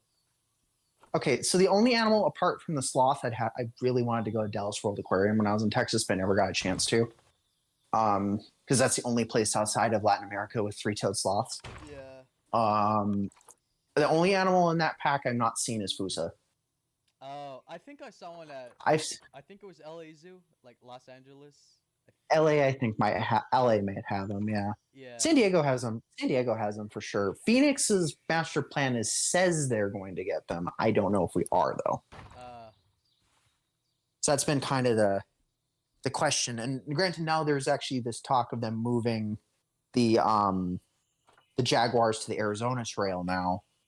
We finally got funding for that. Now they're going to be breaking ground on that this summer. Oh, cool. So mountain lions are getting a new home. Jaguars are getting a new home on the Arizona Trail, which means that those 2 enclosures that they had there are going to be free and open now. Right. Initially, I was thinking they were going to bring back clouded leopards because those were the original inhabitants of one of those enclosures, which is the original one. The other one next door was one that was built later for jaguars. Right. Those 2 enclosures are at the bare minimum of standards for AZA for jaguars, by the way. So they're not big. They're not big. And I'm also thinking maybe that's how they're going to do Fusa. Yeah, that could work. Is they're going to have Fusa in one of those because they're plenty small enough where that's not going to be a problem keeping them in that enclosure. It's going to be plenty big for them. Oh, okay. And since every video I've seen of them in captivity, they are reasonably active animals. All right. You know, because they're cathemeral, so they're active naturally. They're cathemeral, so they're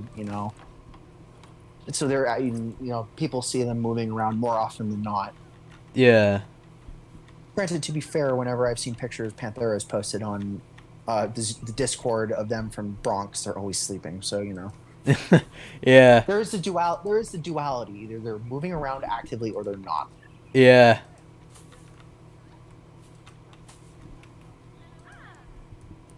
Oh yeah, we actually we have African daisies in our backyard. They're very nice. Yeah.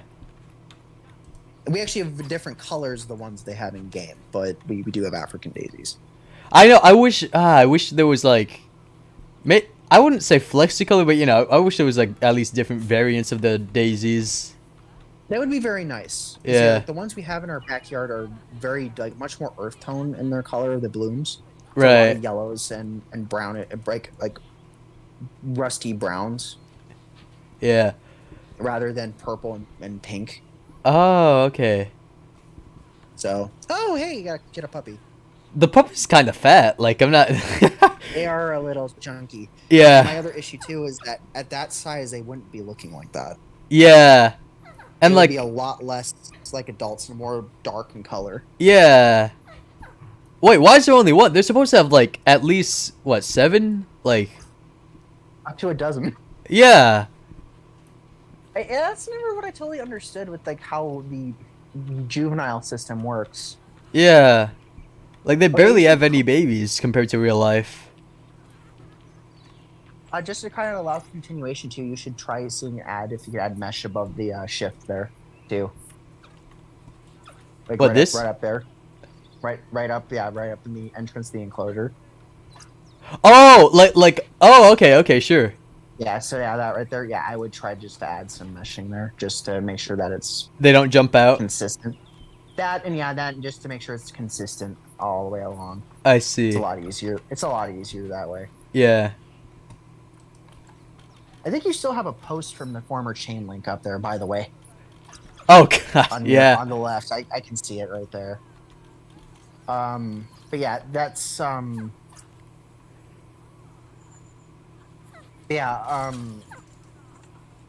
granted, I've also never seen painted dog puppies because I've never been to a zoo that actually breeds them.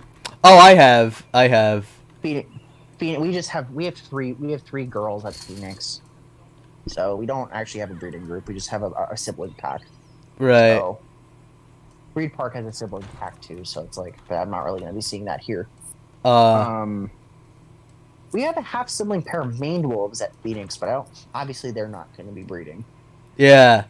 What's interesting is they share the enclosure together, which kind of sucks because Phoenix Zoo is one of the zoos that actually mixes maned wolves with giant anteaters.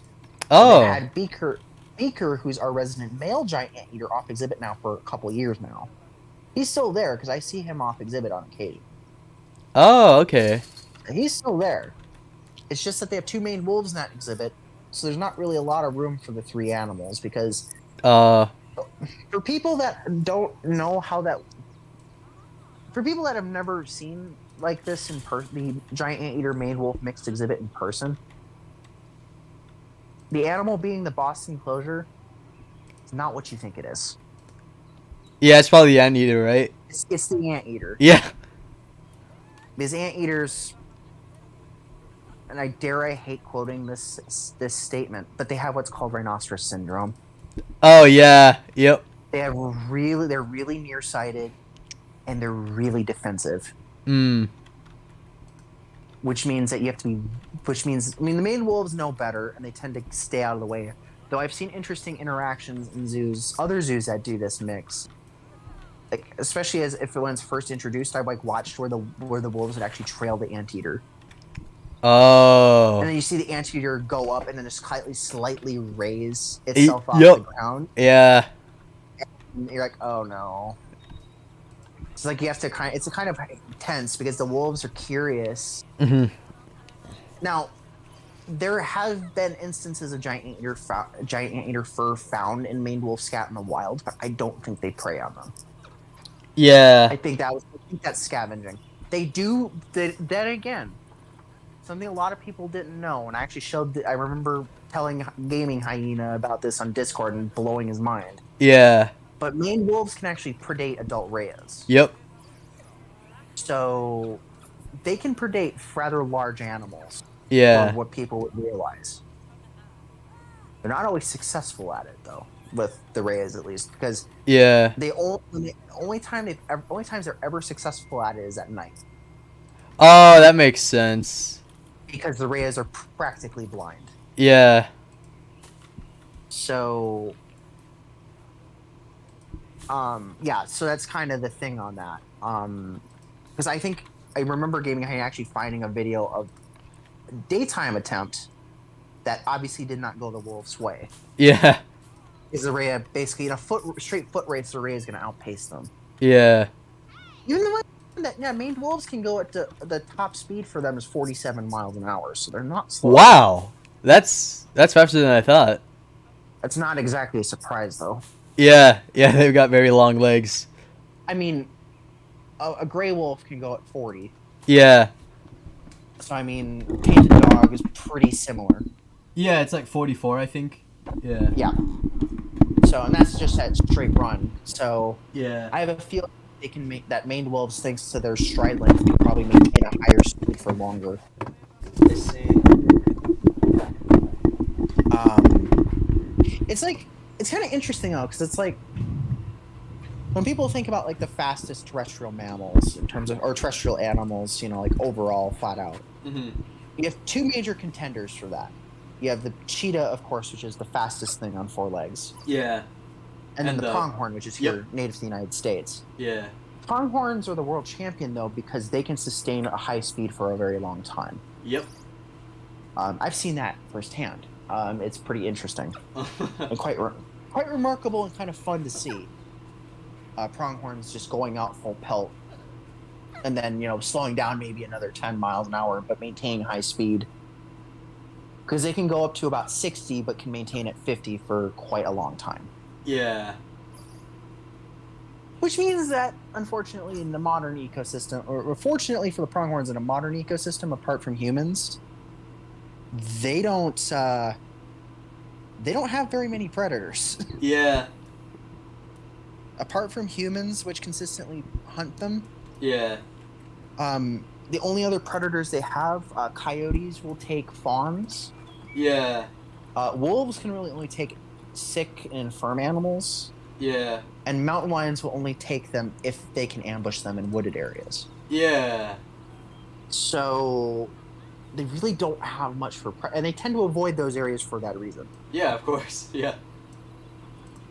That makes sense. Yeah, predator landscape of fear and predator avoidance is pretty important. I love the red kangaroo grass that we got in Oh, grasslands. It's quite nice.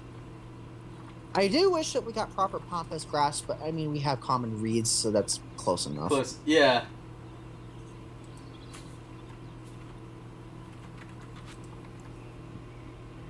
Yes, I mean I've used the pampas grass stuff with some of the African exhibits, so I mean it's close enough.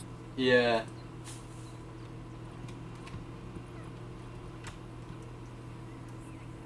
Which is weird because I thought they had like teased it in the teaser stream. Like they had grass, like a fake grass there. It's very similar to pampas grass Uh. from that teaser stream they did for grasslands. Yeah. So that was kind of interesting and kind of odd, but it's not really that big of a deal. I do still wish, though, that we had milkweed as a placeable plant. Yeah. I am still a little disappointed we don't. That's a shame. I mean, we have it in the walkthrough exhibits, but it's like still.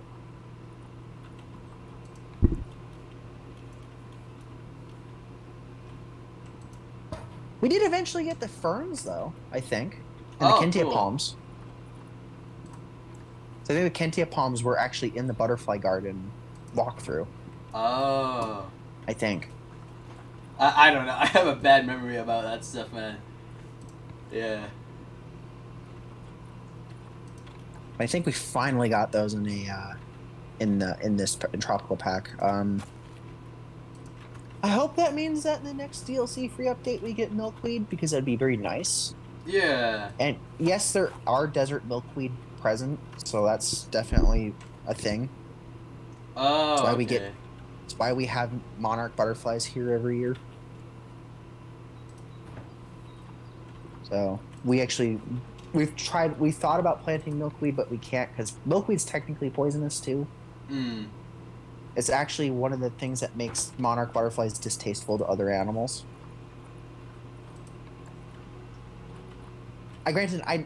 I know that you guys have them in Hawaii. Yep. I don't know if they're poisonous though, because I don't know if you guys have the plants that they use.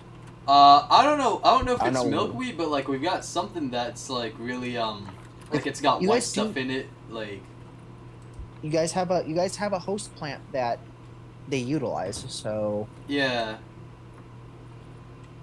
aren't they introduced to Hawaii, the monarchs? Oh, I got no idea. All I know is I see them all the time.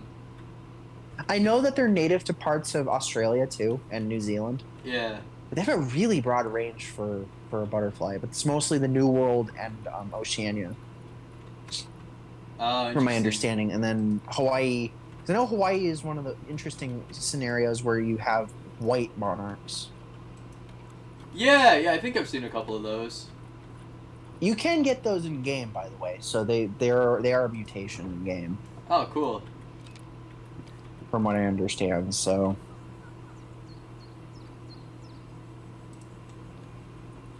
I do wish we got an exhibit animal though that had the sort of color diversity, mutation diversity that the axolotls do. Oh yeah. The axolotls have like 5 different ones, which is nice. They're all naturally occurring ones, so I'm glad they didn't go with like the glowing fluorescent protein ones, which are technically like glowfish, except axolotls. Yeah. There's also another interesting one that's a little weirder, because it literally involves. It was a part because axolotls were used in a lot of labs, which is why they're so common and prevalent in captivity. Oh. There was this one thing where that as an embryo they'll cut off and swap the tails of axolotl embryos What? and graft them on. Yeah. So when the axolotls hatch and develop, they have a tail that's a very different color from the rest of the body. Oh. Ew. It's That's really gross. weird. Yeah. I still don't understand how that was possible, but it might have something to do with the fact that their regenerative abilities are very, very well known. Hence why they're a common laboratory animal. Yeah. Um, Gonna try and put some glass viewing here. I better pause the game before they run out, though. you don't have escapes disabled? Nope. Of course. Okay, so you're playing hardball. Yep. Playing realistic, kind of. I do like when we got those glass panels. That was nice. Yeah. I'm looking for the one that's like a little bit more clear, though. Oh, well, that's huge. I've used like because like I made like a little den area for like the fennec fox enclosure. Yeah. I'll have to redo a proper fennec fox enclosure though, because I found out that if you're keeping them outdoors, it's probably smart to have them in a covered enclosure because they're small, so they're basically on the menu for any native predators you have. Oh, yeah. Especially birds of prey, so you have to be kind of careful there. Right. Well, it's interesting too, and actually speaking of fennecs, Phoenix Zoo used to have them in this one exhibit, It's like covered, like Oh. netted over, for the obvious reason of you don't want to lose your, you don't want a Yeah. passing red-tailed hawk going and looking. It's like, oh, those look tasty. Yeah. But they don't have the Fennecs in there, and I thought it was just because they were going to be doing it for the construction reasons. Mm-hmm. Because construction's literally right next to their enclosure Yeah. for predator passage. I'm starting to think they're going to put a different animal in there. Oh, okay. Because I went there the other day and they took the signage off. Like it's like they completely redid stuff on there. Oh. So I'm thinking something else is going in there because the region of Africa they're trying to base predator passage off of somewhat is Namibia. Oh, what you told me about? Yeah. I mentioned- You're thinking I the mentioned cat, this. right? The black-footed cat. Black-footed cat or genet. Yeah. Maybe bad-eared fox, but I'm thinking black-footed cat or genet. Yeah. Bad-eared fox might be too big for that enclosure, frankly. Uh. But yeah, black-footed cat or large-spotted genet would probably be more consistent. Because they did have genets in the concept art for Predator Passage, Oh, cool. as well as a really cool like predator prey setup for leopard and warthog. Oh, nice. We're not doing that though. Oh. So the warthogs were originally going to move to this part of the trail, but they're not. So now we're getting Red River hogs, Which which is actually fine. I guess they yeah. can cosplay as bush pigs. Yeah.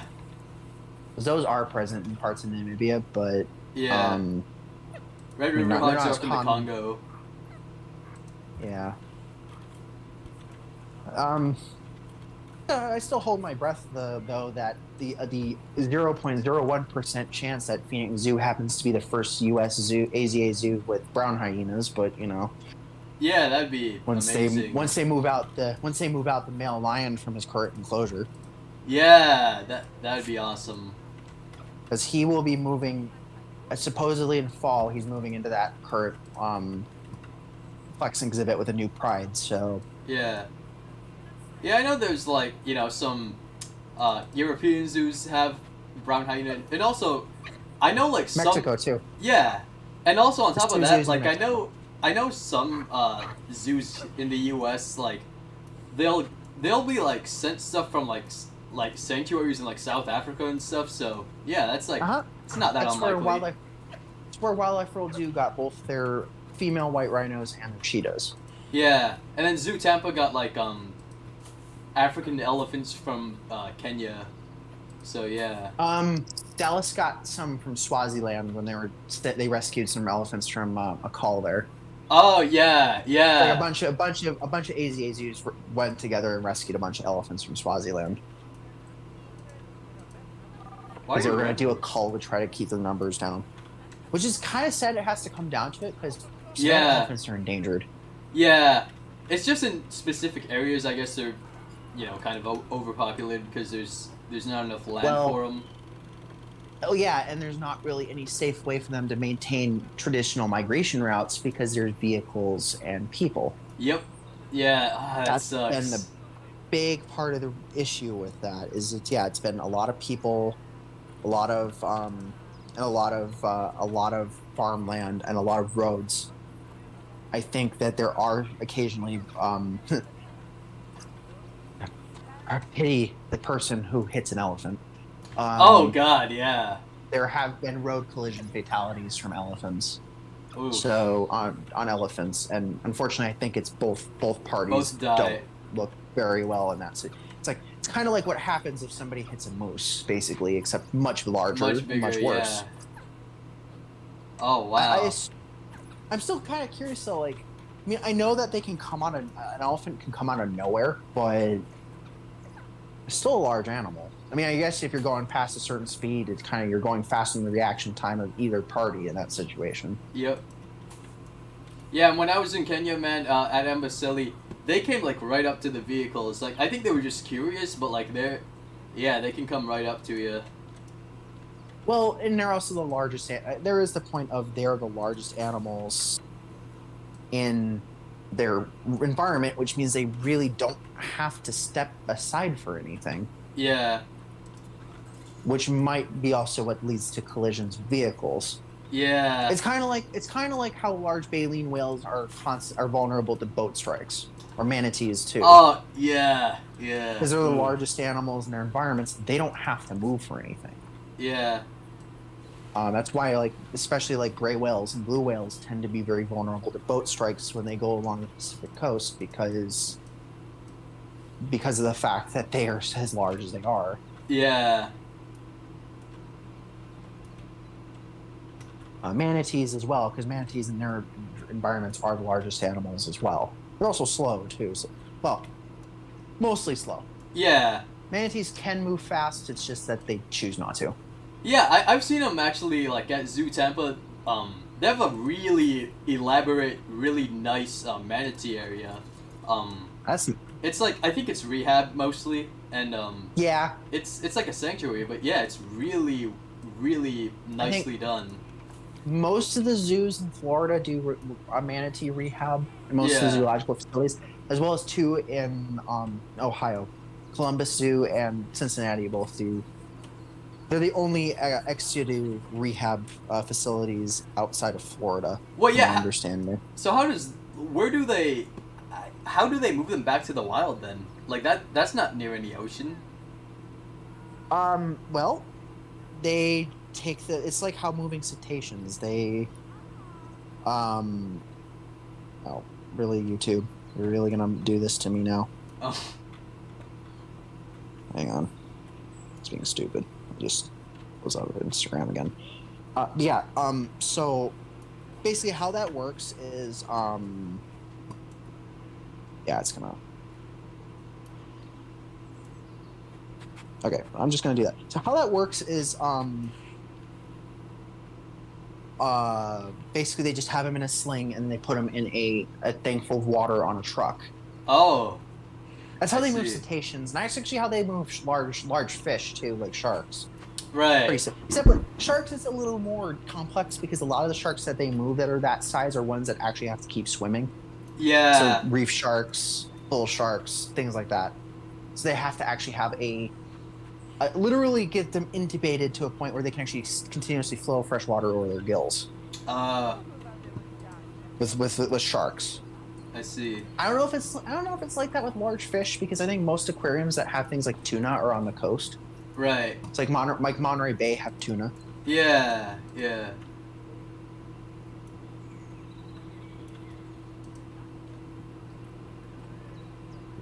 Let's just see if I can put this on mute somehow on the web app on the app. Oh yeah. There we go. All right. There we go. There we go. There we go. That's how it works. That's how I'm gonna get this to work. Okay, but still.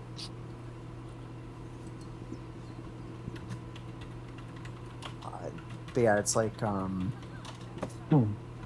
it's so that's how it works for like large, fully marine or fully aquatic animals. Oh, okay. So, but it's easier. It's easier to work with like pinnipeds and turtles because they aren't fully aquatic. Right. Even sea turtles aren't fully aquatic. Can be fine on land for a decent period of time. Oh. They do need to be kept moist though, from what I understand, because if they're kept dry for too long, they get shell issues. Right. Which is kind of the same thing that kind of the same issue that you deal with more like all aquatic turtles to a degree. Hmm. So not just like sea turtles, but also like red-eared sliders, snapping turtles, Yeah. especially soft-shelled and fly river turtles because they don't have actual like scoots. Yeah. Oh, okay. So they're pretty vulnerable to drying out. Because of that.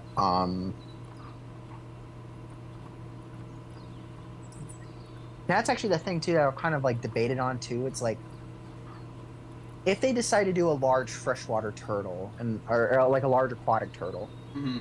If I'm going to take sea turtles out of the equation, and we have things like alligator snapping turtle, some of the larger soft shells, or some of the larger side neck turtles from South America. It's like how would that work? Right. You know, I think the easiest ones would frankly be probably some of the larger softshell turtles and the I don't know, side necks.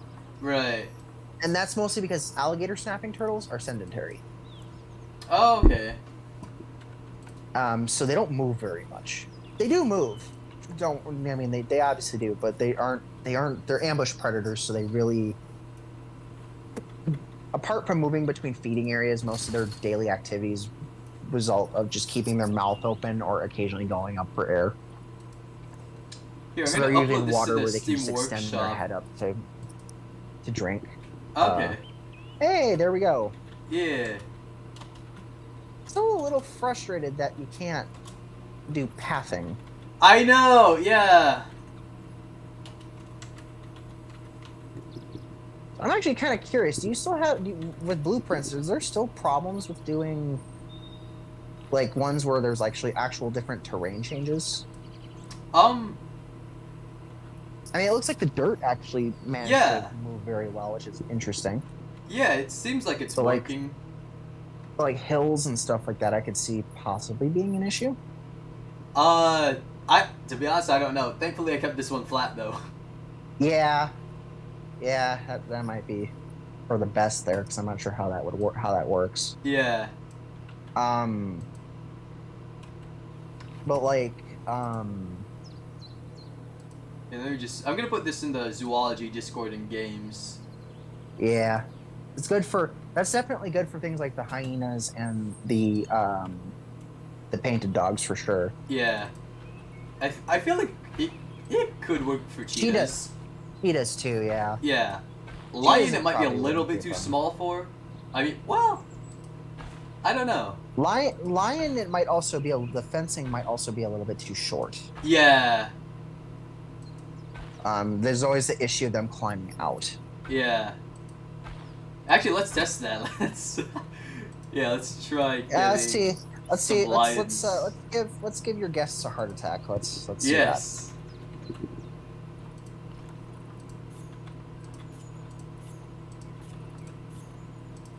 I think I don't have the remastered mod right now, so they're gonna look a little funky, but it's all right. that. I mean, it's gonna be the Planet Zoo Lions. I think we're all kind of expecting that at this point. Yeah.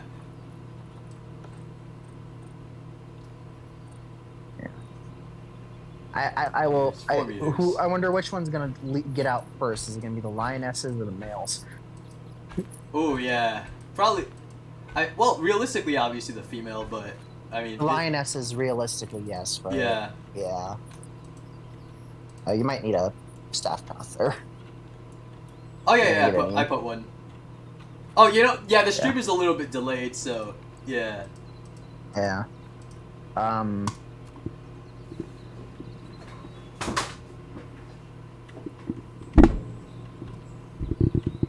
All right. Well, it's time to test. Yep. Eventually, one of those ideas I was having for a interesting zoo exhibit is very similar to what it was like Boris Djurpark in I think Sweden does this, but cheetahs and white rhinos. Oh yeah, I've seen that one. I've seen That also seems to work. cheetahs and plains zebra, which I think is a little too dangerous That's in because Japan. yeah, They also have eland in there too, yeah, and I'm just like, why?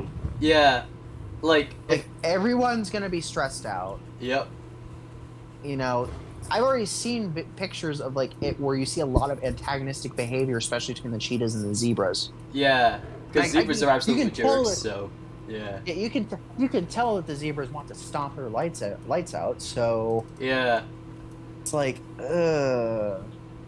Granted, Zoo Leipzig does cheetahs and black rhinos, oh, which kind of works. ooh, personally, I wouldn't mix anything with black rhinos, like with their sort of temper. Living Desert has marabou stork, waterbuck, and springbok with theirs, Oh, and it works.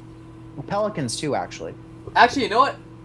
I take that back. Black rhinos in captivity aren't too hostile. I don't think, at least, but I think it's a mixed bag. They're still more hostile than other Than other white rhino rhino- species. yeah. For sure. Yeah. They're still a little more. Interesting. So my guess is that the meshing is not climbable. Let me check on that. That's Oh, no. That's good to know. Ooh, she's getting a little closer on my. You know what? Nah, Let's I see. think it's fine. Yeah, it might be fine. I mean, realism wise, you would be having lion, probably a dead lion, but you know. Wait, a dead lion? Wait. Well, because it would escape, and then the zoo would probably end up going. Oh! For Oh, yeah. Yeah. oh, it's a danger to the public, and it's like I mean, obviously with like big predators, that's usually kind of a last resort, though, from what my understanding is. So Yeah. they usually won't. If I had like And meshing again- on top though, it probably wouldn't be an issue.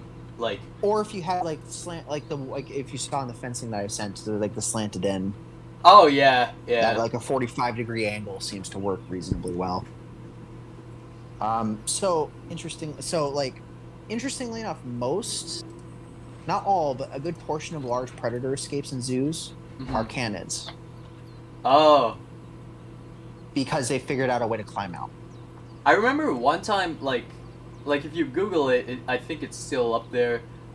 San Diego Zoo's striped hyenas escaped at one point. How? I have no idea. Like their enclosure They even dig- back then they- looked really good. Like I don't know what happened. Did they dig out or something? Maybe. That- Like I think that a seems like- few things escaped then, and I don't know. Oy, oy, oh. I think it was like Oh, boy. 2011. Oh, so you probably don't need one that height, like that height, but definitely Oh, probably maybe like half that would be good unless you're doing it fully. If you do it fully, covered, then yeah, it'll be fine. yeah. I think I'm just gonna It's do usually all the way kinda your- across. It's kind of like your baseline if you're dealing with cats. Yeah. I think the two easiest cats I think zoos to house tend in terms of large cats tend to be cheetahs and lions. Yeah. Lions more than cheetahs because lions are not as shy, but Yeah. yeah, it's like cheetah. It's like cheetahs and lions just because they can climb, but Not that's as actually well as kinda- like a leopard. actually, yeah, it's actually like yeah, you very rarely see an open top leopard enclosure.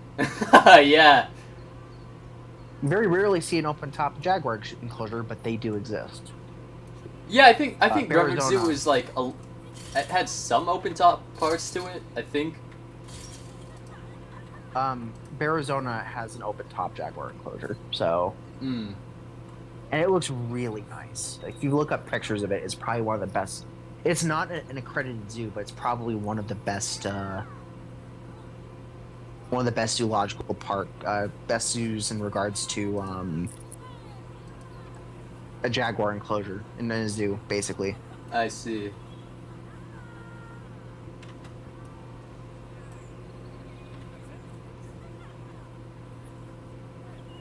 Because Arizona's thing is they have mostly North American wildlife. I see. And of course that includes jaguars. Right. So I find a good pictures of their exhibit. They used to have just black jaguars. Now they have a pair of brothers that are on exhibit together. That are one's black and one's just a typical spotted individual. Oh, cool. Oh yeah. So yeah, basically it's kind of cool. So like part of the exhibit is like there's like what looks like cliff dwellings in the back. Oh. I'll have to find a good picture of their enclosure. And they like have like 2-story glass viewing too. Oh, I'll have that's to find. that's a really good cool. one of their 2-story viewing. I'll send that through the thing. That's to send actually. I'm actually gonna find a few more good photos of their jaguar exhibit too.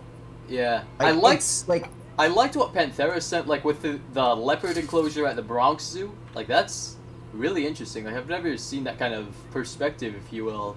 Oh, you're talking about the Jungle World. Yeah. You're talking about Jungle World leopard exhibit. Yes. I still think it's a little small for a leopard. A clouded leopard, it'd be fine, but Yeah. I feel like I can still live like, reasonably happy life and all that. yeah. I mean, to be fair, it looks like a leopard nest too, which that Yeah. makes things a lot easier. Yeah. I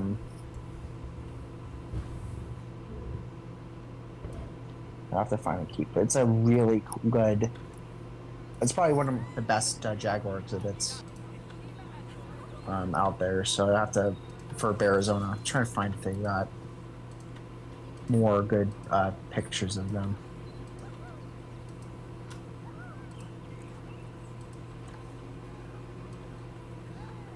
I tried my initial Jaguar exhibit back like years ago. Yeah. I was trying to base off of this because this looks fantastic. I might attempt it again if I do like an Arizona-based, like a native species-based like wildlife park sort of thing. Then again, I keep watching this and I keep reminding myself how weird Planet Zoo's Jaguar looks. Yeah. The remaster mod helps a little, but it's still like the eyes are the problem. Like they're still like really weird looking. Like they're looking in different directions. If that makes like it looks like they are. Alright, so I just sent like a bunch of photos of their Jaguar exhibit.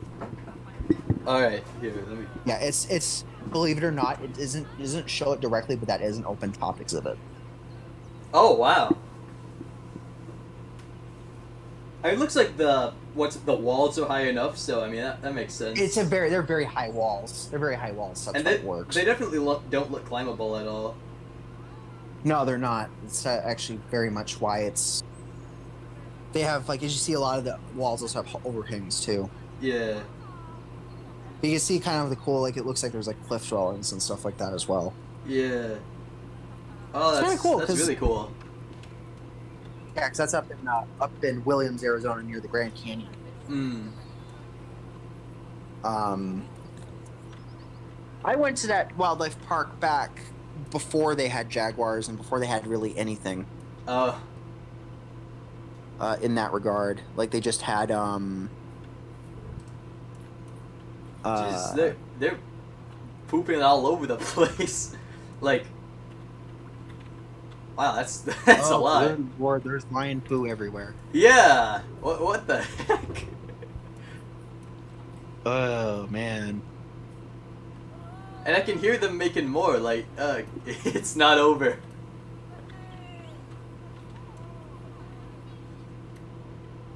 Large carnivores yet. You don't expect them to have dung everywhere. Yeah.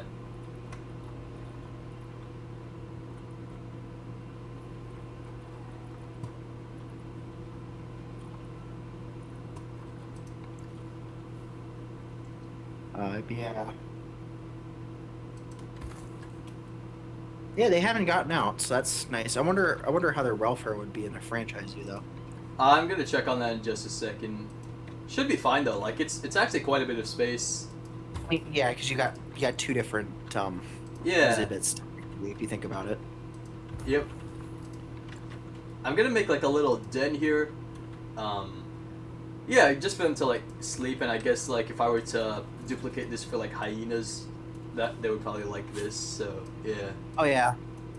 Definitely having it in such a way where it's like mostly not visible Yeah. definitely helps. Well, with hyenas, they don't really mind if people are watching them though. Like when they're sleeping. Interesting. Yeah. Like again, going back to bush gardens, like they would come right up to the glass and just like sleep and not be bothered by like even like toddlers like, you know, screaming and stuff. That's actually kind of what I did for one of the builds, because the glass viewing is I actually put like the bedding, Yeah. some of the bedding towards where the glass was, and that actually worked and hid it under rock, which worked very well. Yeah. But yeah, I know like cougars and stuff kind of get stressed out if you like watch them for too much. Like that's one of the things I didn't like so much about the San Diego Zoo is the den they have in that enclosure. It's like where you can see the cougar, and like like I was able to tell like yeah, she was really stressed out. She was like really trying to like hide away, but like she had her ears pinned back and everything, and yeah. Thankfully she wasn't like snarling, but yeah. It's partly why Phoenix's mountain lion exhibit is the way it is. It's still too small for even one cat. There's 2 sisters in there. I'm hoping that the new native big cat exhibit's going to kind of have something similar though regarding how they do the viewing areas. Yeah. I'm assuming that jaguars. I mean, obviously they probably wouldn't care nearly as much, except for Saban, who does not like people. Yeah. He would that they would probably benefit from not having a lot of eyes on them all the time. Right. So I gotta get better at using the mix of just not over reliance on faux rock, but also using Like actual rocks. regular stone as well. Yeah. Just because, yeah, it looks the regular stone just still looks quite a bit better, even though the faux rock looks nice. It looks nice for the purpose of having artificial, like making things look a little more artificial. Yeah. Yo, okay. Keeper, get what? Oh my god. They keep on like running to like just back to this area. Starving. Yeah. He's going in the direction. Oh my god. Oh, going to the quarantine it is, I guess. Ugh, that's annoying. Yeah. And this is why I play Sandbox. Yeah. Yeah, like during the beta, like that was like one of the biggest issues. That still continues to be a major problem. It seems. Oh yeah. Yeah. At least when it seems like when you turn everything off, then the keepers do stuff. Yeah. Okay, I'm gonna place another keeper hut. Come on, you better do it this time. Like this is really dumb. Like I don't know what's going on here. Yeah, protesters. Of course. Good luck. Good luck. They'll never leave. You're content with your paycheck? Boy, that's not what I care about. Just feed my damn animals. Okay, they're going to check on the lions, which is fair enough, but like, come on. At least. There are like 3 crucial things. Well, when you turn on your own Sandbox, that I turn off, and that is, welfare. Oh, they're finally doing it. Oh, they're getting water at least. Welfare, escapes, and the ability to poo. Yeah. Because that keeps things from getting too hindered.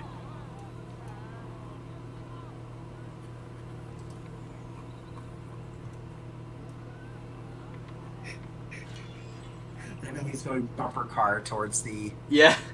Oh, there we go. Nice feeding them. Yeah. Took him long enough. Oh, don't you give me that attitude, boy. Come on. Come on.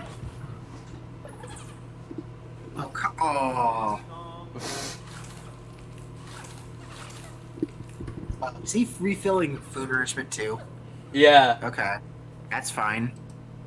You can utilize that. Yeah, nice missing most of the feeding tray there. Yeah. The staff room is too far away? What do you mean? It's right next to your damn keeper hut. What?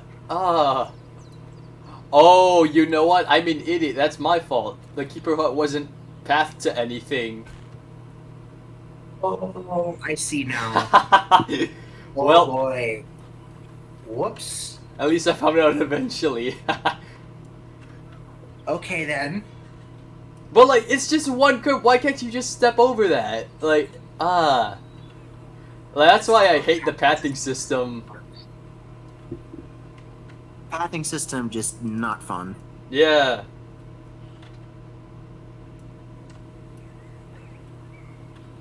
Yeah, the thing is like eventually, like I also like keep my zoos closed too, because again my PC isn't at like minimum recommended specs, not preferred.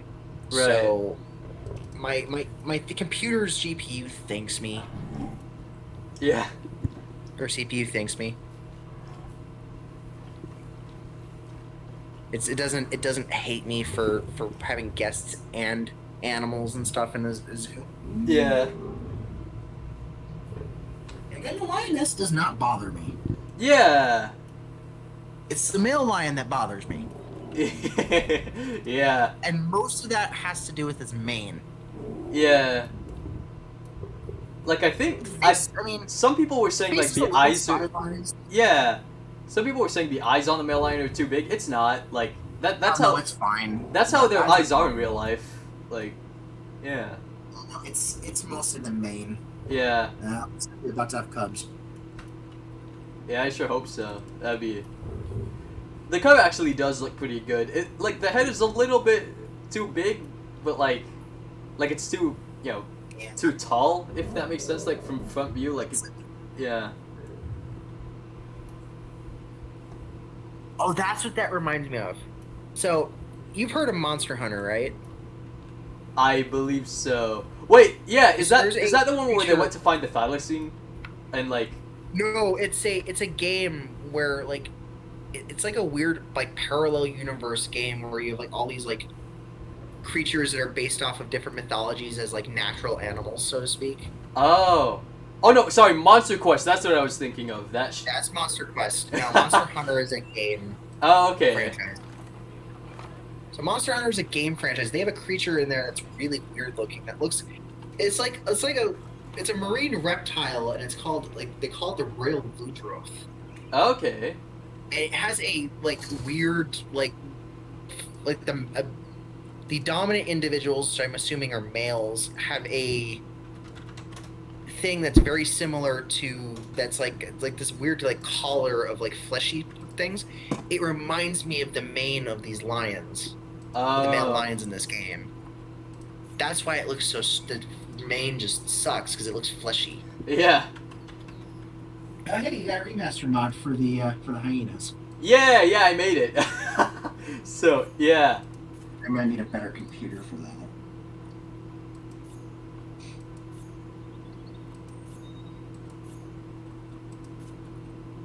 Are you doing just the stripes? Yeah, I'll Or probably are you I'll still introduce. spotted in the one? I'm gonna do both. Not in the same enclosure, obviously. Right. Because I think that would end with a bunch of dead striped hyenas, but but yeah. Yes.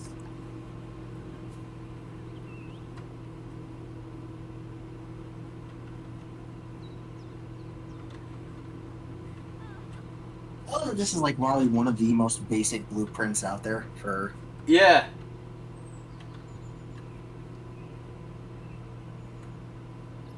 I mean, if you did the covered one, it'd probably work for the leopard too. Just not a lot very good for the welfare because it's an armor leopard, but. Yeah. Yeah, you just need to add like whatever coolers and like change the plants. Yeah. Basically, just change the plants. That's like with like. That's like doing sandbox. That's why I'm like gonna have armor leopards in like my African collection area because that's Yeah. what a lot of zoos in the U.S. do. For AZA do is Yeah. armor leopard.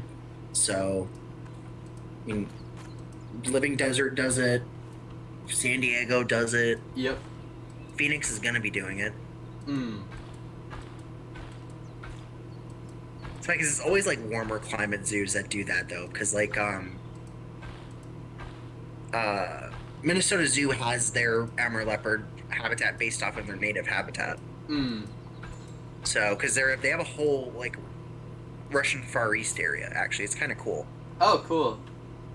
So what's interesting is that the history of that too, because I'd seen that for the first time. And I'd actually never seen. Oh yeah, there's the newer striped hyenas. There we Yeah. go. Oh wait. Yeah. Okay. So this time. It didn't put in Yeah. The terrain. the interesting. But like. It only worked once. Oh, that's. Whoops. Oh well. But yeah, the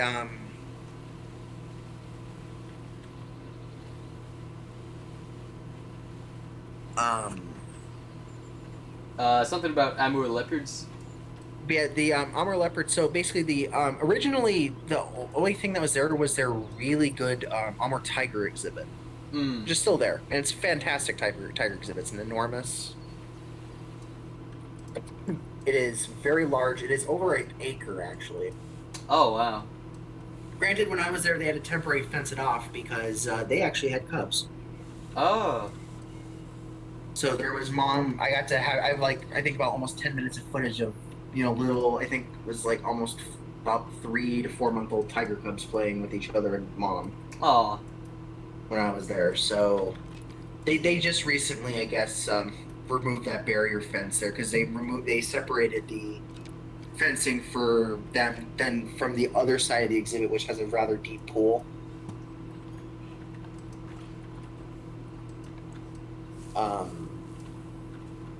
Which they weren't too confident the tiger cubs could utilize quite yet. Yeah. So apparently, for anyone that wants to use this blueprint and franchise, just know it's like $10,000. So. Yeah, it's gonna be an expensive one. Yeah. So like that's why I always like to start in franchise by like just start small really. Like I mean not Yep. small in terms of habitat size because you don't want to go too small. But yeah, just start small, like breed your animals, make some money, and then you can like level up to stuff like this. Yep. But anyway, so Rush's Grizzly Coast. So Rush's Grizzly Coast has, when they opened, they had a total of 1, 2, 3, I think 4 species. Oh, okay. They currently have just 3, not including the pre-existing tiger exhibit, which kind of ties into it now. So they basically tied in this new trail to the tiger exhibit that currently is at the zoo. So, Oh, cool. but they, because one of the exhibits that's currently empty right now used to hold Chinook salmon, Oh, okay. but I think they're going to be replacing them with steelhead Nice. trout. So, at some point, so that might be what they're doing with that. But the other 3 species that they have are Elmore leopard, wild boar. So they've actually had Central European wild boar there. Yeah. So yeah, first time I ever actually got to see the actual wild boar that is pure wild boar, not just potential feral pig. And then I also got to see, and then also like I think 3 Alaskan coastal brown bears. Oh, nice. And that was the first time I actually got to get close, because I think the only times I've ever seen brown bears have always been grizzlies, which are inland. Right. So coastal brown bears are quite a bit larger. Uh. I have some pictures, and it does not do justice how big they are. Which is interesting because I have seen polar bears. Yeah. At Oh, yeah, both San Francisco and the Como Park Zoo, which Como Park Zoo is the only zoo of the 2 that I've been to that have polar bears still. Oh, cool. And yeah, eventually I got a good idea for a northern zoo that involves polar bear, a good exhibit idea that involves polar bears, basically all the Arctic pack animals. Oh, cool. Man, I wish we got muskox. Really... Like Which one? muskox in the Arctic pack. Like I wish we would have gotten that. Yeah, muskox is probably one of the only. The issue with muskoxen though is that it's getting a lot harder for zoos south of a certain climate to actually exhibit them. Yeah. For years, I've actually seen muskoxen in person. The Minnesota Zoo for years had muskox, but thanks to certain changes in climate, they can't do it anymore. They let their last 2 elderly individuals pass on a few years ago, and yeah, basically they're now done with muskoxen. Oof. Which is unfortunate because they kept because theirs have actually bred. Salmon's Point Defiant Zoo, because they currently have 2 elderly muskoxen as well, and they probably are not going to continue with them either. But simply it's just getting too warm. Oh, little lion cubs are here. Oh, we got lion babies. Yep, there we go. Yeah. I will say some of the animation, like the parent cub animations, are quite nice. They are, yeah. They are quite nice. I can see where people might have an issue with the cubs being a little cutified and kind Yeah. of some of the inconsistencies for their size and age. Right. Like they probably should have a little bit more spotting. Yeah. To be fair, I think the lionesses probably should have some variability in the spotting too, but Yeah. that's just. From what I understand, male lions tend not to have that going on. Yeah.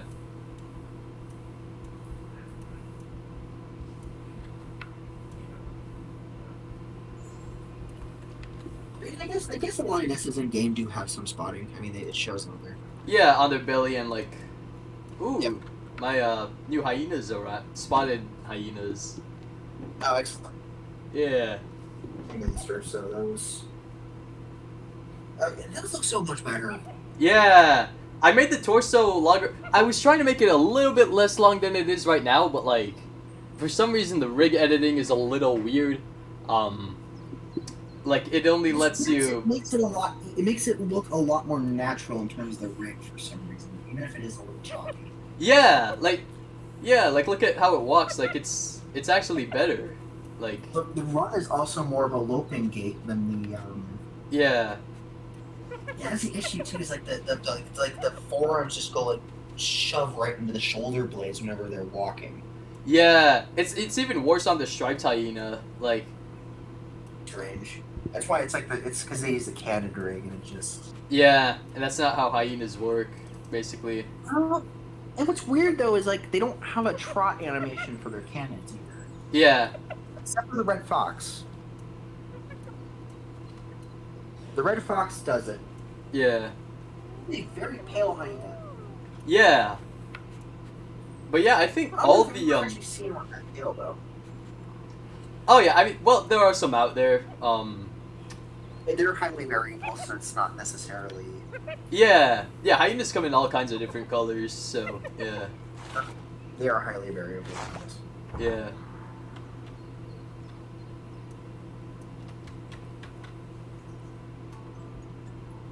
Oh, another. Oh, we're gonna get more cubs. Lion cubs. Yeah. And his head offspring. No, we have cubs again.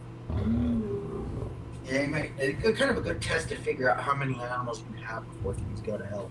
Yeah. I wish, I also wish we had. So I'm curious, I'm just curious, do they have the natural scratching trees in the game? So the Scott Pine and the Tamarind tree? Yeah. I'm Oh, wondering if the cats have like a. Oh wow, that got buggy. That Yeah. animation's kind of bugged. I think that's Yeah, because they included the size variation, right? So like you can have yeah. So it doesn't always match up, which is unfortunate. That's just odd to have for cubs though. Yeah.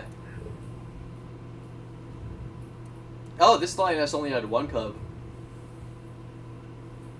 And just have another. Now I heard sometimes in the wild, if they only have one cub, they'll like, kill it and eat it. But I don't know if that's always the case. Probably not always. I but- doubt that. Yeah, but like sometimes that does happen, I guess. Yeah, that's believable, but yeah, they're not gonna do it every time. Yeah. Yeah, they're not. It's not gonna be like the Lion King people. Yeah.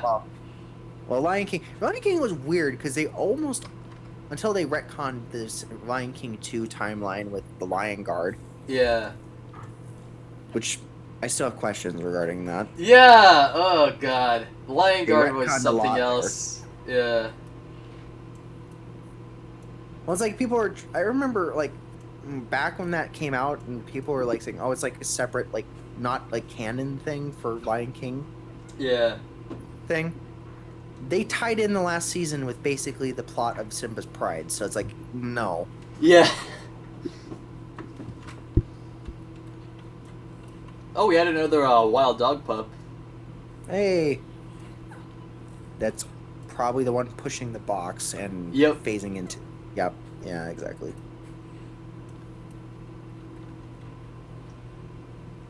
Now, and actually, something to kind of think about. I'm surprised no one's made a mod of like the Blackback Jackal using the Red Fox rig. Yeah, I think the current one uses what, Dole Rig, I think? Yeah, I think it would probably work because if you've ever seen like Blackback Jackals active and moving, they remind me a lot of Red Foxes Yeah, definitely. because they trot and they move rather quickly. I have a really nice video of them that I had posted on my Instagram for my last zoo visit to Wildlife World Zoo Yeah. because they're usually one of those animals that are consistently active. Yeah. Yeah, it's basically the consistent trotting that you see like the red fox do in game. It's basically what blackback jackals do, and they're Yeah. similar in size.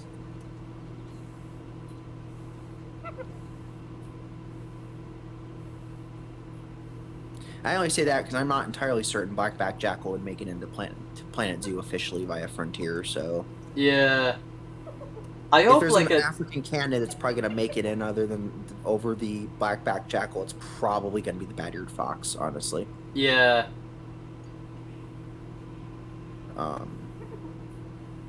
Overall canids, there's a few other contenders from the Americas and at least one from Asia, which is the raccoon dog. Yeah.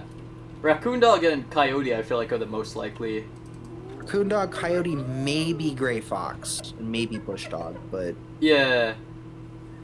the only reason I say maybe with gray fox is because gray foxes, as I've stated before many times, are habitual tree climbers, Right. and they're well adapted for it. So Yeah. that would be if they can add a mechanic for swimming for proboscis monkeys, they can do climbing for a fox. So Yeah. they actually, it's interesting because when they climb, it's like a very stiff cat. Yeah. Because they have a lot more flexibility in their shoulders than other canids do. Yeah. I mean, they really don't supinate their hands like cats can do, but Yeah. yeah, they can actually move their shoulders wide enough apart where they can scale a tree.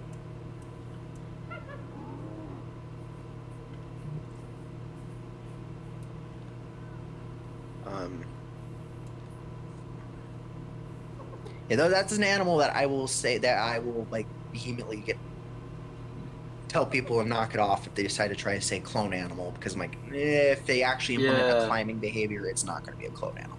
Yeah. Because it probably won't have a similar like rig to any of the foxes currently in game. Yeah. Interestingly enough, too, I think the only foxes we have in game are all in the same genus too. They're all vulpes. Yeah. Just Arctic and Red, right? Or Arctic, red, and fennec. Oh yeah, Fennec, yeah.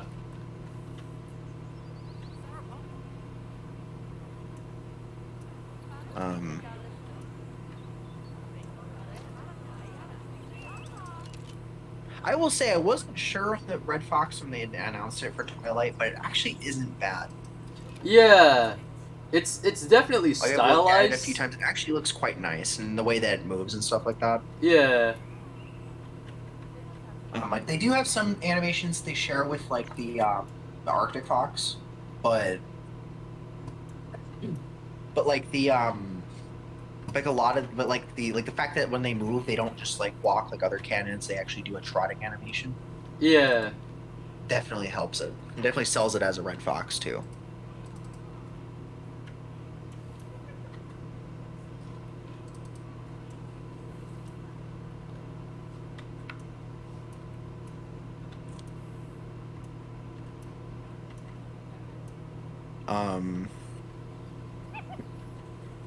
I actually don't mind the hyena resting animation, honestly. It actually looks fine. Yeah. I do wish It's different than the canid one. Yeah. I kinda do wish like they curled up in a ball, but I mean they don't always do that in real life. It's just the only thing that bothers me is the way the tail is during the resting animation is kinda weird, but Yeah. yeah. Yeah, I agree with you there. Like it's supposed to be like just like by its hind legs and like almost tucked in really. Overall, though, yeah, it's not too bad.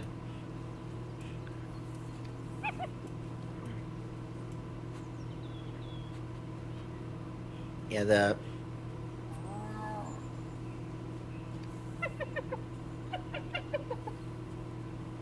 yeah, I think what else? Yeah, it's like with actual for all the people that hate on the fact that we always get cannons in every few DLCs and so every other DLC. Yeah. You're in luck. We're running out of cannons to feasibly add in Planet Zoo. Yeah. Unlike cats, where we still have like a good 15 to 20 options. Yeah. Like even if you take the Sumatran tiger out of the equation, Hmm. like you have ocelot, fishing cat, serval, any of the felis species, bobcat, Yeah. jaguarundi. I guess rusty spotted cat too, because they're becoming more common in captivity. Oh yeah. Rusty spotted cat would be funny because they're actually the smallest cat or living cat species. So Yeah. Exhibit animal. there are a lot of people saying that for the koala, and it's like, no, you do realize that koalas actually are competent movers on the ground, right? Yeah. I remember that one video of like it was just a koala running across a park or something. Like it was really interesting. They're competent movers on the ground. I mean, Yeah. they do spend most of their time sleeping and most of their time in trees, so yeah, the activity patterns in Planet Zoo probably aren't the most accurate. Yeah. And yes, I really wish they would climb a little more often because Oh! that's just. I've got some striped hyena cubs. Oh, finally. Yeah. But yeah, Oh, 3. Oh, I know that happens in real life, but in game. Okay, that's that does good. not happen. Yeah.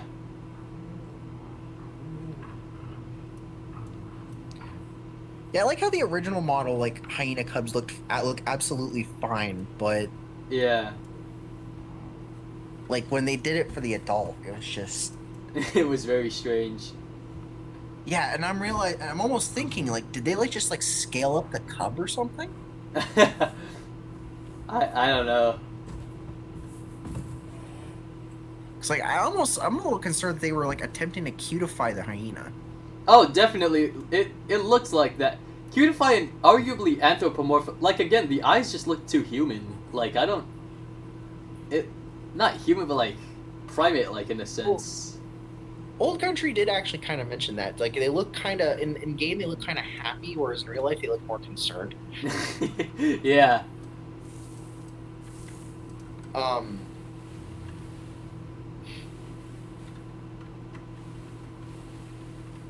I actually made that change to the adults Yeah. in the remaster. He actually mentioned that to me, and I was like, okay, you know what, you're right, and yeah, that does help a lot. Yeah. Yeah, it looks. Yeah, it definitely looks a lot better. Yeah. Yeah, I'm fine with the original Frontier model. Yeah. For being honest, but that does look a lot better. Yeah. If it's the the reason I say it's fine is also because I'm also comparing it to the in-game spotted hyena, which as you Yeah. guys know was pretty atrocious. It is. Yeah. Again, if they decide to do a new rigging system for another hyena, yeah, you've got 2 options, Frontier. Yep. You have 2 remaining options, basically. Yeah.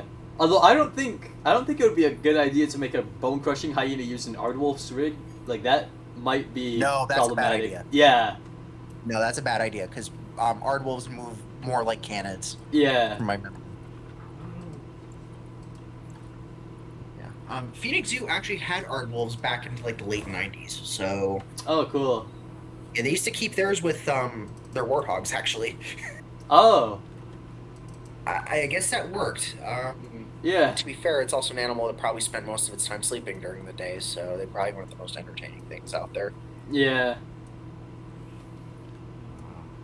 Granted, I could say the same for striped hyenas, except for striped hyenas are probably more enigmatic because they're bigger and less shy than aardwolves. Yeah. Which is saying quite a bit because striped hyenas are still reasonably shy. Yeah.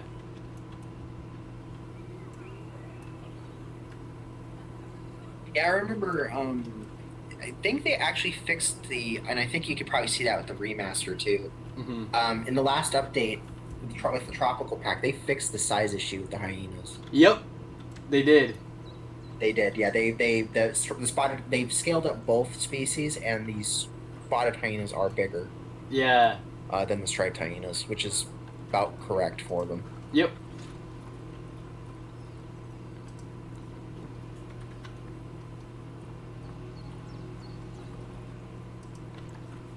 You have a slight gap there. Yeah. You're like not. Is it like a It didn't copy that. Close. Yeah. or something? It didn't copy over to the blueprint for some reason. Interesting. I'm actually kind of shocked the lions aren't like climbing up the The logs. Yeah. Do you have the Yeah, they're climbable. Interesting. So they're not bothering. Nope. Okay. I'm shocked. That's interesting.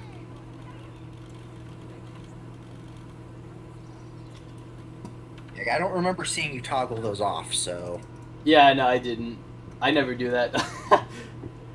Sometimes I just forget that that's even a thing. Well, I mean, that's only been a thing for in game for what, about 2 weeks now? Yeah. Yeah. And which reminds us too, it's less than 60 days until they open up the next DLC because it's going to be likely June, Yeah. based on how they do things. Yeah.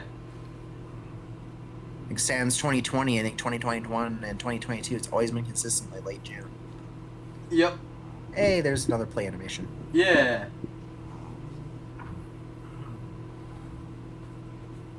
And phasing into one another, that's wonderful.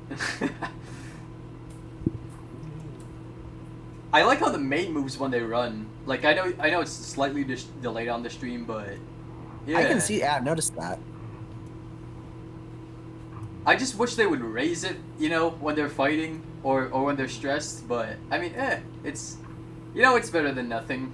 To like, yeah, I'm wondering if they had issues animating it. probably, Because the alpha planes aren't perfect, yeah, I won't lie, but they're okay, they're decent. yeah, It is a little weird on the wildebeest because it does kind of separate from the body on the mane over the neck. yeah, Like it doesn't do that with the hyena, yeah, but it does that with the wildebeest a lot. yep, Then again, looking at the blue wildebeest makes the black wildebeest in the base game show its age. very Yeah. much. I would say, you know, the blue wildebeest that we got, one of my friends, well, not really one of my friends, but somebody who runs a Wild Savannah realism server, pointed this out. It's kind of a mishmash of, like, various different blue wildebeest subspecies, like, That's what I've noticed. yeah, I mean, it's, you know, the quality of the animal is great, but yeah, it's not very realistic in that regard. It's likely because they're probably not going to be able to do the floppy mane properly. Yeah, exactly. And like I actually at first, if you looked at the first teaser, like the one where it was like from a distance, they had black beards. So they were going off the South Interesting. African species or subspecies at first. And then they changed it. Yeah, because like those, I don't think those are in captivity. Yeah. So they changed it to white bearded wildebeest at that point. Then Yeah. And then I can't even tell if they were really going for Western or Eastern. Looks like Western because of the dark coloration. Like Eastern white-bearded is it's very pale and it has like brown stripes, like really thick brown stripes. But that's my favorite one, by the way, the Eastern white-bearded. But I mean, all of them look cool to me. Like, I think yeah, aren't they the ones more represented in captivity too? they are, yeah, significantly. Yeah, 'cause I think that's the subspecies that Wallerfeld Zoo has. I'm almost certain that it is actually. Probably. That's the one I saw at Tampa Busch Gardens. That's for Yeah. sure.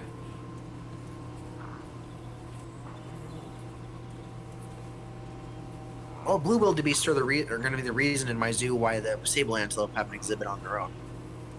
Yeah. Simply just because I was like looking at it, I was like, you know, the blue wildebeest are going to fit better in the savannah than the sable antelope, and Yeah. you know, the sables can probably just, you know, have their own space, because I'm also realizing that they may not be they're one of those animals that probably don't play nice. Yeah. Which is coming from me, who's going to have zebras in that exhibit, which those are the champions of not playing nice.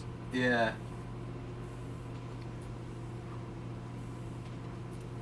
Yeah, I think a lot of ungulate, like juvenile ungulate deaths in zoos happen to be due to happening because they're in an exhibit with zebras. Oh, really? Wow. Yeah, just because they are just major jerks. They're also one of the top reasons zookeepers get injuries. Oh yeah, I knew about that part, but like, dang, I didn't think they would. I know they attack baby ungulates in the wild, but like I didn't know they did that in zoos. Yeah, they'll also stomp and kick attempt to stomp and kick keepers too. Yeah. Bite too. Yeah. So yeah, they're not they're not just striped horses, people. Nope.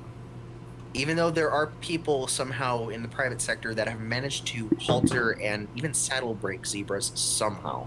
Yep. I've seen those videos. Somehow. And they even like train them to like jump over the obstacles or whatever. Like, yeah, I don't know how they do that. I think that's the biggest reason why Racing Stripes exists as a movie, by the way. Yeah. Because most of that was an actual animal actor, Grant Zebra, that was likely, you know, it had to be. He had to be the zebra. The animal actor had to be saddle broken, because Yeah. you were gonna have a lot of injured actors if you're gonna attempt a zebra that wasn't. I still am not 100% certain why that's possible, and I don't know the statistics of how dangerous that is still, Yeah. because they are still very much wild animals, but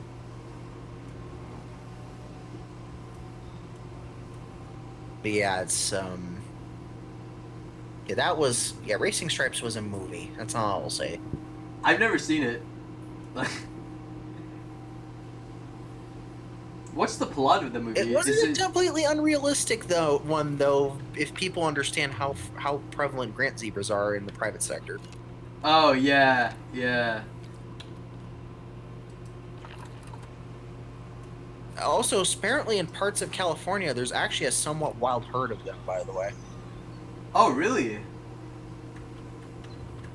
Wow. like the Central Valley. Oh.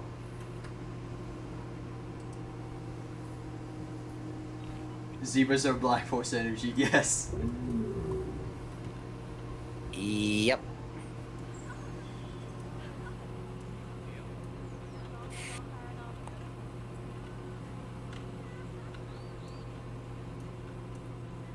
Yeah, I think there was a video. I saw a video of a zebra. I'm not sure if it was a stallion, but it was like stomping a topi calf or a hartebeest calf. I'm not sure which antelope it was. Yeah, I saw that. It was red hartebeest, and yeah, it was a bachelor herd. Like those bachelor herds, they're always like excited and like ready to be jerks essentially. So yeah. Oh, that might be something to consider too when it comes to actually having a group in, because that's what I was considering was a bachelor herd of stallions. That might not be a good idea.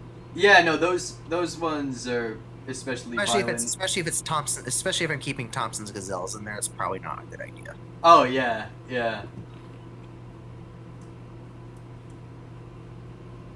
Yeah, okay, I might be switching to a matriarchal herd of mares then. That might be easier. Yeah. Like if it was like, because like if we ever got Grevy zebras, they'd probably also get a yard of their own, just because of how zoos work with breeding them.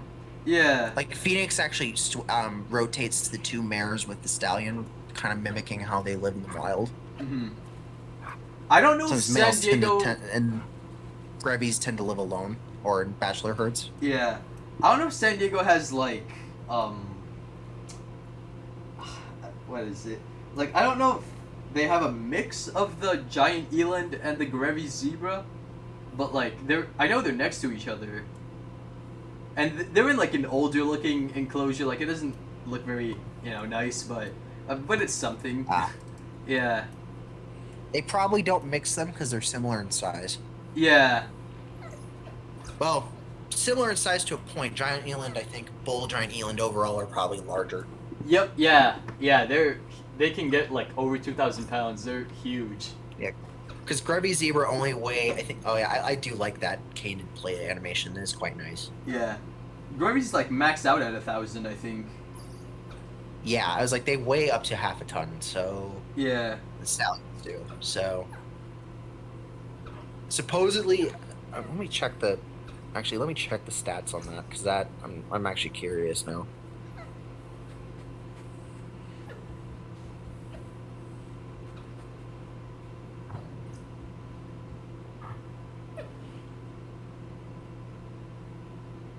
Up to 950 pounds, so a little bit less than a half a ton. Yeah. Still a very large animal. Oh yeah. They are, I think, the largest wild equid. Yep. Oh, must have died on me.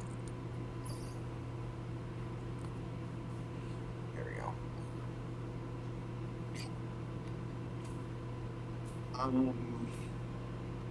Yeah, that's the thing too. Is like with. I know that some of the modders really don't want another zebra added into Planet Zoo, Yeah. but I'm just also thinking too. It's like, come on, we really need a better one. We do. The plain zebra just kind of is sad. Yeah. I thought it was fine at first, and I started looking more into them and looking back at like pictures of ones I've taken in the past, and I'm just like, oh, this does not look like a plain zebra. Yeah.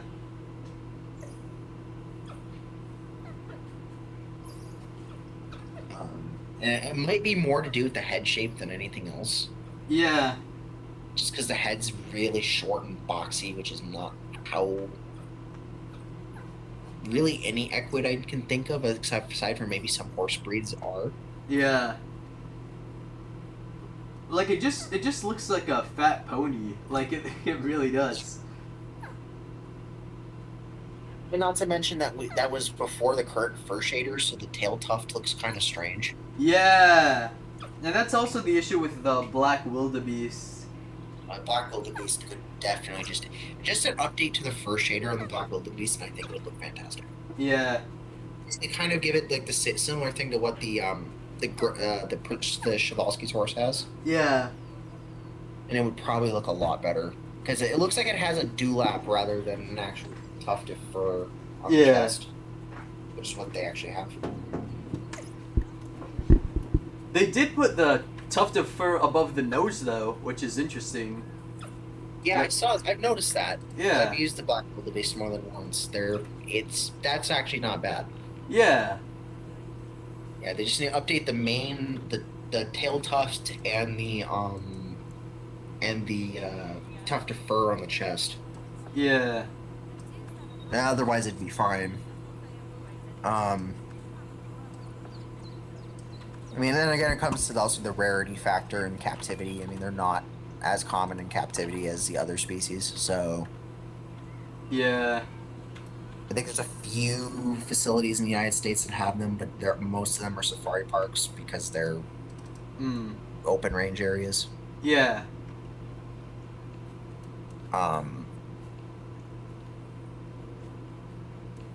Yeah, like getting one of the other remaining two zebra species would be very nice. And I know you want the Hartman's Mountain zebra a lot, and they're pretty cool, but I think Yeah. the Grevy's is actually higher on the meta wish list when it comes to two species, I think. Yeah. So, I mean, they could go full oddball and decide to add the mountain zebra because it would be easier to model, but Yeah.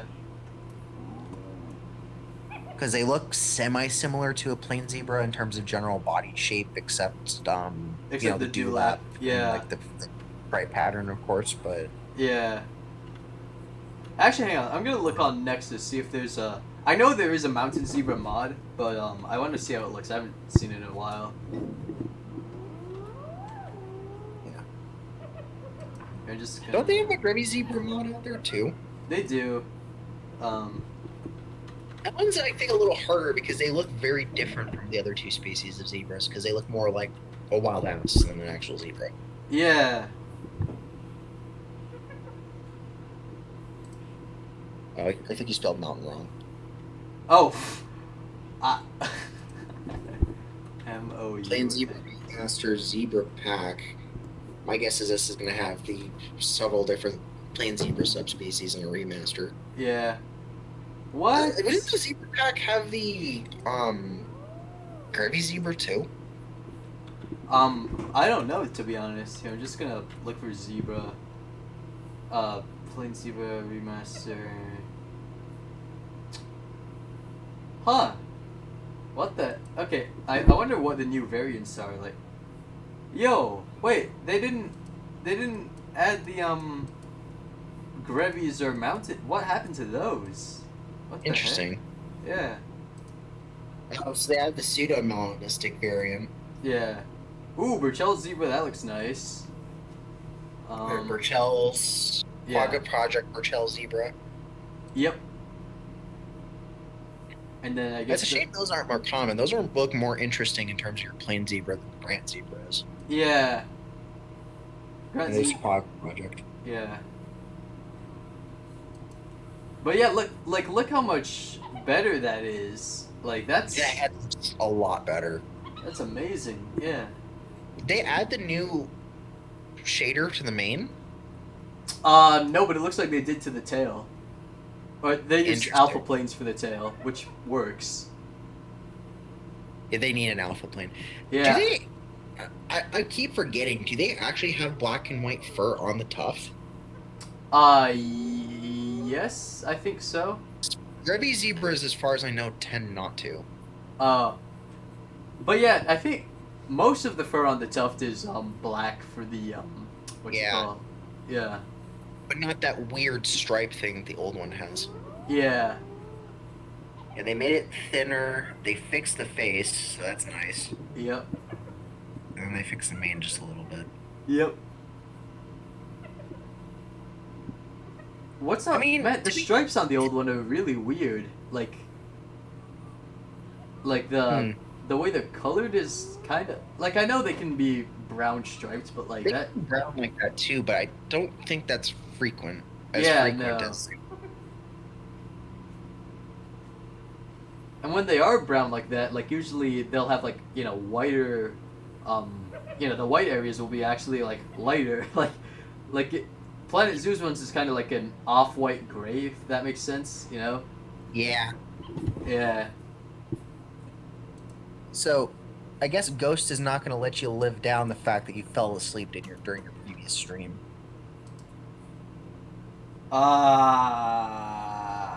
They're in chat saying that you're about to go to sleep any second now. No, I'm not. I'm not gonna hibernate. All right. Oh yeah, Ghost, you're correct there. Yeah, they are black with white stripes. Yep. That is true. Well, actually, black with black and white stripes, because like all the fur is. Oh right. Yeah. Right. Which is interesting because mountain zebras, as far as I understand, are just like a weird dark brown. Yeah, they are. Yeah, neither most plain zebra subspecies nor the Grevies are brown. They're, I think, black in color too. Yeah. I mean, I guess with plains, you have like above the nose can be brown. Right. Yeah. And I guess sometimes Grant's zebras they can have brown stripes. But again, usually like that's not frequent. I don't remember if any of Phoenix's Grevy zebras had brown stripes though. Honestly, I know they do have as either the ones babies. they've had in the past or the ones they have currently. Yeah. Baby Grevy zebras do have brown stripes though. But not adults. I think it's just kind of a general zebra thing though. Yeah.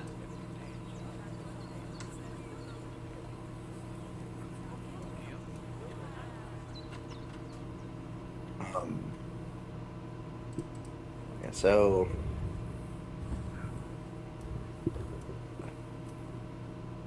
So if you go for another desert pack stuff, so I know some people want Adex. I'm not sure if that.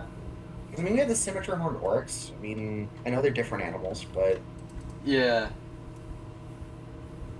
I think there are some antelopes I think I would probably want more than Adex. Just Yep. it's like Kudu being a major one. Yep.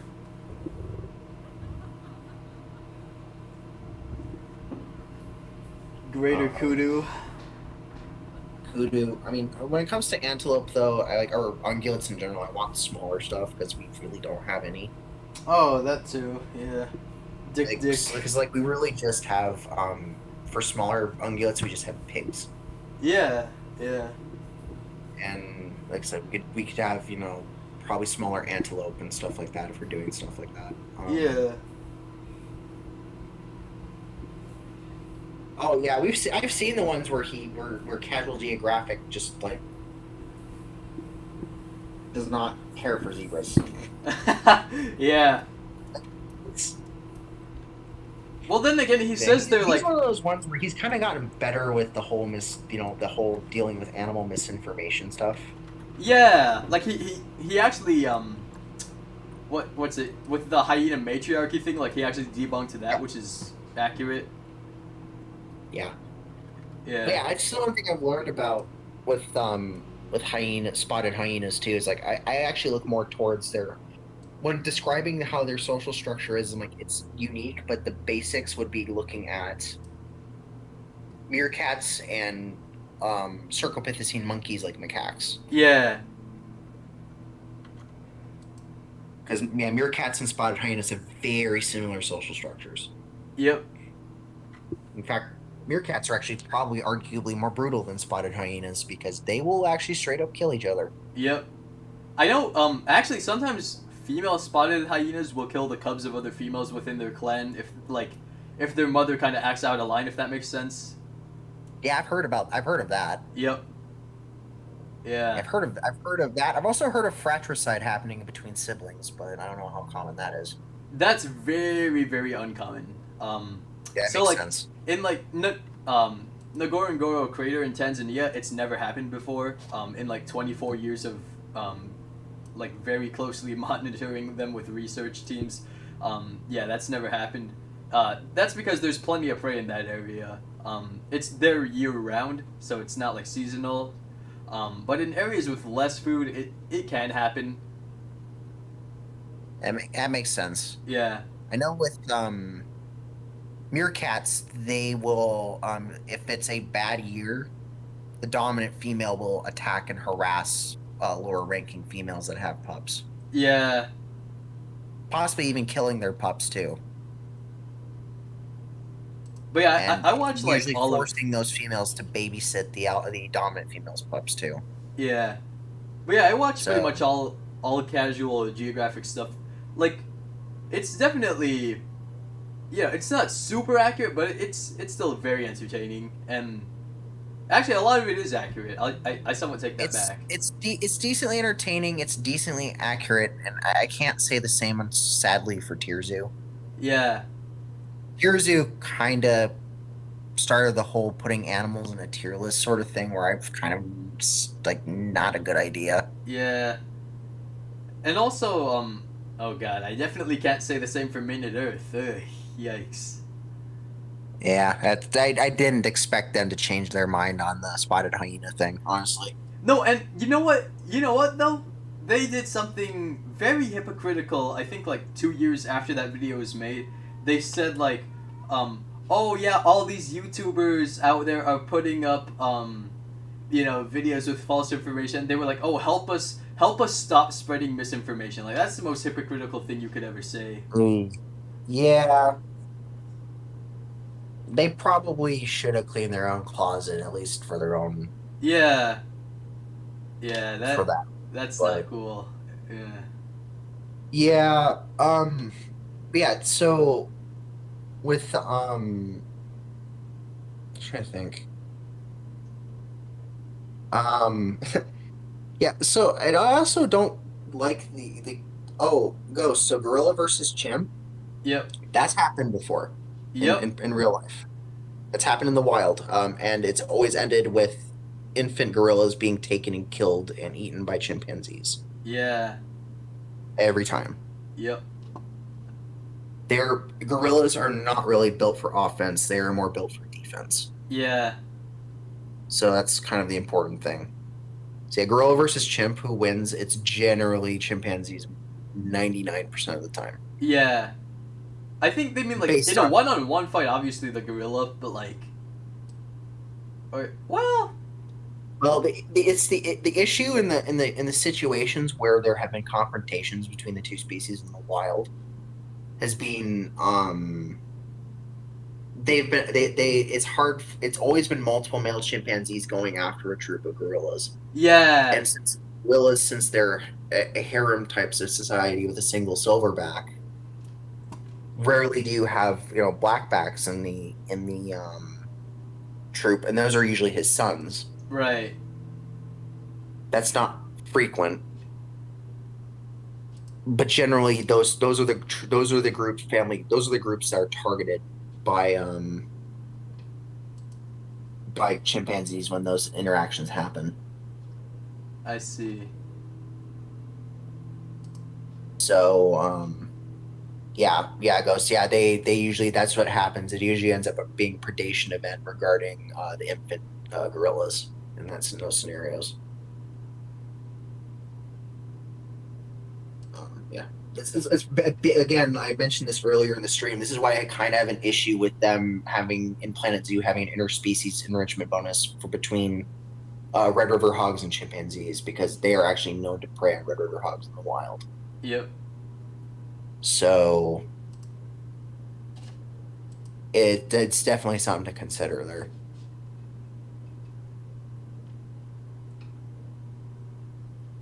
I'm actually going to double check to see if there are actually any zoos that keep Red River hogs with chimpanzees. Yeah. Yeah. I mean, that must have came from somewhere. Like, yeah. It's because they share the same environment.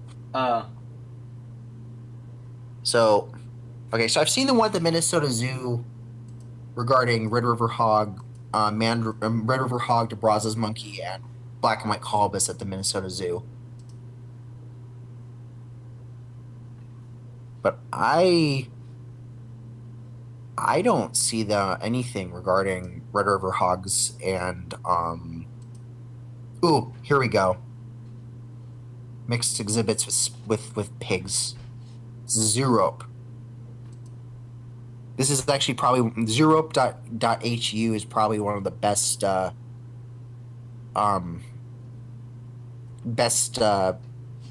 pages out there in regards to mixed species exhibits in zoos. So, warthog, Red River hog. Oh, they have mixed them with bonobos in the past. Okay. Okay, so that is something that exists, but no chimpanzee. Granted, there's a zoo in Spain that... Oh, no, that's pygmy hippos. I'm sorry. There's a zoo in Spain that mixes pygmy hippos with servals. It's interesting that works, and there's actually a picture by a serval interacting with a pygmy hippo. It's kind of interesting.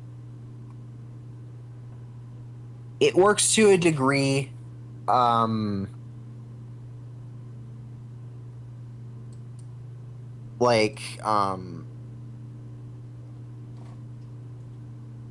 to get the link for you guys, the habitat that we built.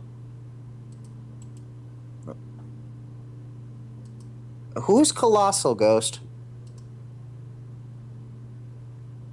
Yeah, wait, who's Colossal? It's like Ghost is like, sorry to bother you guys. Oh, but the what do you think- De-Extinction Company. What is that? De-Extinction, you know, the one that's like bringing back the mammoths and stuff. Oh, they're a genetics company, aren't they? Yeah. Oh, I I'm not think sure on that. I'll go first. I have Fine. I have a bit of an opinion. I think they should focus more of that technology on extant animals first. Like critically endangered ones, especially that we have like very few of in captivity. I think we gotta make more of those and focus on releasing them to the wild first. I think like the mammoths and stuff. I understand why they're starting it early. It's because obviously elephants take a long time to grow, but I don't know. I can't help but feel like that's kind of a bad animal to start with.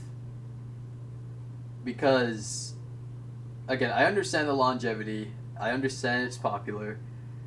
But, it may have been only 4,000 years ago that they roamed our planet. But, like, it's changed so much from then. And I'm not saying it can't work. Or that it's a bad idea. But I think it's a bad idea to start out with, if that makes sense. For something like the thylacine that they're also doing, I think that's a good idea. I think that's great. Yeah. The dodo, I think, is pretty far-fetched, but Reptiles and birds in general are, just because of the fact that they lay external eggs. Right, yeah. That's part of the issue there. Yeah. I think, again, same thing. Maybe we should try that on, critically endangered birds that are still with us. And then if that goes well, then we move on to dodos. I think that would be the better idea. And also, passenger pigeons should be prioritized way over dodos, but... yeah. Passenger pigeons are accurate. Understanding of their behavior and how they live, too. Yeah. Because all of the accounts of behaviors from dodos have been from animals that either A, were very overfed in captivity. Yep. And fat, or B, just about ready to be clopped by a hammer. So, yeah, or by a club. So,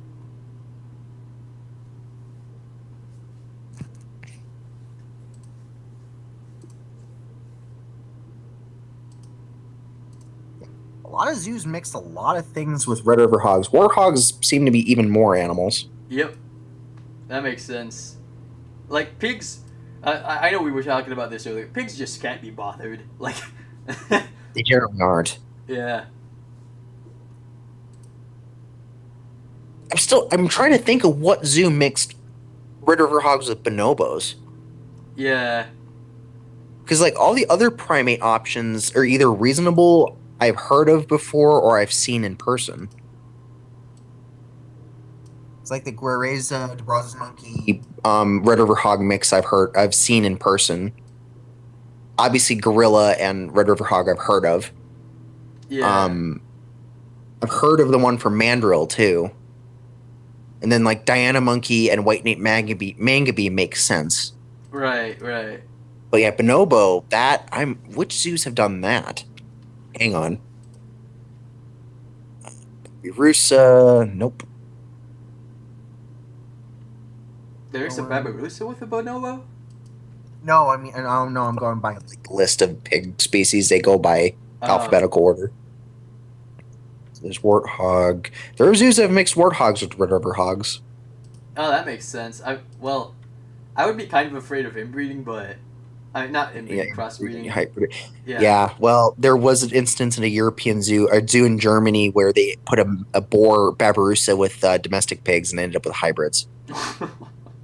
So they maybe I shouldn't look laugh, too different from domestic pigs. Oh, okay. So I mean, it's happened. Apparently, Fort Worth Zoo used to mix warthogs and Grant zebras. Oh, how did that go? I'm just thinking of that video I watched about a zebra kicking a warthog's lights out.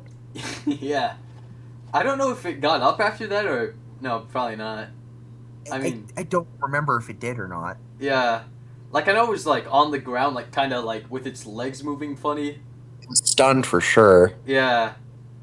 There's a lot of zoos that have kept warthogs with zebras. Yeah.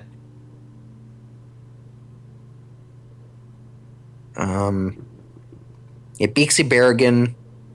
Wow, Beaksy Berrigan has a huge species list. Oh, so the warthogs are kept with Burchell zebra, southern white rhino, Nyala, kudu.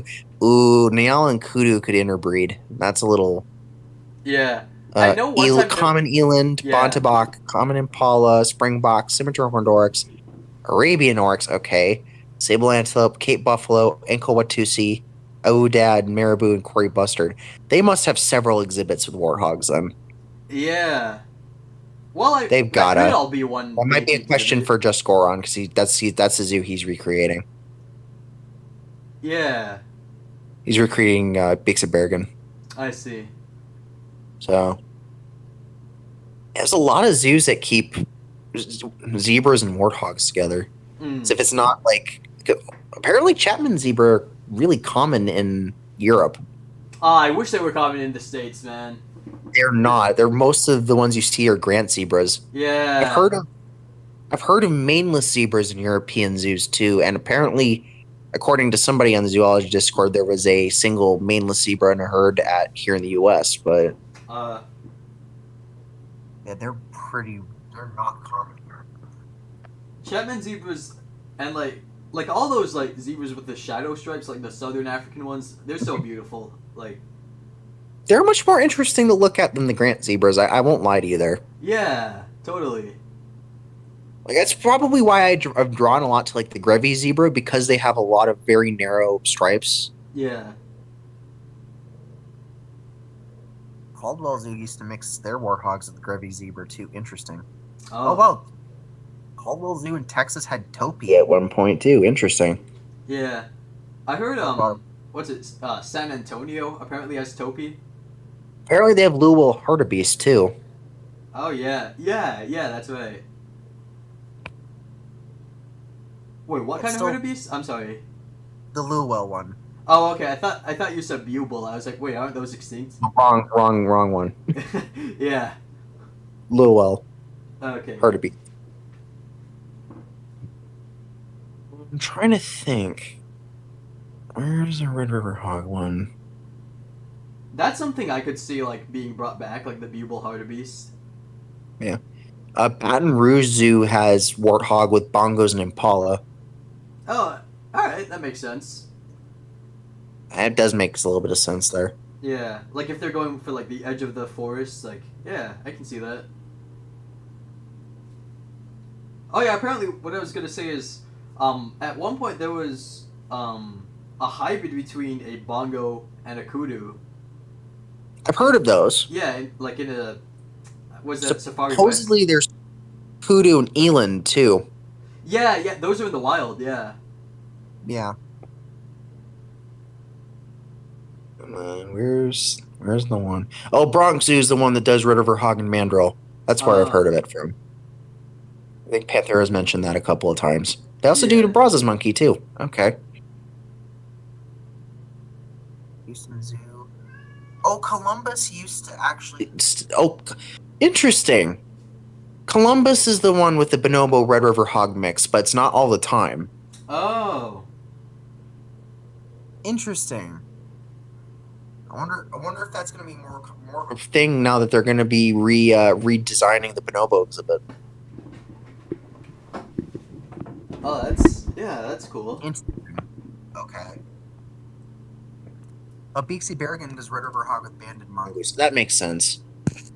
Oh yeah. There's zoos that do the yeah. warthogs too. Yeah, they like clean the- them.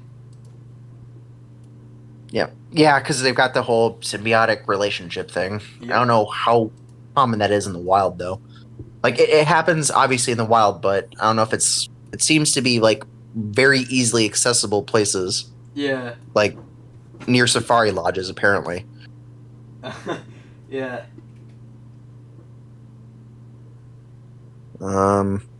Oh, there was a zoo that was mixing red river hogs with bat-eared foxes though, and Egyptian geese. Oh, How that's did that? The one I'm worried about in that situation would be the geese. Yep. Yeah. Yeah, and Zoo Duisburg mixes red river hogs with zebras. Interesting. Oh wow, Zoo Osnabrück in Germany mixes red river hog, Chapman zebra, and rhinos. Oh, cool. White rhinos, yeah.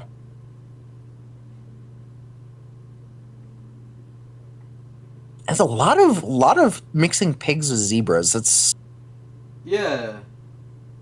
kind of interesting. Yeah. I mean, if it works, I guess. Like, yeah. Yes.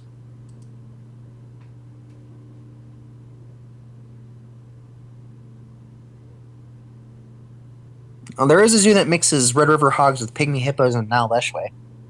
Oh, cool. And domestic guinea fowl. Yeah, Red River hog and mountain bongo, that's pretty common. Yeah.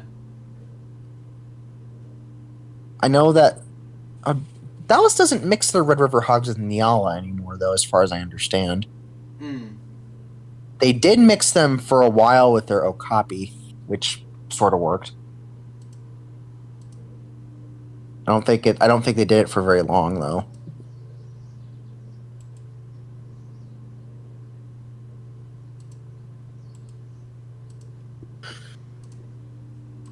I'm gonna paste it. Please work this time. Yes, it worked. Alright, cool. African carnivore Mm. blueprint.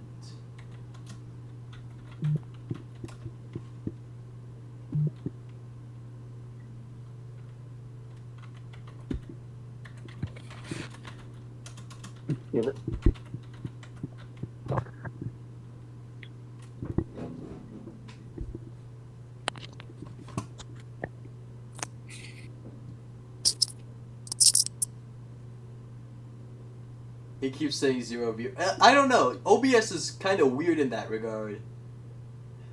Mm.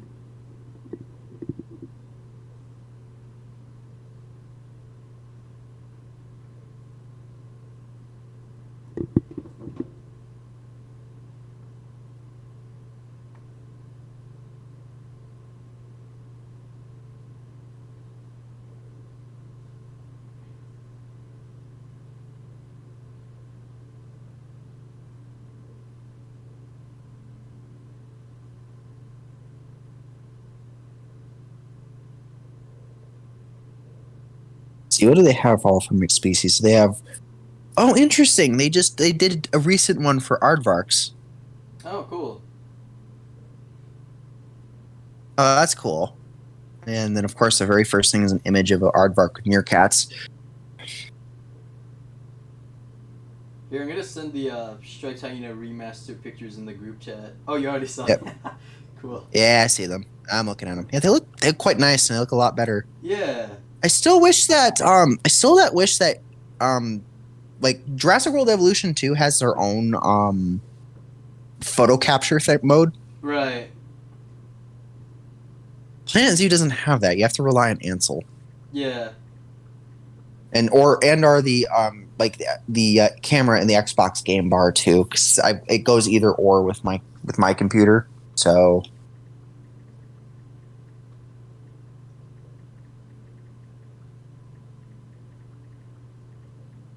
yeah, basically they basically say that the rule number one for mixed species enclosures of any animal is the greater the size of the larger the enclosure, the fewer the problems. That makes sense, yeah.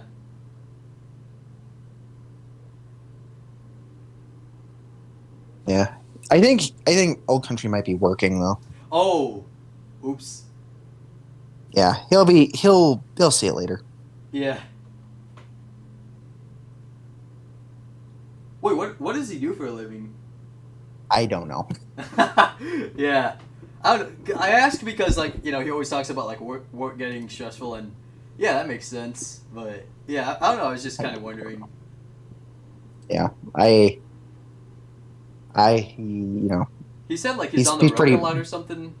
Like, I think he has to drive places. It's yeah. I usually don't ask. I do my pharmacy tech stuff, and I've done my wildlife. I mean, I don't do rehabilitation stuff right now, but I have in the past. I might do zoo volunteership at some point, but Oh, that's really cool.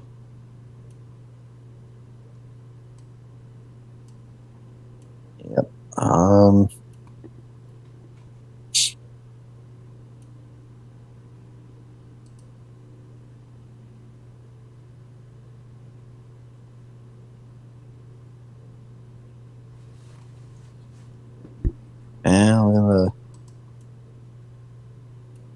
a decent number of animals they've kept. They've kept aardvarks with Hoffman's two-toed sloths, Oh wow.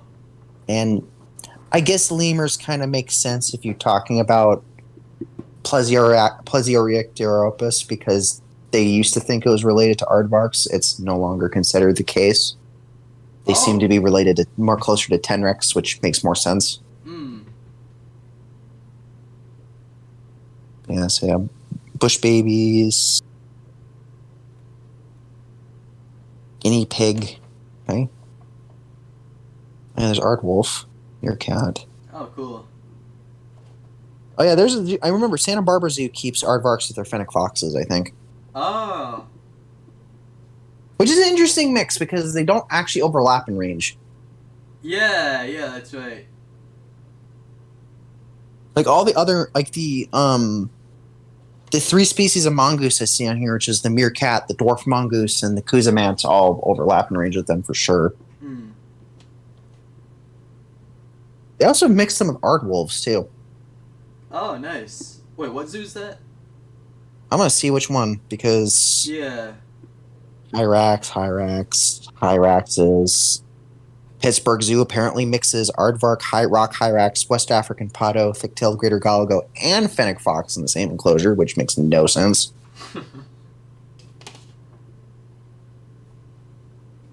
Oh wow! And there's a zoo in Czech Republic that has an outdoor exhibit for rock hyrax and aardvark that just looks painfully small for the aardvark. Oof. Like, they really need more space than they're given most of the time. Yeah, almost. I would have to ask Gaming Hyena because he's been to Henry Dorley. I've never been there, so I've been wanting to go there. But yeah, they apparently have aardvark in their Kingdoms of the Night thing, and I don't know how big their indoor space is, honestly. Mm. So my local zoo, it's interesting. We used to have warthogs in that exhibit, but I guess when we joined the AZA, it was like, too small for warthogs. So we moved them over to what used to be our waterbuck exhibit. But our waterbucks passed on a long time ago. Wow, not many zoos have waterbuck. Yeah. Yeah, the Wildlife World Zoo happens to have both subspecies, but Oh wow, it's really cool. they're both Dafasta and Ellipsan waterbuck. So Yeah. yeah, they're not common in captivity compared to the other Cobus genus, members of the Cobus genus, as far as I know. Right. Like, it's mostly if you're going to see Nile Leshway, and I think possibly just the red Leshway, really. Yeah. Which, also, Wildlife World Zoo has those two species as well, so... Oh, wait, you know what? Busch Gardens has waterbucks. San Diego Zoo Safari Park has them too, but Yeah. I'm not sure which... and Living Desert, of course. Mm. I did mention that earlier. Living Desert has waterbuck with black rhino and springbok, marabou stork, and I believe a species of pelican. Oh, okay. Which is kind of cool because it's like the way I'll have to find the zoo chat thing for Living Desert because the way they've made the rhino exhibit there is that there's various. Oh, hey, he likes it. Old Country just responded, so he likes the. Hey, let's go. Very cool. Yes, it reminds him of that image. Yeah. It looks a lot better. Yeah. Again, like the ear thing isn't really something you can really do anything to do about it because it's a frontier thing. Yeah. And I'm not sure if there's ever going to be a time where you guys are actually going to be able to manipulate rigs. Yeah. Maybe if they gave us the ability to do just that, like after the support has ended, which I think could happen. They might. Yeah. They might. I remember that in the first Jurassic World Evolution game, they broke through how to do sounds. Oh, cool. Custom sounds. So that would be very nice, especially if we start getting birds. Yeah. More frequently, that might be a little bit easier to do. Yeah. I'm trying to think of which zoos. Wow. Monkeys. Spring hair. Fine. San Diego Zoo used to keep aardvarks with Rodriguez fruit bat, Egyptian fruit bat, and tokay geckos. Okay. I see.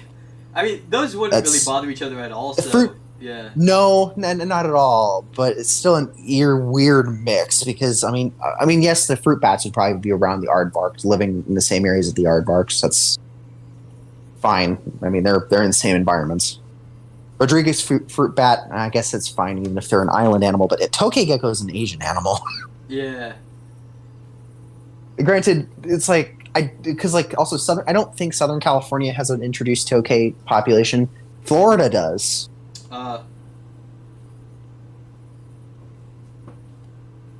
Yeah, that's true. That's true. What old country said. Yeah, he's mentioning the fur shader thing. Yeah, that's he's right there. Yeah. I don't think it's that bad though, to be honest. Like the first shader.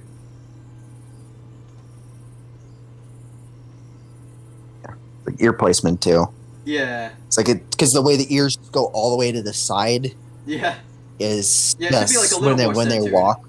Yeah. Yeah, it's kind of strange because it's like the ears just kind of go all the way back, and it just makes it.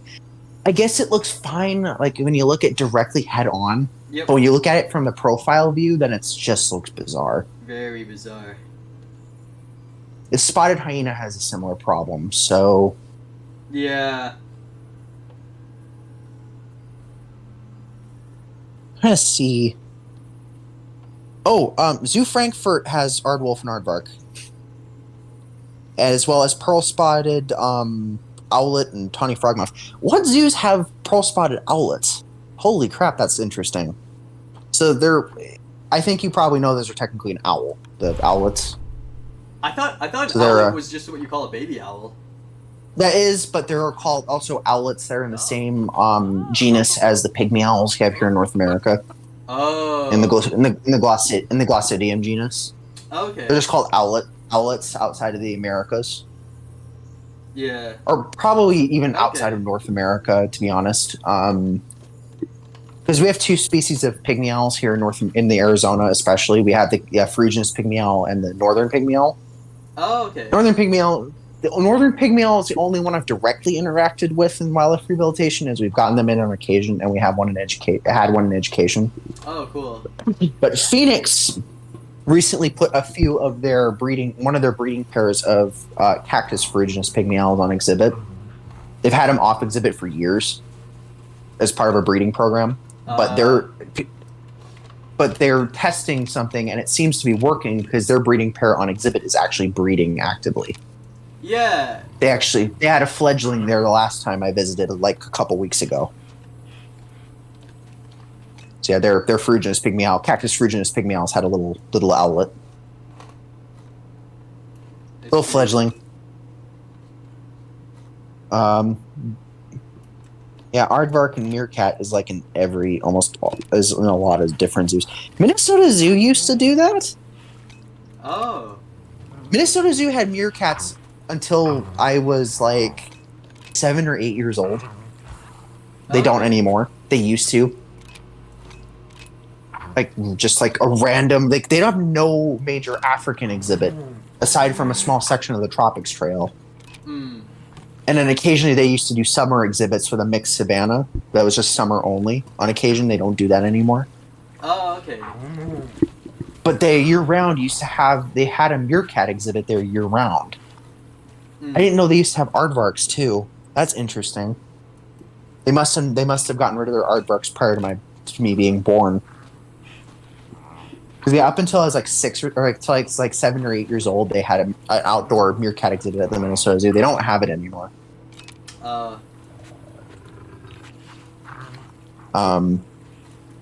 I know they are looking to do an African area proper in their master plan, Mhm. and they want to have black rhinos. So we'll see how that goes. Yeah.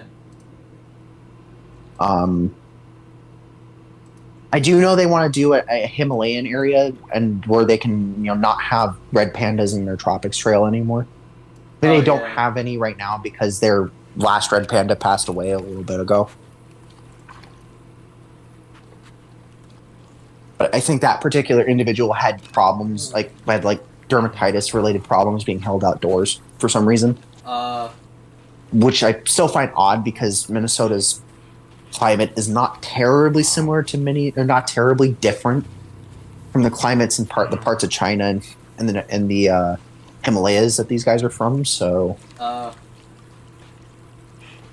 maybe it's like just kind of an animal that's used to a different climate sort of thing, because it's like how we got our female white rhinoceros Lulu, and she had the eye problems. She came from San Diego.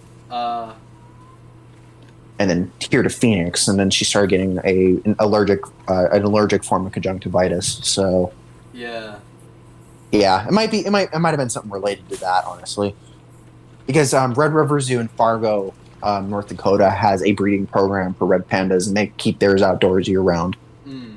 So that's kind of the difference.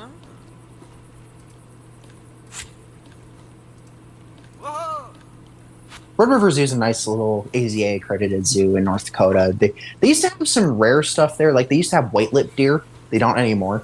But yeah, they used to have some rarer in captivity stuff, like the white-lipped deer, and they still have Bactrian camels. Both Minnesota Zoo does too, but cool.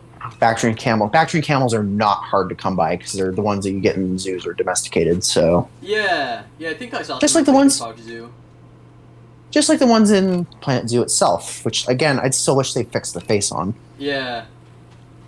They looked at a dromedary and decided to put a dromedary's head on a Bactrian camel's body. The lack of fluffiness I'm not bothered with, because that looks like a summer coat dromedary. Or not dromedary, Bactrian. Yeah. I won't have a problem with that. It's the head that I have the issue with there. Right. Granted, I'm also in the camp of we should have gotten guanaco rather than domestic llama, but me too.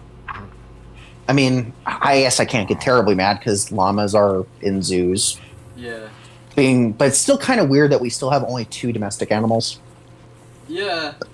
Not saying that I'm advocating for a domestic animals pack. No. I don't like that. No. Nope. Absolutely not. Yeah. I've always hated that idea. Like yeah. I said that I always said that a farmyard pack will only work as if you have wild species in there too. Yeah. So things like, say, Patagonian Mara or African spurred tortoise, which, deserts pack, that might actually be something we could get. Right. If they decide to add another tortoise, that would be the one. I mean, granted, I am a guy who would like to see a leopard tortoise in the game, but I don't think that's going to happen. So African spurred is fine. They're quite a bit more common. Yeah. I was generally. say leopard tortoise would have been cool. Yeah, I mean, and leopard tortoises, overall, when it comes to pet tortoises, they're probably the better of the two for many reasons. They're less aggressive, they're smaller overall, and they don't dig. I see. People don't realize don't always realize how destructive African spurred tortoises can be. At least until that meme came around to the one basically Kool-Aid man bursting through drywall, but that one was a little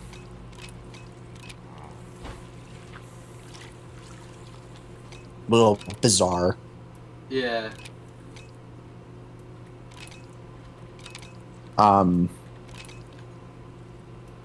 Remember when we got the reveal in this, it's about to load on stream in probably a few seconds. We got the reveal in this pose and everyone was just like, oh, it doesn't look bad. It's just the pose. It's just the face. It's just the angle. Oh boy. And then, I think a lot of us that knew that wasn't the case basically made a really big stink about it, which is why the face got fixed in the first place. Yep. Yeah. It's still really, the posing is still strange. I still don't totally get why they went with that posing. I know it's dynamic, but it's still strange. And it's weird that it's a common enough pose this animal's in where you're able to get it consistently like this. Yeah, it's part of the turning in place animation for some reason. Oh. That would be why. Yeah. Ah, I wanted a screenshot of it running. Oh well. I'm sure it'll run again. Yeah. In fact, I'll give it something to run from. I'm just kidding.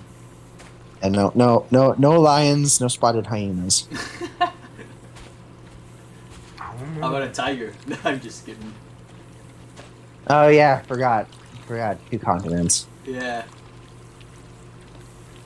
Yeah. So speaking of which, this is, for all intents and purposes, let's just say that this is just yet another Jungle Book character in Planet Zoo. Yeah, yeah. The only major. Now, granted, it has flip flopped in the past between striped hyena and Eurasian golden jackal, but And al- Tabaki has flip flopped between in terms of stories. Yeah, and he's also I mean, I'm not- flip-flopped between like spotted hyena, brown hyena. I don't don't get why that was. I but, think yeah. I think the Mowgli one was supposed to be a striped hyena, but the creative designers got confused between the two species. Oh, okay. That's why he looked like a lot like a brown hyena rather than Yeah. a striped hyena. Okay, that kind of makes sense.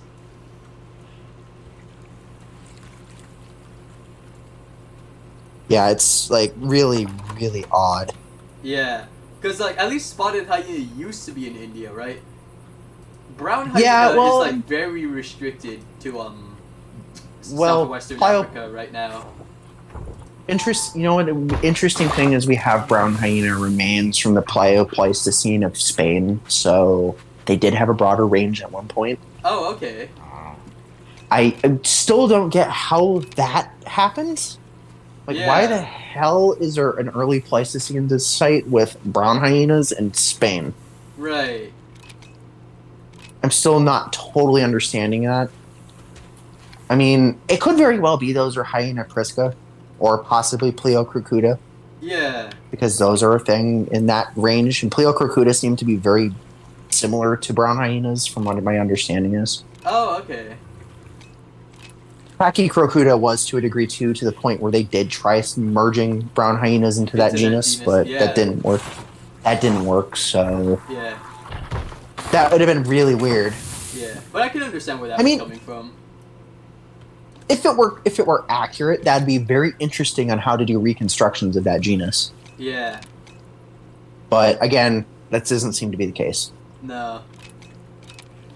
I don't know what modern hyenas they're the closest of the 3 bone crushing genera.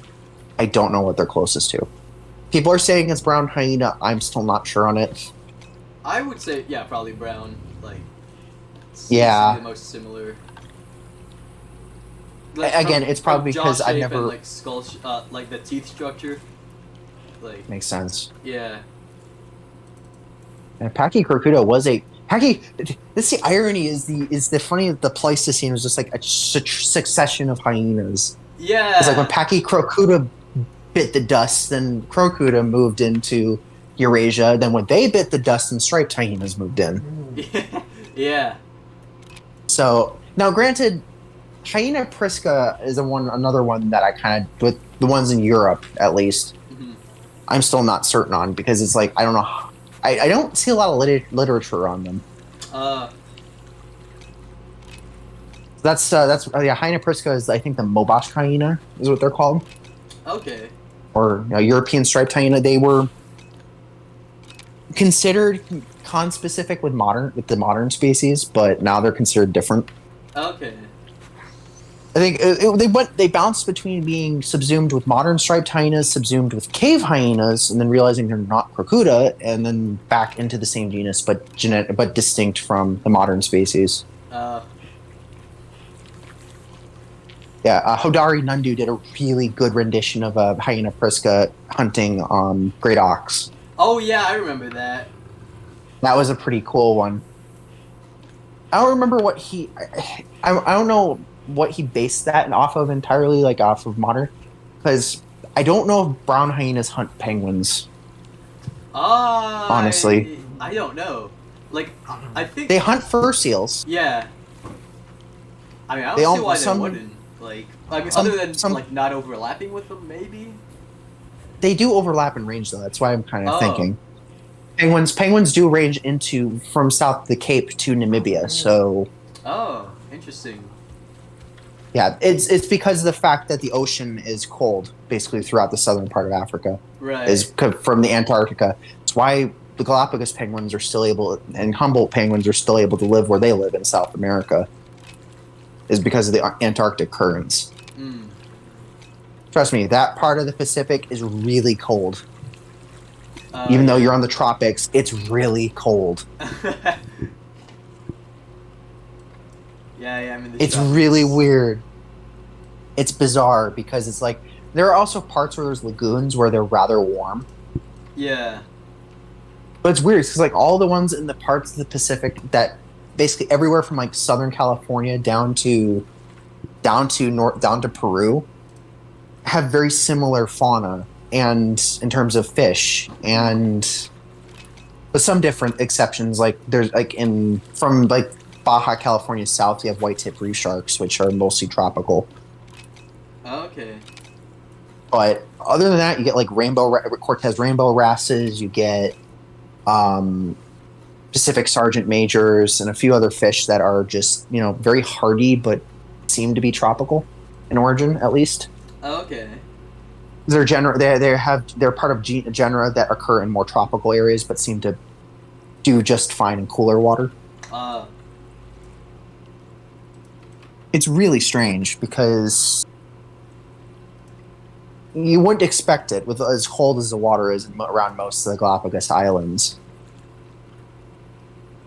Also, the microclimates in Galapagos are really interesting too, because like places like Baltra Island is actually not too different in climate from Phoenix, like climate and vegetation type. It's basically desert. Oh. Then you go to the interior of you go through Santa Cruz, you go through thorn forest, then you go into tropical rainforest in the middle of Santa Cruz Island. And then you get back to coastal environments with mangroves and stuff like that elsewhere.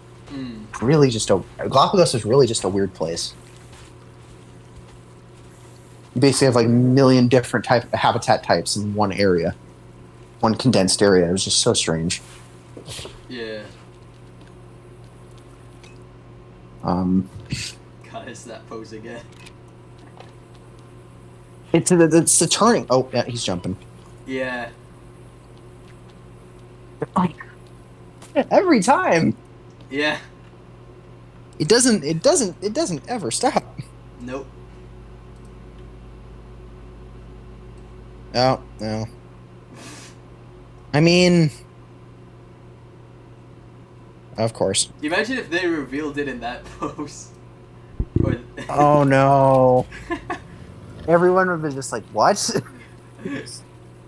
Like, imagine they just did that as like an April Fool's prank. Like one of the tropical animals no. just doing that. Oh. You know what I'm shocked is they didn't do a scent marking animation for the Fusa. Yeah. It's just, they really scent mark very weird. Yeah. Have you seen how hyenas scent mark? I watched some of the documentaries like on brown hyenas and stuff like that and how they do various scent marking. It's really interesting. It's like they have different the best one showing that off was the Life of Mammals segment on brown hyenas. Yeah. With David Attenborough. Yep, I remember that.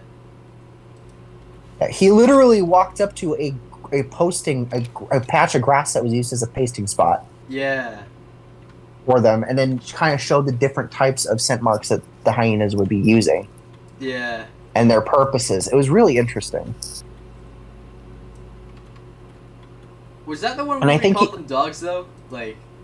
Yes. Ah. Damn it. It was an over 30-year-old documentary. Okay. It was a nearly 30-year-old documentary. I'm not going to fault them too much Yeah. for that. I remember that. I was like, why? Yeah. I think that's been known for like, what, 80 years? Or... Well, it's basically been known since they did comparative anatomy and realized, wait, they're not as much like dogs as we thought. Right, yeah. Like, what are they actually closer to? Oh, wait, no, they're closer to feliforms. Yep. And no, obviously genetic studies show that they're closer to both mongoose and Madagascar's carnivores. So Yeah. Madagascar, I can see that. Like, the Fusa's snout kind of looks like a cross between, like, a cat snout and a hyena snout, so makes sense. that's kind of like that's what I do with the simple terms when it comes to both hyenas and Fusa, because they're mistaken for animals that they're similar to. Yeah. Like, okay, like hyenas are mongooses trying to be dogs. Yep. Fusa are mongooses trying to be cats. Yeah.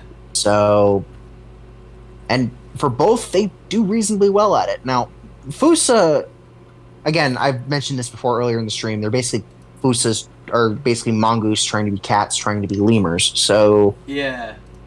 they're their own thing altogether. But Indeed. again, they're an animal I have still not seen yet in person. I'm gonna have to go to if Phoenix doesn't get them, I'll have to go to a zoo at some point that does have them. Yeah. I might go to, if I don't go to like San Diego or something, I might go somewhere in Texas. There's at least one, at least Houston at least has them. Yeah. I don't remember if Fort Worth has them, honestly, but I know Houston has them for sure. Mhm. I I want to visit Fort Worth some. Like, that seems like a really interesting zoo. Fort like- Worth zoos. One of the biggest reasons I want to go to Fort Worth is their reptile house, Oh, interesting. which is the Museum of Living Art. Is a really fantastic reptile house. Mm. They have a really good. Some of their outdoor exhibits are really good. They have a really good saltwater crocodile exhibit with a massive male saltwater crocodile, Yeah. and probably one of the best gharial exhibits I've ever seen in pictures. I see. What's interesting, what I'm shocked though is they have not. Their gharials have not bred for them. Yeah. They actually have their enclosure set up to actually breed them. Yeah, they're tough to breed though, man. Like I've my heard local zoo, that. we've been trying to for like decades, I think, and yeah, just no luck yet. Well, take one guess what which facility actually in the United States has managed to breed them successfully. Take one guess. San Diego. Nope. Oh, really? I heard my zoo was like competing with them for that. St. Augustine Alligator Farm. Oh, interesting. They were the first one. They are the first and only ones in the United States that managed to do it. I see. They only had one. They seem to have only had one hatchling out of that, who's still there. Oh, so like the That's- others his got name's- like exported to other zoos and stuff, or It seems like Eastern European zoos have had a lot more success with it, though. how? Like, Isn't it a lot colder? I don't there? know. Like the climate. because they keep them in. It's because they keep them indoors year round. I still don't understand how they do it, Oh. but somehow both Russian and Ukrainian zoos have figured out how to do it. That's fascinating. I think one of the zoos in the Czech Republic too managed to figure out how to breed them too. Mm, So they're one of the more successful facilities outside of India that actually do it. yeah. Because India, they're of course the ones that are able to do it the best because of the because they live in their native environment. I see. Yeah, Fort Worth actually has literally they have a full-on sandbank and everything in order to get them to breed, and they still haven't had success as far as I know. Yeah, same thing with my local zoo, man, and yeah, it's I don't want to say it's not gonna happen, but it's quite unlikely. I still don't understand how. Yeah. It's especially since there was a year where a bunch of zoos ended up getting gharial too. Mm, It's like Bronx and LA got theirs around the same time, yeah. which was about almost a decade ago, actually.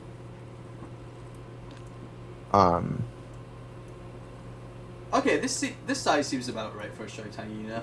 Like, Yeah, yeah. yeah, yep, yeah. You can see the keeper in comparison. Yeah. That's about correct, actually. Yeah, that's about correct.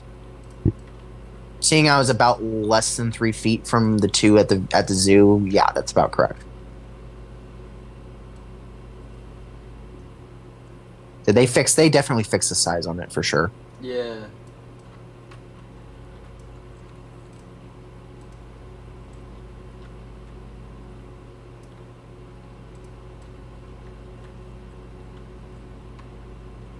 Oh, I'm looking at a question from Ghost about the forgetting about the northern white rhino. Yeah, they're down to 2 females. They're elderly. I don't Yep. think.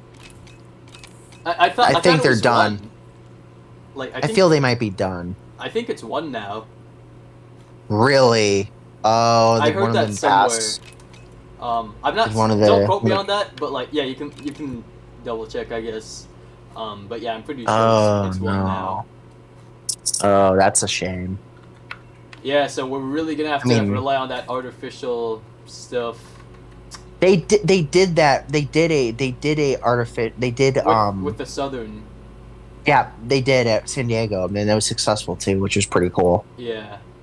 That was a huge step forward for that. Yeah. Now the issue is preserving genetic diversity. Yep.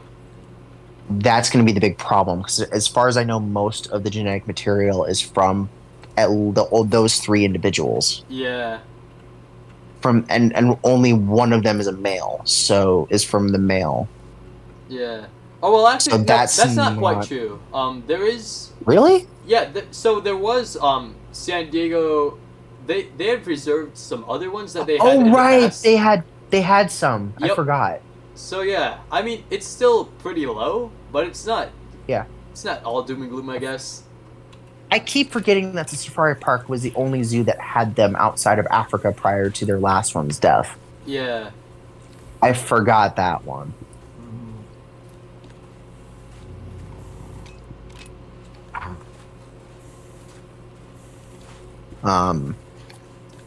There was also just a recent. Speaking of extinct species, or now not just functionally, but completely extinct species, Uh-oh. as far as we know.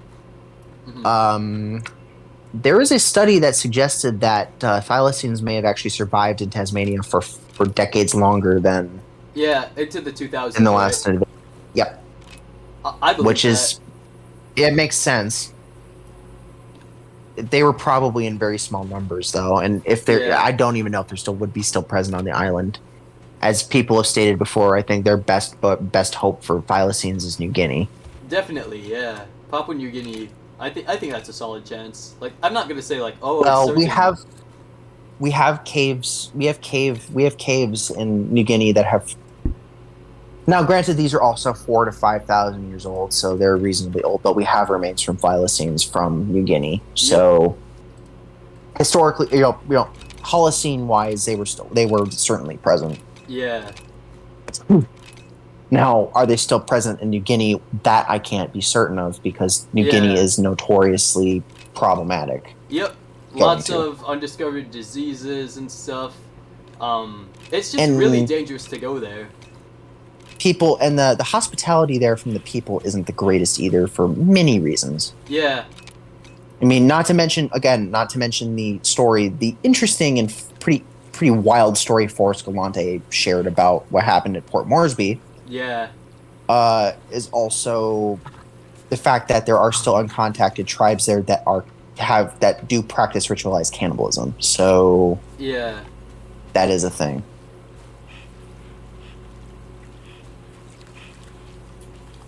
Unfortunately. So Yeah. And here's where I kind of disagree with Forrest, though. He says like, that means we should just bring them back instead of going to look for them. I disagree with that. that's such a bad idea. Yeah. I still Like they're it's not like gonna be pure. go find They're not- find a remote village, stick some trail cameras in the forest surrounding it, and we'll see where we go from there. Yeah. Let's start from there. Honestly, yeah. Yeah. You just need potential pictures to pique interest, Right. and not pull a Neil Waters, but Yeah. Oh man, Neil's a funny God, guy. that was disappointing. It was. Well, it's like you see the pictures there. It's like one of them you can see is likely a house cat, Yep. and the other is a patamelon. Yep. And it's like, okay, those aren't thylacines. I mean, sure, you could maybe try to pass the patamelon one, but certainly not the house cat. Yeah. And he was like, "Oh yeah, it's a baby thylacine roaming the wilds of Tasmania." Nope. Yeah, that was That was not good. That's just frustrating. Yeah.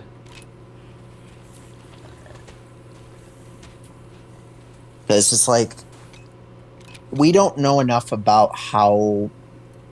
We basically wiped them out before understanding their life history enough, Yeah. unfortunately. You know. And I definitely blame European settlers for that one, because there may have been occasional predation offense on lambs by thylacines. I'm not denying that. I'm starting to think that more of the sheep predation was more perpetuated by the feral red foxes that they brought with them. Yeah. And apparently feral dogs too. Feral dogs as well, and then mixing that with their preconceived superstitions about wolves that did not help. Yep. And pasting it onto a wolf-like animal that was likely living a very different lifestyle. For one, they weren't pack hunters. Yeah. They seemed to have been more cat-like than dog-like, from my understanding. Mm-hmm. In terms of their ecology and how they lived, and that they were probably not hunting large animals. They were probably hunting. Naturally speaking, they were probably hunting things. Probably the largest things they were hunting were probably wombats and wallabies. Yeah. Well, apparently, I don't know what's up with this. I don't know if it really was thylacines, but like they found a bunch of like, and it was supposedly thylacines doing this back in the day. There's these like kangaroo carcasses with like the head is missing, like the head and like the lungs and like the heart is like all missing. Interesting. Well, I mean, that makes sense though, because well, And, like, lungs I'm apparently not so certain on. Like apparently dingoes don't really do that too much. Like I can't confirm that part, but yeah. Again, this is also based on an animal where most of what we know of it was from hearsay from people that were already prejudiced to exterminate it. So yeah. that allows urban legends and misinformation to run rampant when you have a bounty on its head, you know. Yeah. But them taking the skull and the heart makes sense, because those are fairly nutritious parts of the body for an animal. Yeah. The brain especially. Yep. Um, This is true.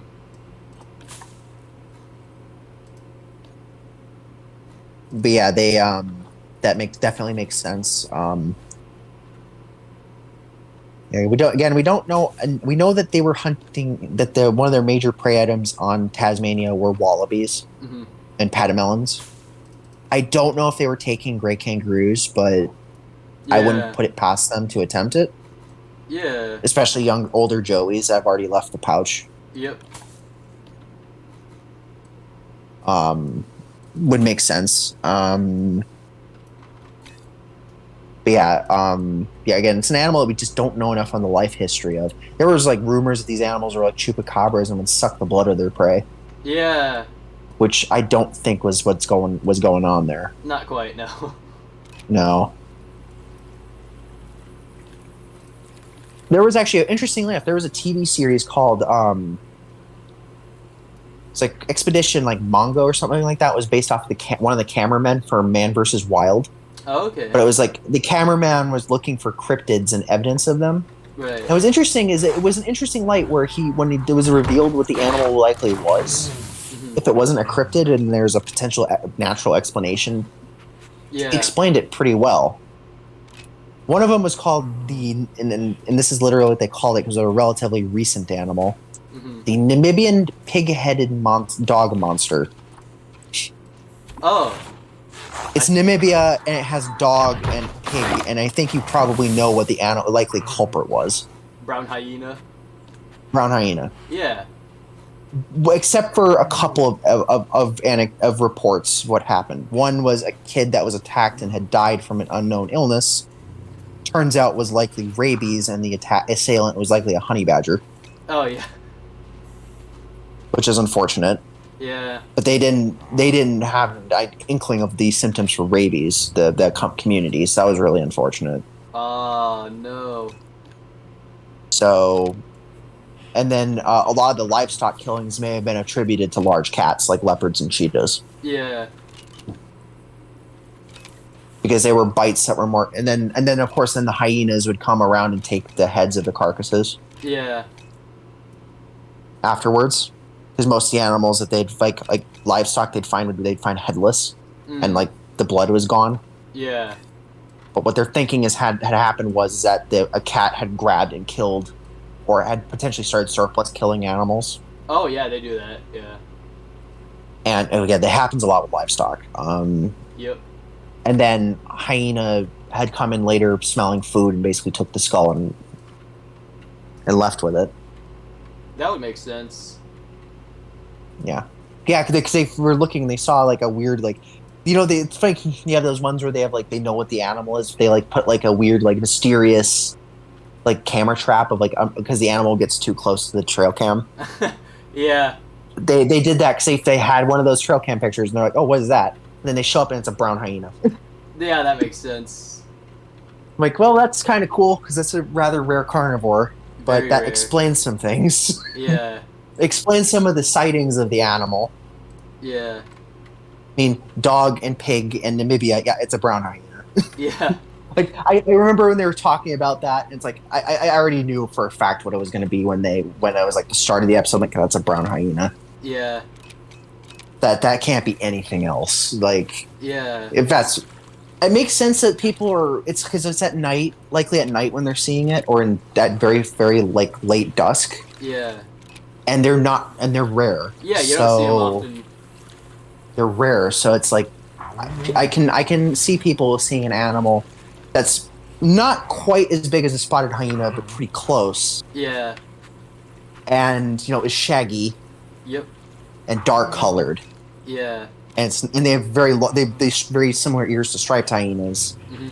and it's nighttime, or very late dusk. And then it's a relatively rare carnivore. Yeah. Yeah, I could see people freaking out and thinking it's something that it's not. Yeah.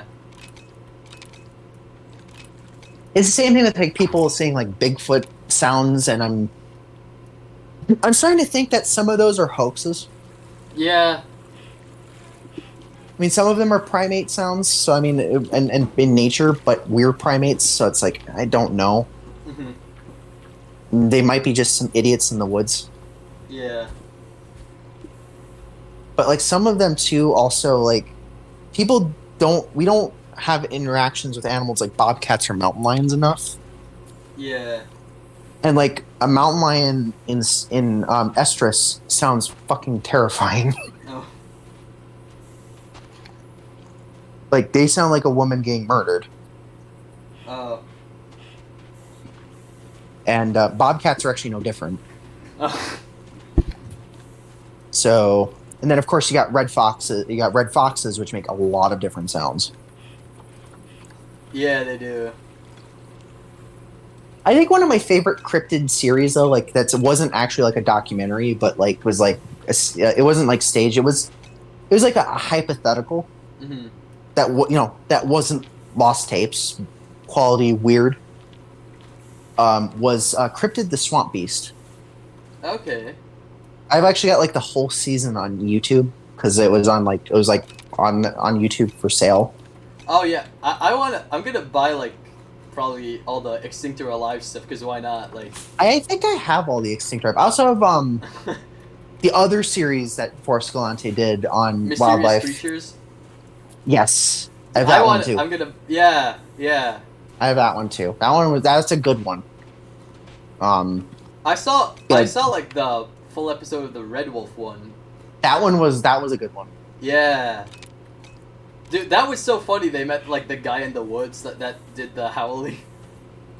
And then I still am a little hair raised the moment that he got a little too close to a black bear. Oh yeah. That bear just did not care. He was going where he wanted to go. Yeah. I was like, what the hell? They look at him like, oh, that's way too close. Yeah. Just back out of the way. Are there any bears where you live? Like black bears?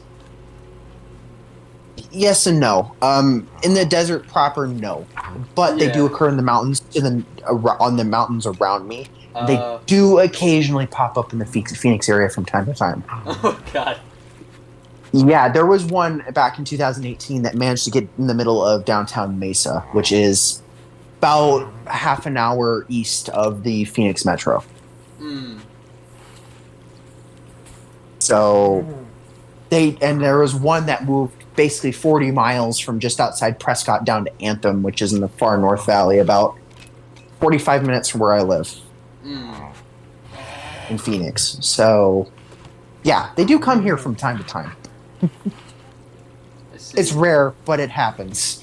Oh. They are generally bears that manage to wake up in the middle of torpor around early spring and Oh yeah.